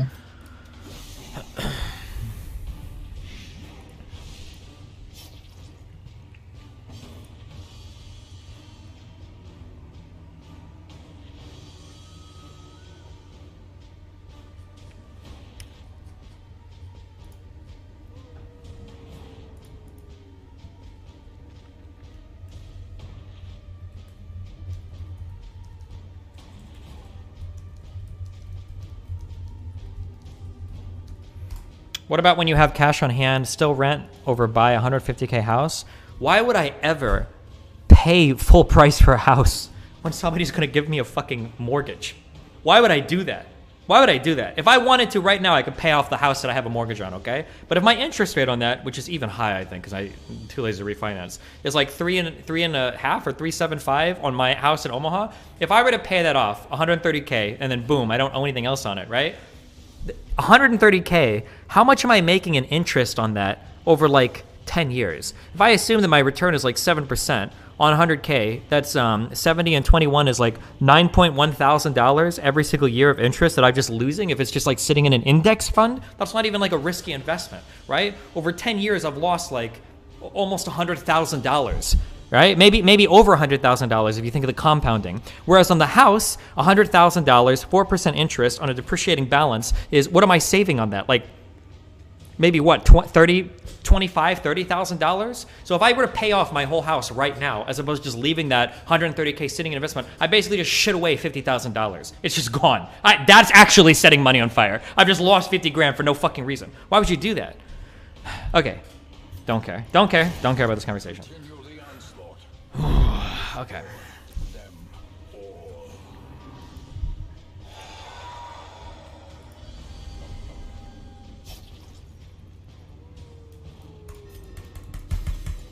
Managing debt and investing money and what do you get when you pay for something? Like these are all things that people have a really hard time understanding sometimes. It frustrates you. Someone's like, paying for a new house, like setting your money on fire. Go set your money on fire. There's a difference. You get something when you pay rent. You're getting something. What do you mean you're setting your money? You have a place to live. What are you talking about? Okay, I'm done. We're done.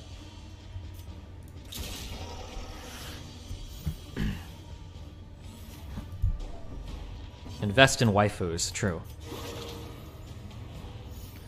Do you care that much about what some chatters believe that it would prevent you from giving advice to those who... Oh, sure, yeah.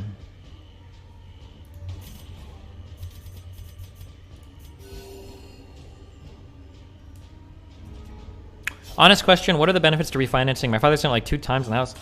If you can refinance at a much lower interest rate such that the total amount that you'll pay, like you have to calculate like the monthly payments and everything, is going to be beneficial. If you get a lower interest rate, sometimes it could be good. So like because I think my interest rate might even be 4%. I could probably requalify. Yeah, but who gives a shit? Like for you, like honestly, it's fucking nothing. What are you gonna save $80? Yeah, that's the real problem is my mortgage is stupid.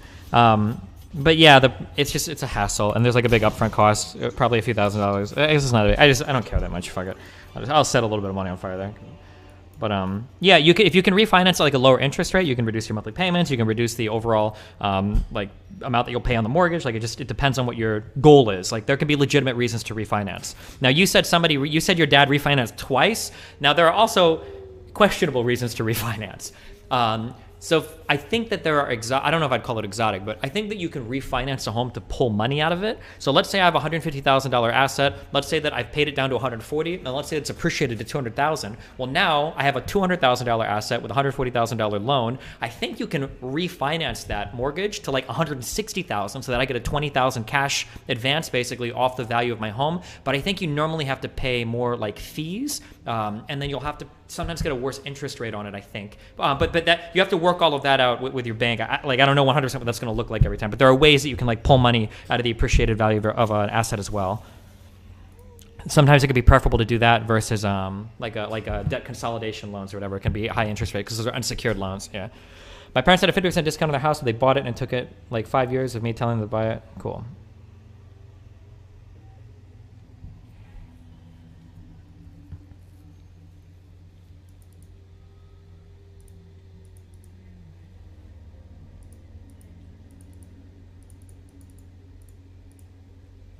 If you mortgage at a shorter term and it comes due, you can refinance without a penalty to take money out and use that extra money to put in the markets. Maybe.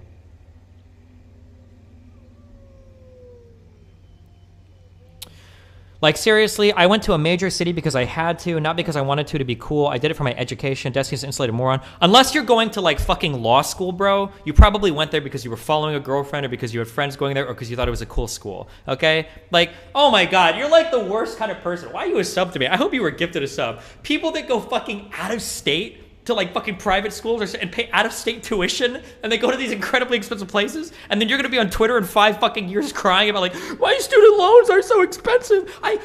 There's no way I could get a mechanical engineering degree in fucking Pennsylvania. Like I had to go to fucking the University of Texas or where, I don't know where the fuck you go to get mechanical engineering degrees at. Like, I don't know. Okay, Mel. Okay, I'm playing video games. Okay. Keys? Do I need these? I don't need these.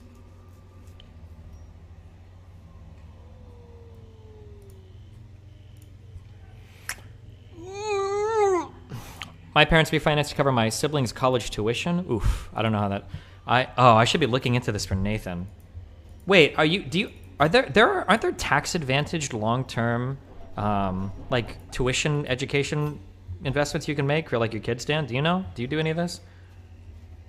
Oh, 529? Wait, is Dan here still? Am I here still? Am I lagging out? Oh. Yeah, sorry, I was watching a video. What's up? Do you invest in like a 529 for your kids or no? No, but I mean, I'm probably not a good example of this type of shit. Okay, gotcha. Well, I mean, hey, it's tax advantaged, okay?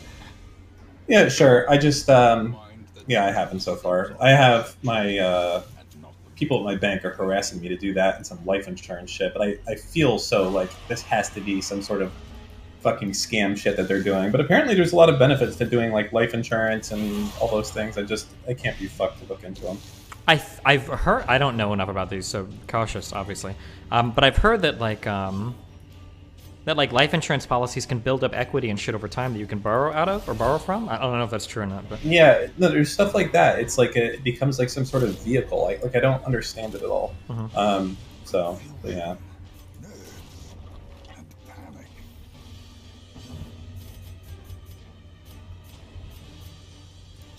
Dan, if you die without life insurance, it's a very heavy cost for your family. Okay. You could also just give them the money you made, right? Yeah, I suppose so. I need to make like a will for my kid so Melina doesn't steal my money if I die. Fuck. Yeah.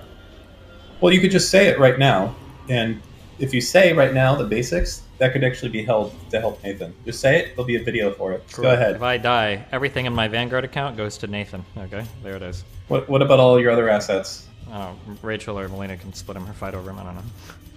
Split them? What other assets do I have? Well, I guess you could say your... Oh, like my house and my car and shit? As long as he gets everything in my Vanguard account, I don't give a fuck. People can fight over the rest, whatever.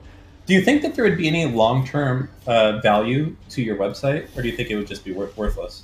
If I died, I think it would be pretty worthless. Right? Can somebody else besides me be Destiny? I don't know. Maybe Mr. Mitten can take the throne. True. Mr. Moon can be a steward to the Destiny GG brand until Nathan turns 22 and has his college degree. Then he can be... So until 22, Mr. Mitten is the custodian of Destiny.gg. Perfect. Yeah. See, this is like totally bindable, by the way. This is enforceable. Well, with the absence of an actual will, yeah, I think they look to other shit, right? Yep.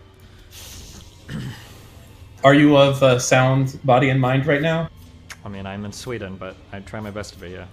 Okay. There you go. Binding. Done.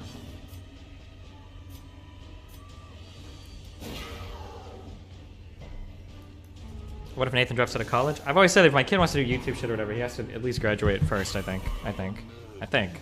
Maybe. Yeah, he should.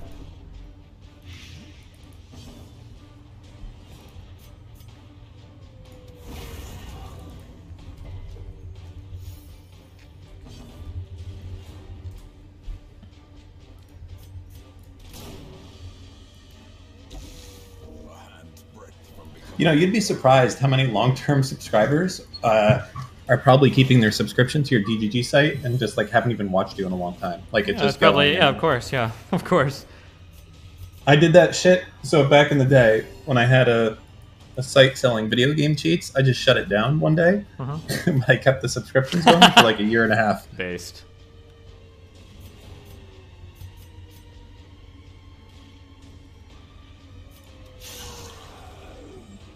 That was a different Dan though.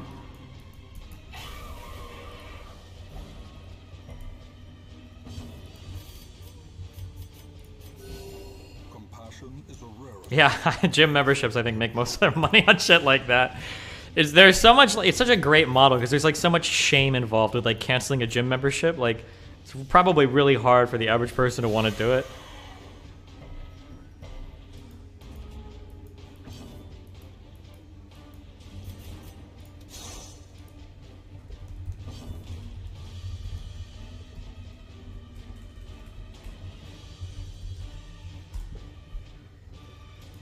Just say you're moving. That's actually what I do every time. Well, but that's actually true, I guess. Usually I'll go in and be like, hey, I gotta cancel my membership. Sorry, I'm moving. Bye. And then, yeah.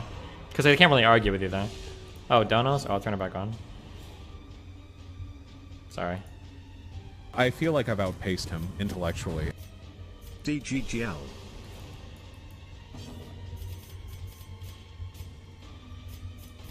I feel like I've outpaced him intellectually.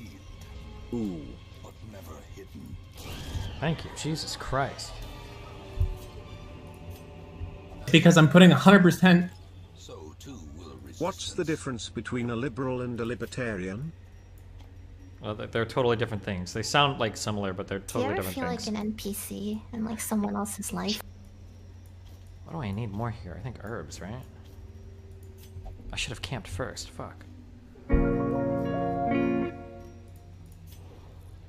I accidentally nuked myself while making a new cat post. I deserve to lose 5 batch. Static Nexus, 10 Canadian dollars. Is she in favor of abortion then? As she thinks everyone has control over their own bodies? Thank you, Steven!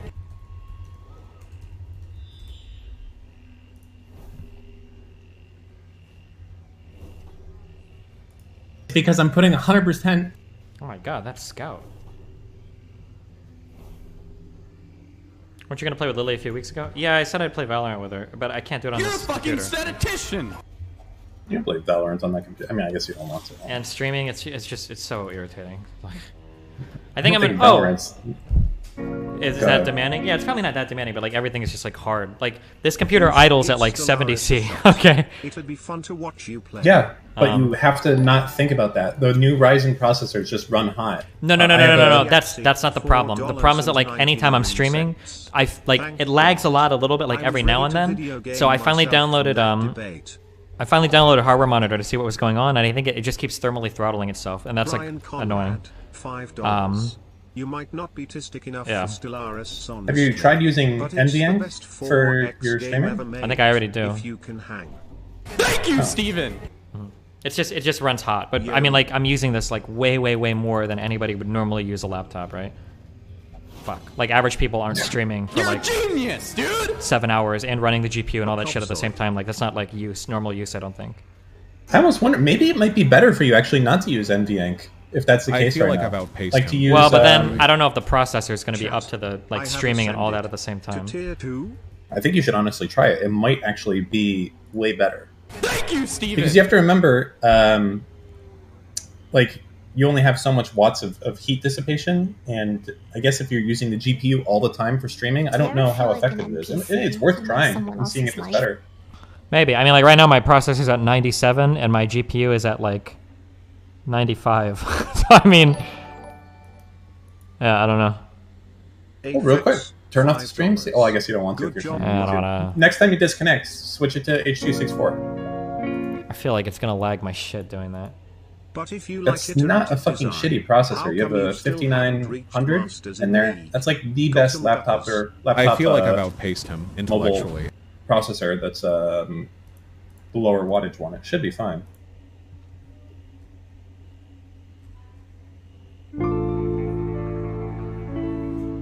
Wait, where the fuck do I even turn that shit on? Am I even using that? Hold on, I don't even know what the fuck is happening. Fucking dubstep. What are you looking for in OBS? Yeah, where do you turn on NVNC or like X264? You open OBS, go to the. Oh, it's streaming. Yeah, I feel like or I've streaming. outpaced him intellectually. May Dan keep blessing us with more based content. Oh, did I get raided earlier? Fuck. Oh, Mutin raided me. Fuck! Fucking dubstep. 3BR houses in the southeast are a sweet 150k. Why live anywhere else when you can work remote? /raid. That's tiny.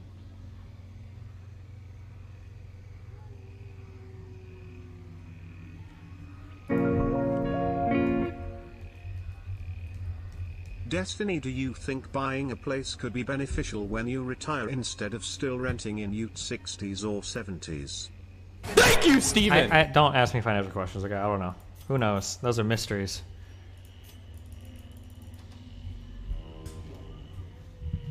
Shut the fuck up, Mutin, alright? It's a stupid fucking meme. Destiny, at what age range do you think an average male's sex life is at its highest? I have no idea. Just look it up. Why would you ask me that question? Destiny is a title, not a person, just like Elm Lady. Do you ever feel like an NPC in like someone else's life? Thanks for being there in my darkest times, Destiny. You have helped me pull through. Wow, thanks, bud. What is the best and worst thing about Sweden Go? Frogs are slimy and ugly, BTW, ye neither lose. Best is Giflar, and the worst are the Swedes. Aphex, $5. Did you see what the whole Discord was stunlocked about yesterday night? Nope.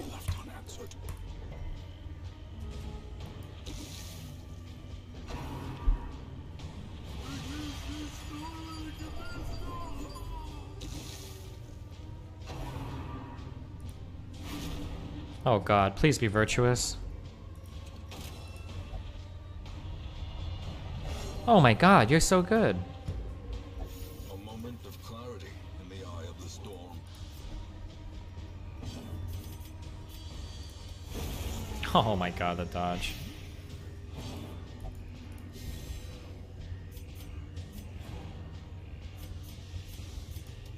Oh my god, the double dodge. Oh, the triple dodge. Just fuck my shit up, fam. I hope you give me a good tree branch smackdown.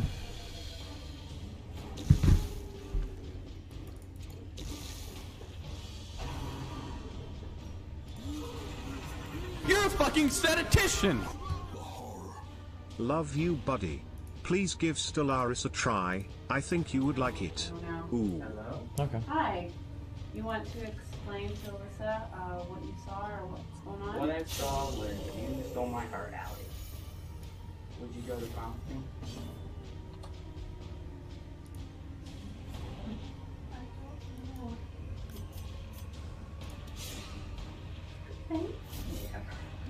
consider it?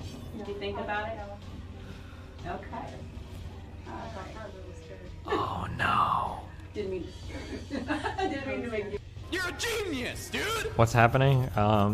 Click somebody else, link it in chat. Oh, yikes. Holy yikes. We got a big yikes there, fam. What happened? I guess some kid got, like, the guidance counselor to help him ask a girl out to, like, prom. And she said no, like, in front of her. It was just really awkward. He tried.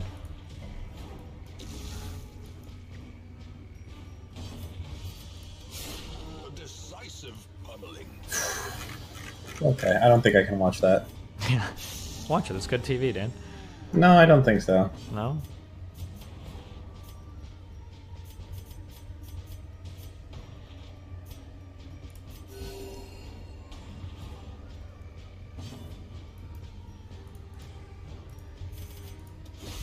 A woman accepted $50 from a West Virginia police chief so he could rape her 17-year-old relative. What?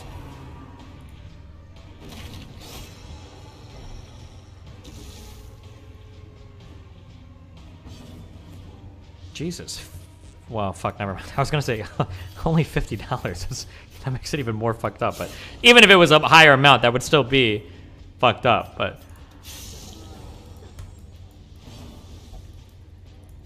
this is why you don't have Intel as a sponsor, okay? Shit like this. I'm just saying. Jesus. It's kind of like, it reminds me sometimes of, like, politicians or business people that will get, like, a bribe. Like, or no, like people like lawyers. Did this happen to Cohen or somebody else? I'm trying to remember. But like, they'll get a bribe for like $50,000 or $20,000 and they'll destroy their lives over it. And it's like, $20,000? Like, bro, like, you're making like a good, like, middle six-figure rent. Is 20 grand like really enough to even consider that? Like, was it? Oh, it might have been. You know, yeah. What? This reminds me. Oh my God, there was a scene from The Sopranos which you've never watched, and they were doing this scam where they had basically, it's like this HUD scam where they're like buying houses for cheap and selling them to the government or defaulting on their loans or something. But there was a scene, and fucking Tony Soprano is going in there after he's doing all, he's making hundreds of thousands of dollars, and he goes and he fucking, after all that's done, he's showing up and he's fucking ripping the copper out of the fucking housing. And the dude's like, "What are you doing?" And he's like, "This is the difference between me and you. I need every penny," or some shit like that. I don't know. Just people are fucking crazy with that shit. I would never be to that level. It just doesn't make sense. Yeah. Wait, did my Shieldbreaker say some dumb shit? Are we about to have a big fight? I don't know. Good luck.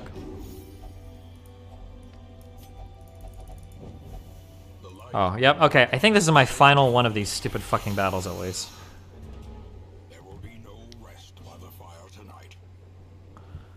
Oh, yeah, by the way, anytime I give anything that sounds like financial advice, I'm only talking about, like, US stuff. Anything that I say might be completely and totally fucking different when applied to, like, European markets. I don't know.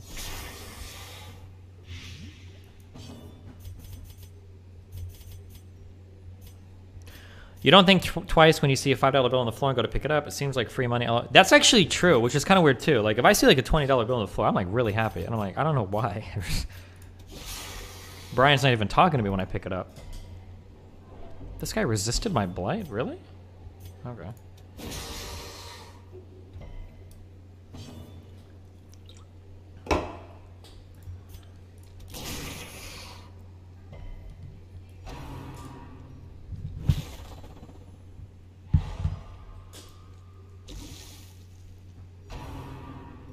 Isn't Melina's apartment rent controlled? Yeah, stuff in Sweden I think is ultra rent controlled.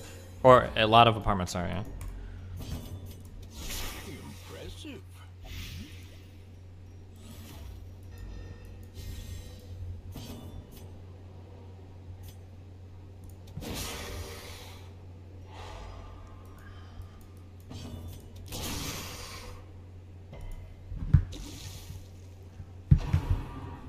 Do you think that cryptocurrency will survive 5 more years?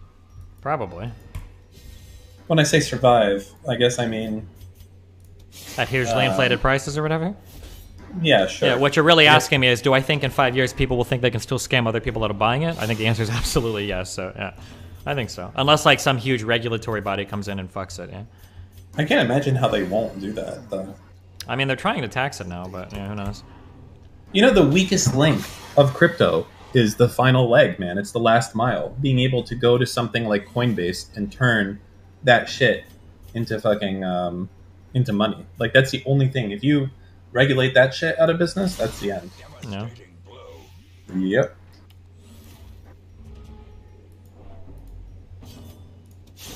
Prodigious size alone does not dissuade the sharpened blade. I feel Well, like Liger, I've thanks for outpaced 237, him buddy. intellectually. Yee. Precision and power. Destiny, I think you lost this fight. Wait, why? If they get maxed on stress, do you lose or something? Oh my god, I think you're right. Oh, I didn't even remember that. I have no stress heal in this party. They're at 90 stress and I have no way to reduce it. That's not enough. Can I kill this thing in time? Well, maybe. I just got 2 crits. If I get lucky on my turn order next time, maybe. It's manageable. I don't have any stress heal on this team, so it's not manageable. Oh my god, and they're gonna fucking heal. Yeah, fuck me.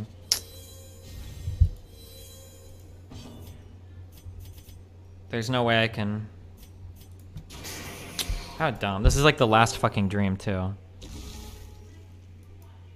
I feel like I've outpaced him intellectually. Could you ever kill this? This is an automatically reoccurring sum. No. Oh, and when they heal themselves... Oh my god! I don't deserve this. I don't deserve this. Oh my god. I can't believe I got that. Cool, so I have both of the cool trinkets for the... And I don't have to pick this up, it'll be at the shop or some shit. I'm done with all the Shieldbreaker dreams now, right? That was the last one. Say his name. It's not even a... I didn't even name this character. Borschier, that's not a sub. You don't lose if you hit 100 stress, not sure why you're swinging out. Subtle hubris, because I think the dream ends, and then I have to do it again some other time. Who told you that 100 stress ended the nightmare? Oh, I don't know, someone in chat. I thought it did, though, because I thought I've had them end in the past, and I asked somebody, like, can I stall? And they were like, oh yeah, you can stall. I was like, but I thought that ended the dream. But then they told me, no, the reason your dream ended in the past was because you hit 100 stress. No, you just can't become virtuous. Oh, so if they oh.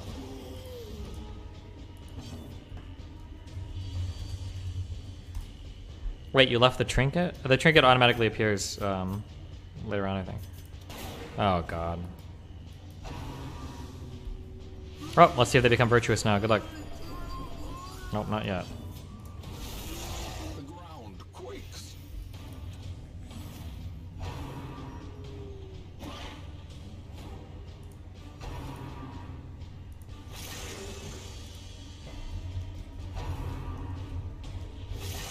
Grievous injury.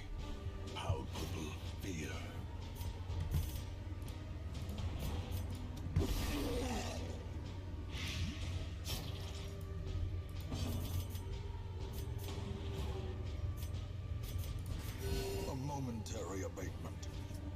I bet you don't know what happens when you check the Discord logo on the top left exactly. Okay, I think you have to get banned, my dude. You sound like a crazy guy. I think you are crazy. Wait, did I do the wrong thing?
forgiving.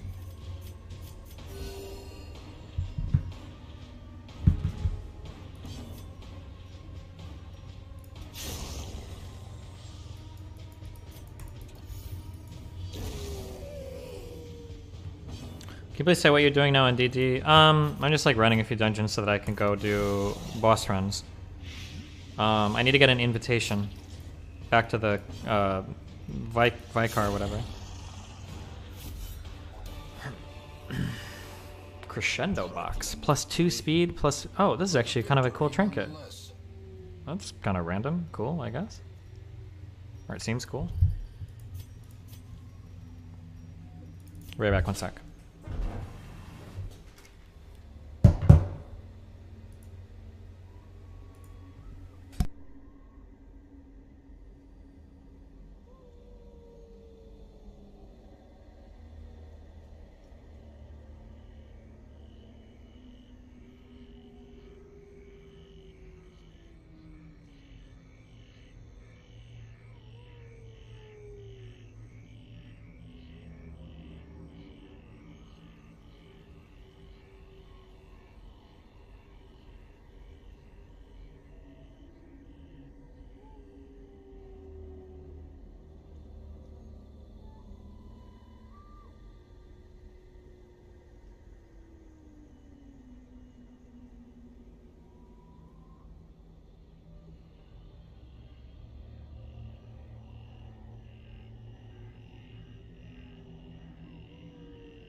Hold on 1 second.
Dark Shadow Elm, $5.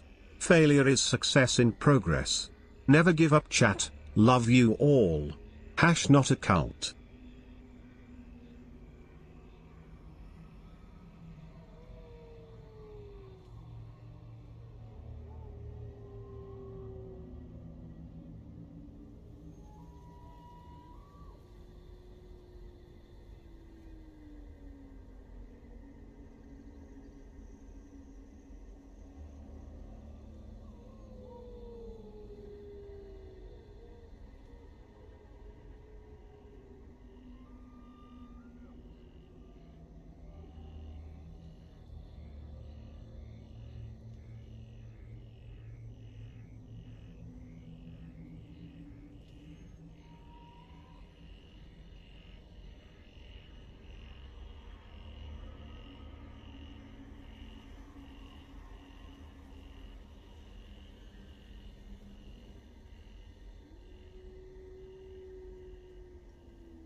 Scott Bradley, $4.99.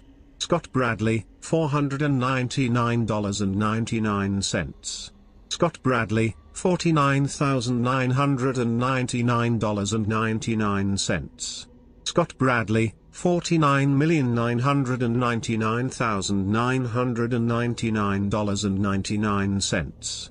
Scott Bradley, Ford you a quadragentillion 999 on quadragentillion 999 quadragentillion 999 novemtrigentillion 999 octotrigentillion 999 septentrigentillion 999 sextrigentillion 999 quintrigentillion 999 quatuortrigentillion 999 tetratrigentillion 999 duotrigentillion 999 untrigentillion 999 trigentillion 999 novemgentillion 999 octovigentillion 999 septvigentillion 999 sexvigentillion 999 quinvigentillion 999 quarter-vigintillion 999 trevigintillion 999 duovigintillion 999 unvigintillion 999 vigintillion 999 novemdecillion 999 octodecillion 999 septendecillion 999 sexdecillion 999 quindecillion 999 quatuordecillion 999 tridecillion 999 duodecillion 999 undecillion 999 decillion 999 nonillion 999 octillion 999 septillion 999 sextillion 999 quintillion 999 quadrillion 999 trillion 999 billion 999 million 999,999 dollars and 99 cents.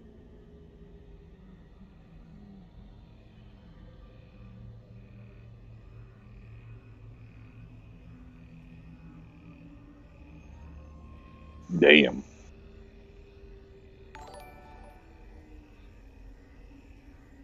Zibatsu, $5. Skill-based game by the way.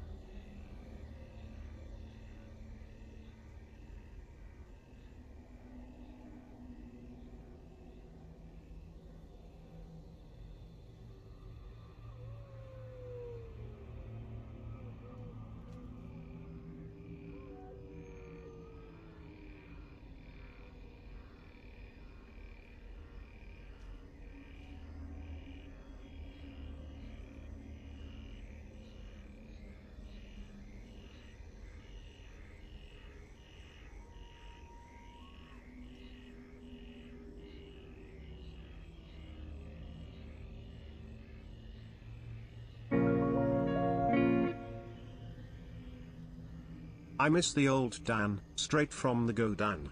Chop up the soul Dan, set on his goals Dan. I hate the new Dan, the bad mood Dan. The always rude Dan, spaz in the news Dan. I miss the sweet Dan, chop up the beats Dan.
It's alright.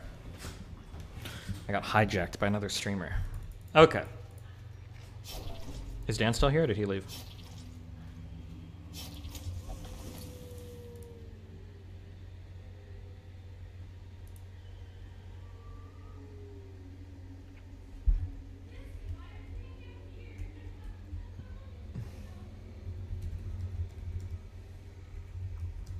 Destiny, will you debate this guy or did you just block him on Twitter? Who? Living in cities not electric good, just build more housing. No, I'm not actually going to debate that guy, and I never will. I'm tired of the... Is he a big person? If you are like so fucking like brain dead that you can't like look at what I'm saying and you just like extrapolate it to be like the most brain dead dipshit take in the world, then like, nah, fuck you. 2,000 followers? No, fuck this guy. I never said that living in cities is like a bad idea. Living in cities is a luxury good. I'm saying that living in like a top 10 city. There are more cities than just like 10 big cities. If you're too fucking stupid to recognize that, then why would I waste my time talking to you? Like, you're clearly a fucking moron, right? Fuck you, Dan.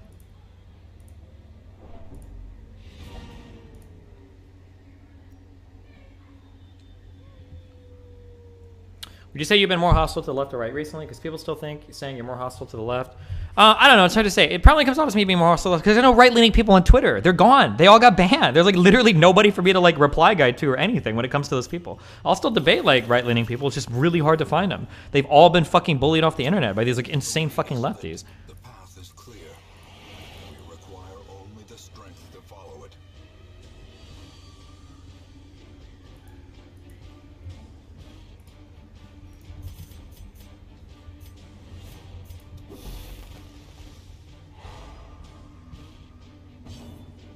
I'm gonna bother you again. This video's about raising kids in suburbs. He says it's shit. Wait, what?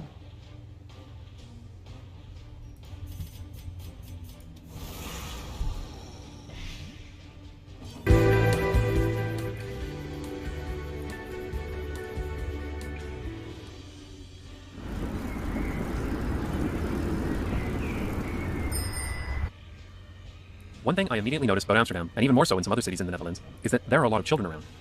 This is okay, maybe in like the fucking Netherlands it's easier to do it, but actually a bit of a problem for this channel because, for privacy reasons, I generally try not to show children's faces in my videos.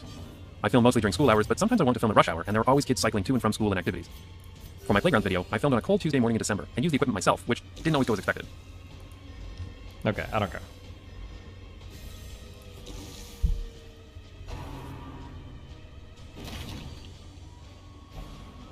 Teetering on the brink, facing the abyss.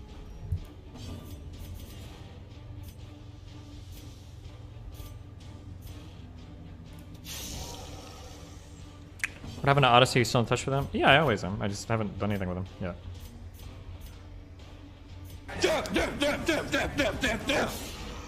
Yo. Yo.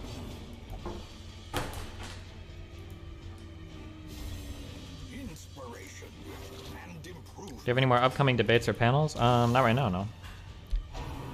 Why, does your mom? Got him.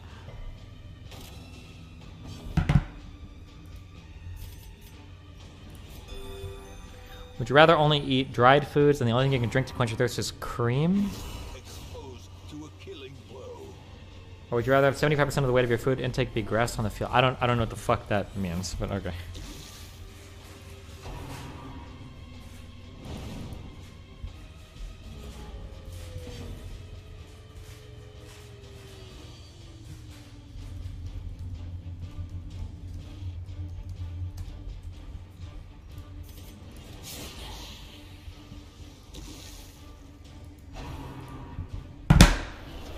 Did you quit soy? No, I actually soy up harder than ever.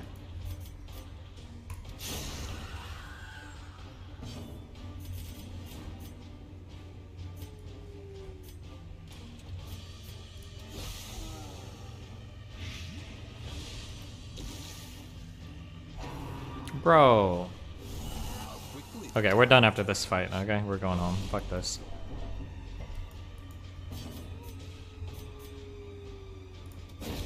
You should get really super high and play this game called The Artful Escape. I'll definitely do that tomorrow, okay?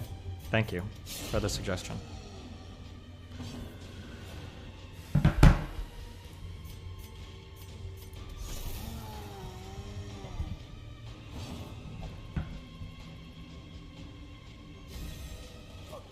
to perform beyond one's limits. Should play Renowned Explorers its base. If you guys don't behave yourselves, I'm gonna start playing fucking Stellaris, okay? That'll be the next stream killer game.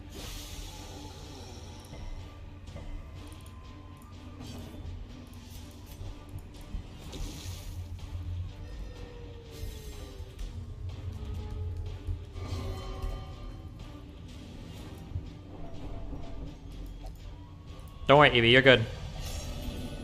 Wait, what does that mean? Wherefore, heroism. Was what is that? Was that good or bad? A singular strike.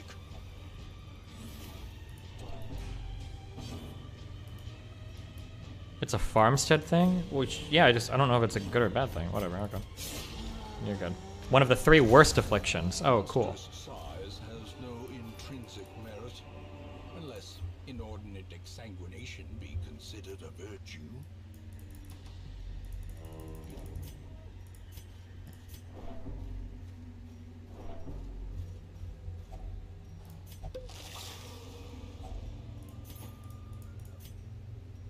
I could take this key and go back. Oh no, I thought there was a treasure room, but it would be so dumb because I don't need to at all. And I know I don't need to.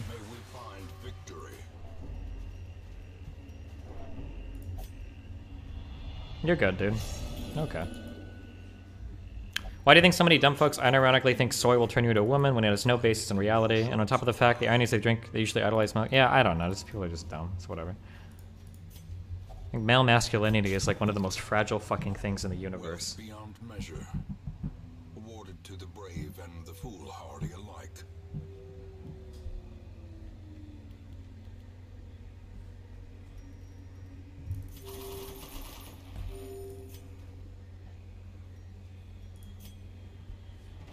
Good fortune and hard work may yet arrest this plague.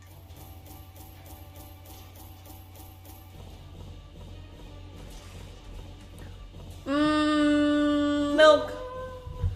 Jimmy wants.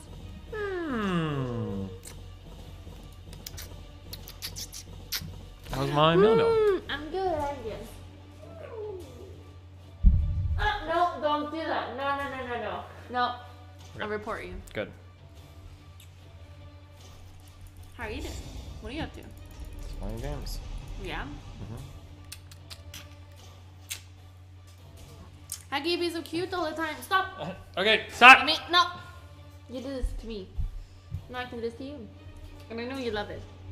He always says like, it's so cute whenever you come, and I'm like, I'm trying to not make it look like I really, really enjoy having you on my stream and stuff, just because, you know, I need to have my reputation. But then he's like, thank you so much for showing off. Do you know what that's called? Where's the copium, guys? Where's the copium, guys? Uh-oh. No, you're right, no. Uh-oh. There it is. I have recordings. Do you want me to leak them? Nope. Really? Nope. You sure? I'm sure. Okay, be careful. See? He's lying. Nope. He loves this. Aww.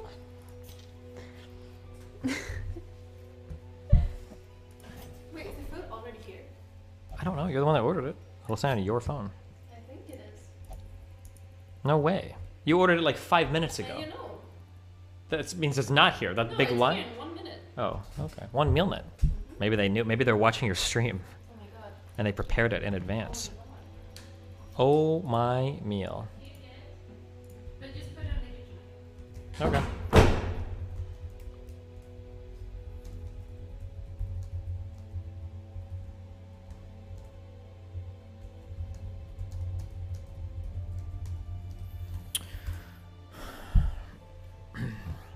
Watch the Vsauce vid while eating food. Oh, that actually sounds like a horrible idea. Thank you, though. Haha, dumpstered. Absolutely destroyed that guy.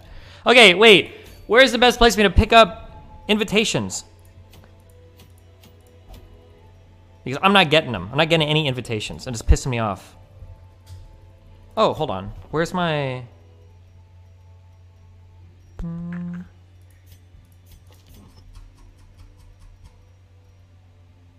Oh, the Shieldbreaker hand. I got it. So I need to wear this in conjunction with... Fuck, what's the other Shieldbreaker item? Oh, this. Is it worth it?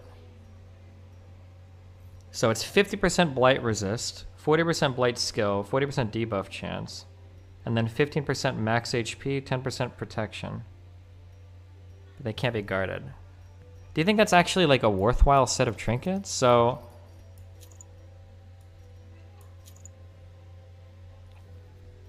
it actually doesn't seem that good at all. It seems kind of shit, actually. So the only thing I'm really getting that I care about, I don't really care about the HP that much. I don't really care about the protection that much. I don't really care about the blight. The blight is okay. It's got like one stat that I really care about.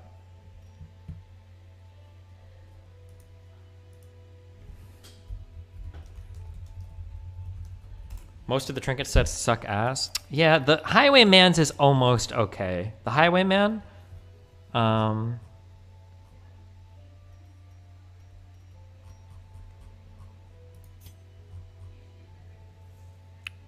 fuck, I don't know where the fuck my Highwayman went.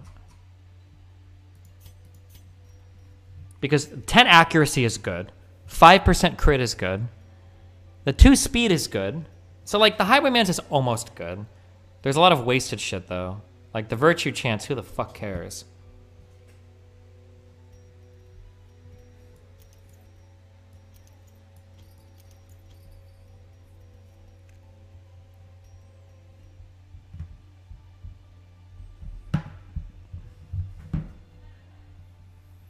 You die and go to heaven. Which would you rather? Having just be a conservative convention where they talk about SJWs and liberty university science communities, or listen to Steven Crowder dumpster?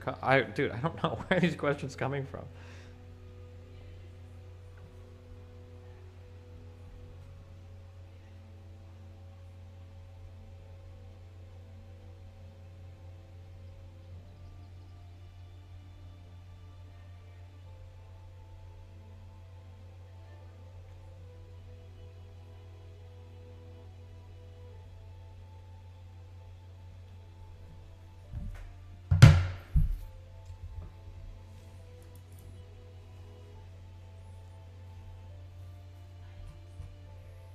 Strength effectively doesn't matter if you virtue and the base chance is 25%, so you get a 70% chance to virtue.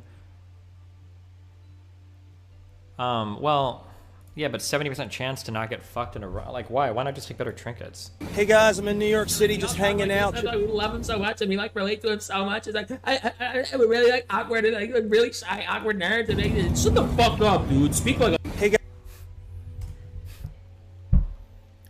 And the word sent is the S or the C silent. Ask your mom.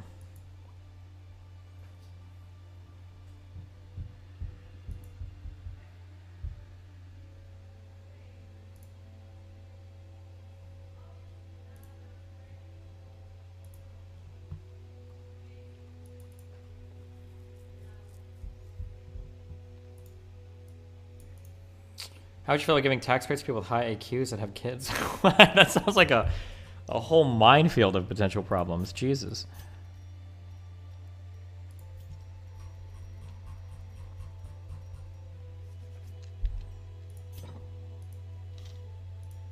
Wait, where is Subtle Hubris? What is the best way for me to farm invitations? Is it to just keep running dungeons with infestation high and hope that I get one, or...?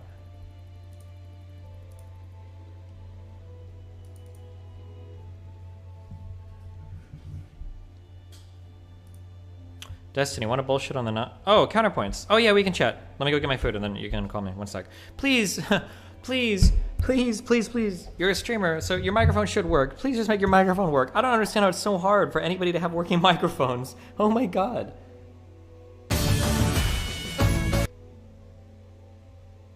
Open the bug pods. Okay, I just have to find them on the map, yeah.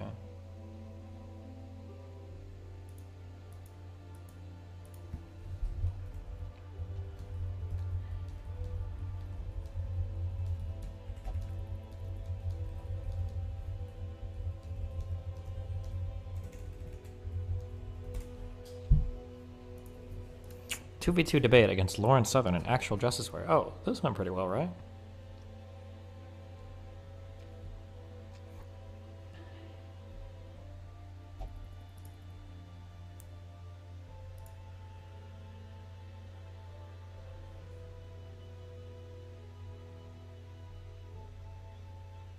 Wait, can you see? How can you see how many comments somebody has on a channel?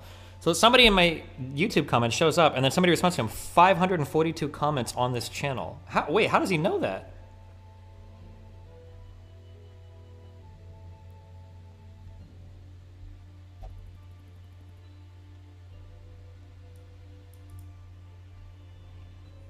You can see that on mobile? Why would you have something available on mobile that's not available on desktop?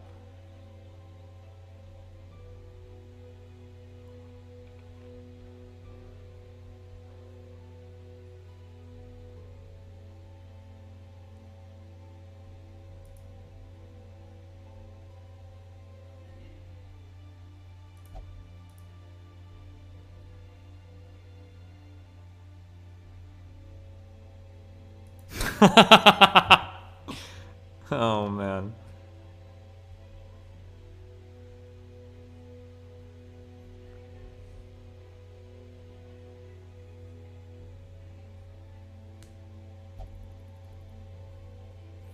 I think you need to click the X number of comments to actually see them on mobile. Oh.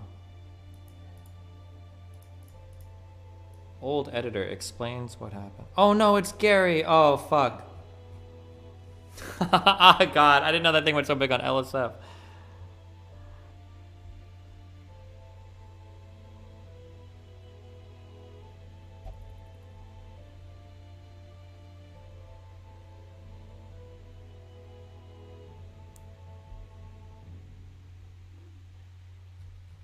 I don't have any, like, to be clear, I don't have any, like, ill will towards Gary. Like, I wish him the best. I would even comment, like, when I was talking to, like, Lynch about, like, hey, like, he's hustling. Like, he started his own, like, business and everything. Like, so, like, grass for him.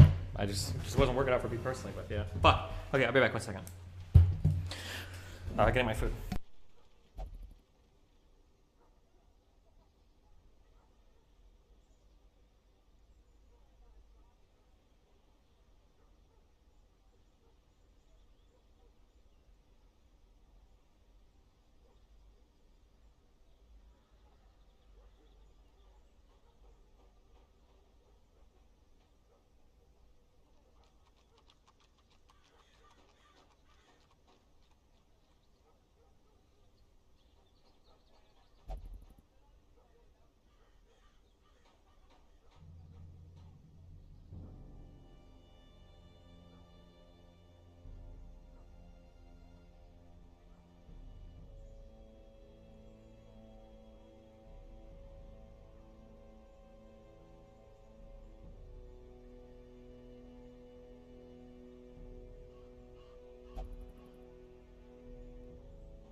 Oh, well. Connor, message me. Go.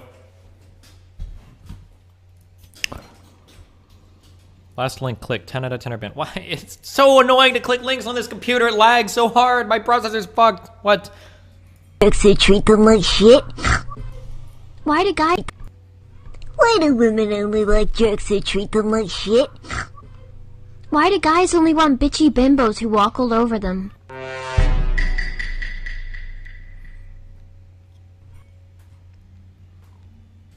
Okay.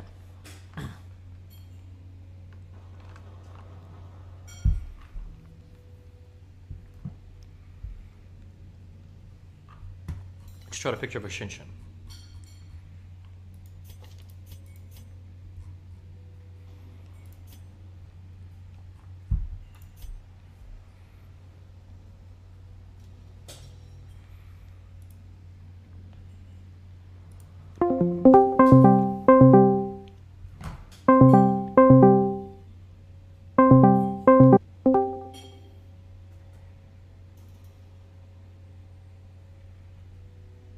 Baby, can you hear me? Yeah, what's up?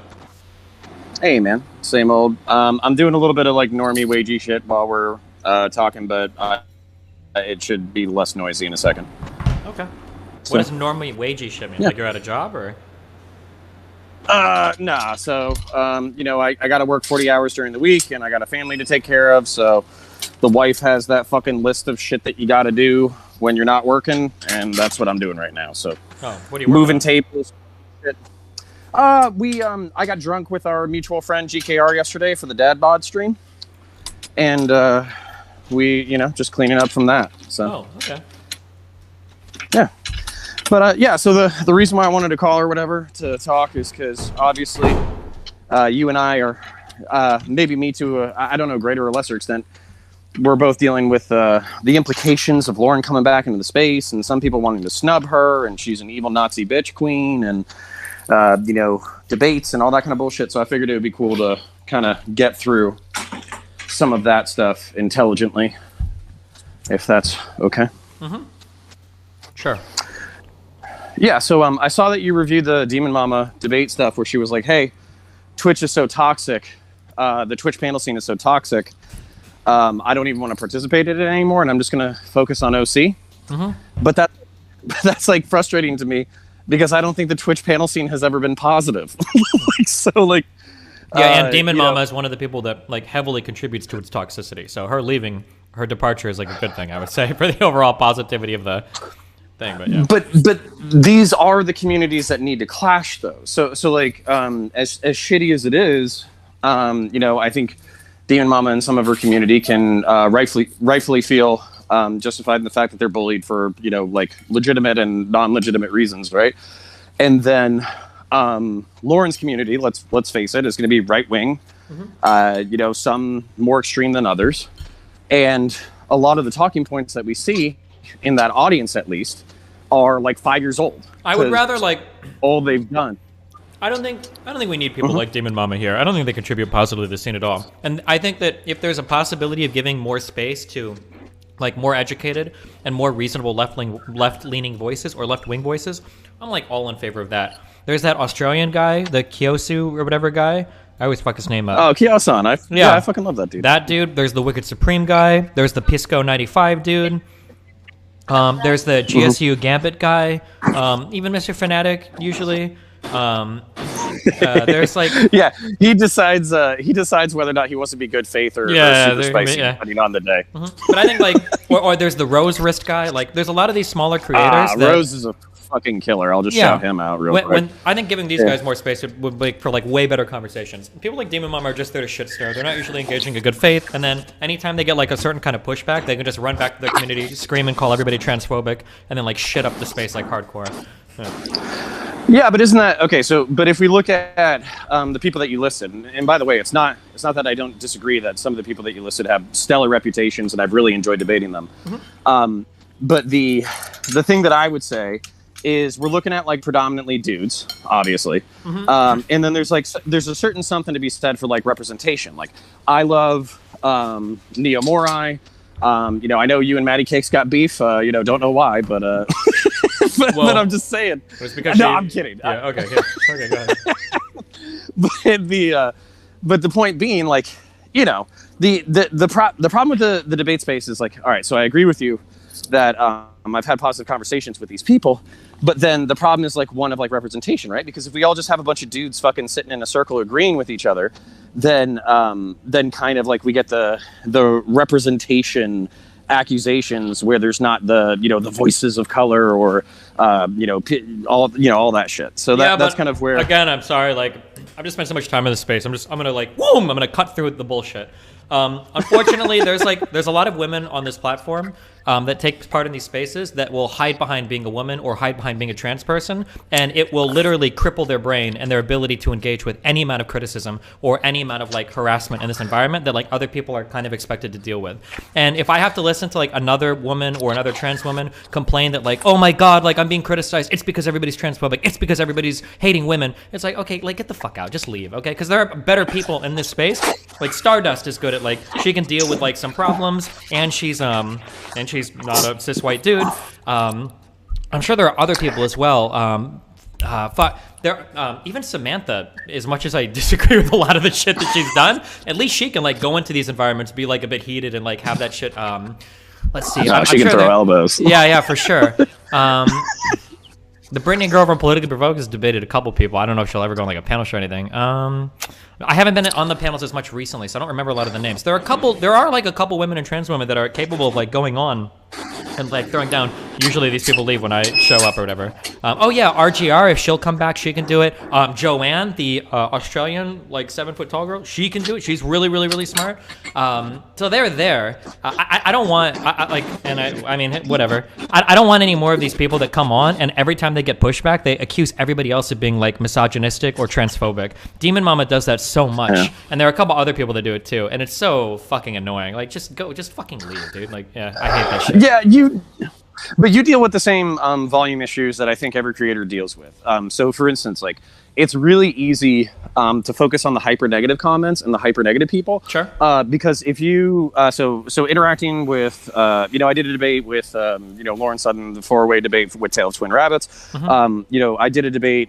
Not a debate, but Actual Justice Warrior reacted to that, and then we've kind of been talking in DM, so I've had some people coming over from his community or whatever, and what I would say is like 70% to 80% of them are fucking like excellent dudes, like excellent people. Mm-hmm. They hold their shit together. Baby, 1 second, holy shit, I'm doing what you asked me to do.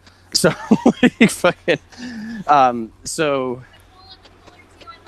okay, love you so much. So, what I would say though is that even if it's only like 30% people who aren't willing to consider new ideas, or 10% who are just like straight up toxic, where they're like, Jews are running the world, and you're a fucking white race cuck for fucking not believing in fucking each conspiracy theory. Like, it feels like a lot more than that. Yeah, you know of course. What I'm saying? Yeah. But like, even if it's only 10%.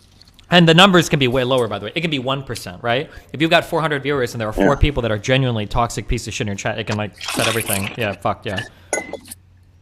Right, and then you get all pissy and you get all defensive and flustered, and then you start yelling at people, and you think, like, I mean, I've noticed this, especially participating in Twitter, kind of like there will be people that I'm fighting with, and they'll say something stupid, but it'll start with like the first part of a dialogue tree, and then somebody else will hit me with like the first part of that same dialogue tree, and then I'll just go fucking nuclear on them, assuming that we're about to have like the same super negative, stupid fucking conversation. Yeah. But then they were like, "Whoa, bro! Like I don't even believe any of that shit." And I was like, "All right.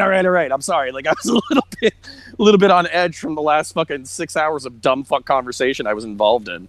So I think that's the danger of this space, is putting your ideas out there, getting criticism, becoming defensive. And then assuming, especially like for me, like, dude, I'm like a white straight dude who's living like a pretty normie family. People don't really attack me much over immutable characteristics. Mm-hmm. So it's kind of easy for me to just say, oh, they hate me because I'm an asshole, not because, of some immutable characteristic. Sure. So yeah, that's I'm kind getting of like a lot, but like it happens.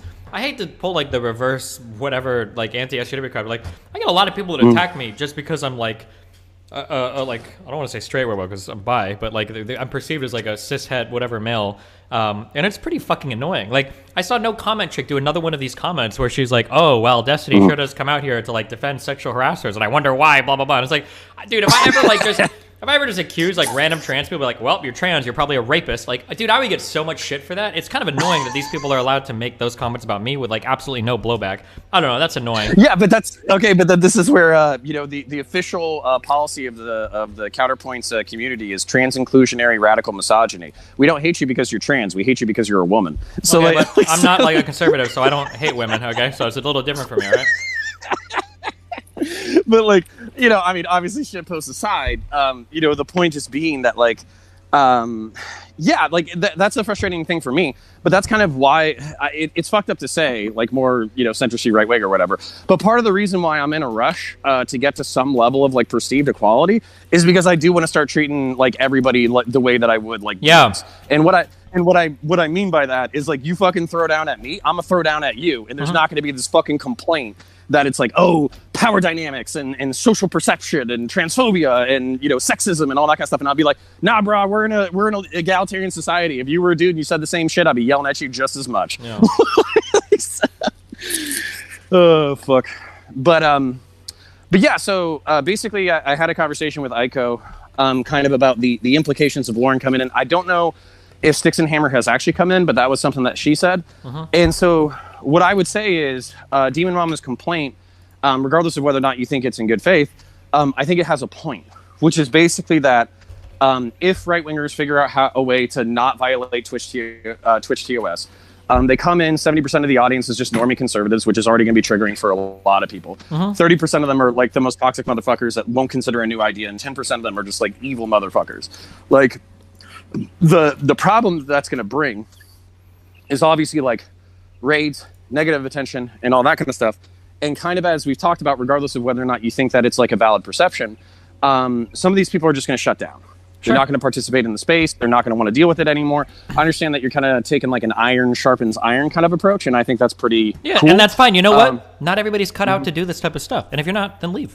There's other stuff you can do. You can make YouTube videos if you want to do that. You can like do like Twitter activism, or you can do like real life like local politics stuff. Like not every person like is cut out to be like an internet debate warrior. Like it's a really hard thing to do. Like dealing with that much hate and shit is like pretty inhuman. I'll be the first to admit that. It's really fucking weird that some people are able to handle that. Those are weird people. But like just because you have an inability, not you particularly, but if somebody has an inability to deal with that thing, that doesn't mean that we have to keep that space as like pure as possible so that we can protect them, because now we're limiting like the effectiveness and the inclusiveness of the space to other ideas that will hopefully like sharpen our own blades against them. Yeah, but then that's where I would say that there's this like conscious thing. So I think there's such a thing as like productive discourse that can be beneficial even if it's negative. So for instance, like when you have like two ideas that are intervening with each other, oh man, and this actually absolutely brings me to the actual Justice Warrior Lauren Southern versus you debate. So and Fnatic obviously. So there's a certain amount where I think that these things can be controlled for. And what I mean by that is like if we can discuss, I know everybody hates discussions about discussions, right? But I think they're important in order to set up like what are we trying to get out of this?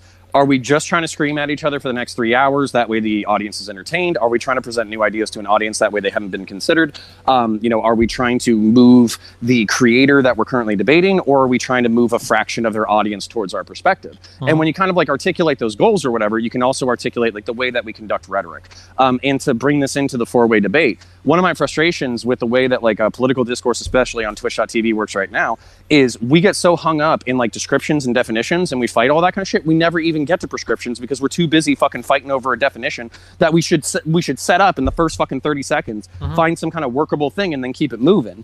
And we can't even get that far despite people participating in the space for fucking years and years and years and years. And it's something that I even saw in your debate where y'all couldn't move past fucking debunking studies because everybody was trying to use the studies to build a fucking meta-narrative, but we didn't even get into the meta-narrative, and we didn't even get into the solutions that might help the meta-narrative, even if there's going to be consensus on solutions. Yeah, so the question comes is like, do people really want to talk about these issues, or they just want to shit sling online? Because the real solution to that is like, okay, well, like, let's do a debate, but like, let's say before it, like one day before, everybody has to submit like the studies they're going to be referencing in the conversation. Like, I'd be okay with that. And I think that would like lead to way better discussions too. So I mean, like, there's stuff like but that. People are fucking. Uh-huh. But you know that people in the space are fucking idiots and they're not going to read the fucking studies. Or if they're going to read the studies, they're going to misread the studies. Like, I would basically say that we should we should borderline omit. Like, obviously, like, people should have statistical data and then like infer their impulse.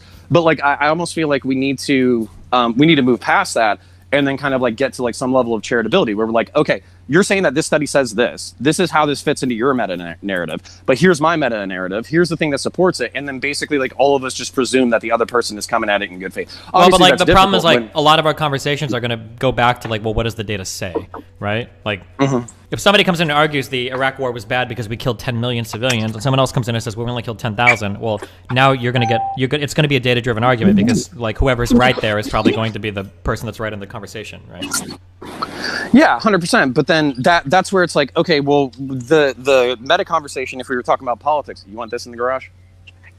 Sorry, 1 second. Uh-huh. Can you put the chairs back in the front yard? Uh-huh. All the toys and stuff out here? Uh-huh. All needs to go in the garage? Uh-huh. That needs to be dumped out and go in the garage? Uh-huh. And all the beers need to go in the fridge. Okay, sounds great. All right, but here's my point. So like, regardless of whether or not, let's say that we have some fucking leftist, like anti-warrior imperialist fucking asshole, right? And they say like, the U.S. military lined up 3 million Iraqis and executed them in Al Anbar province, over the course of 6 months. Obviously, we know that's bullshit. And then same thing with the right winger, where they're like, hey, the United States military did nothing wrong. No civilian casualties. All of our stuff is super accurate. Everything's propaganda, blah, blah, blah.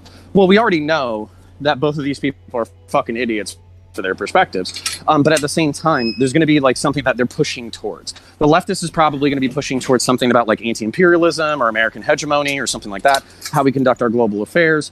And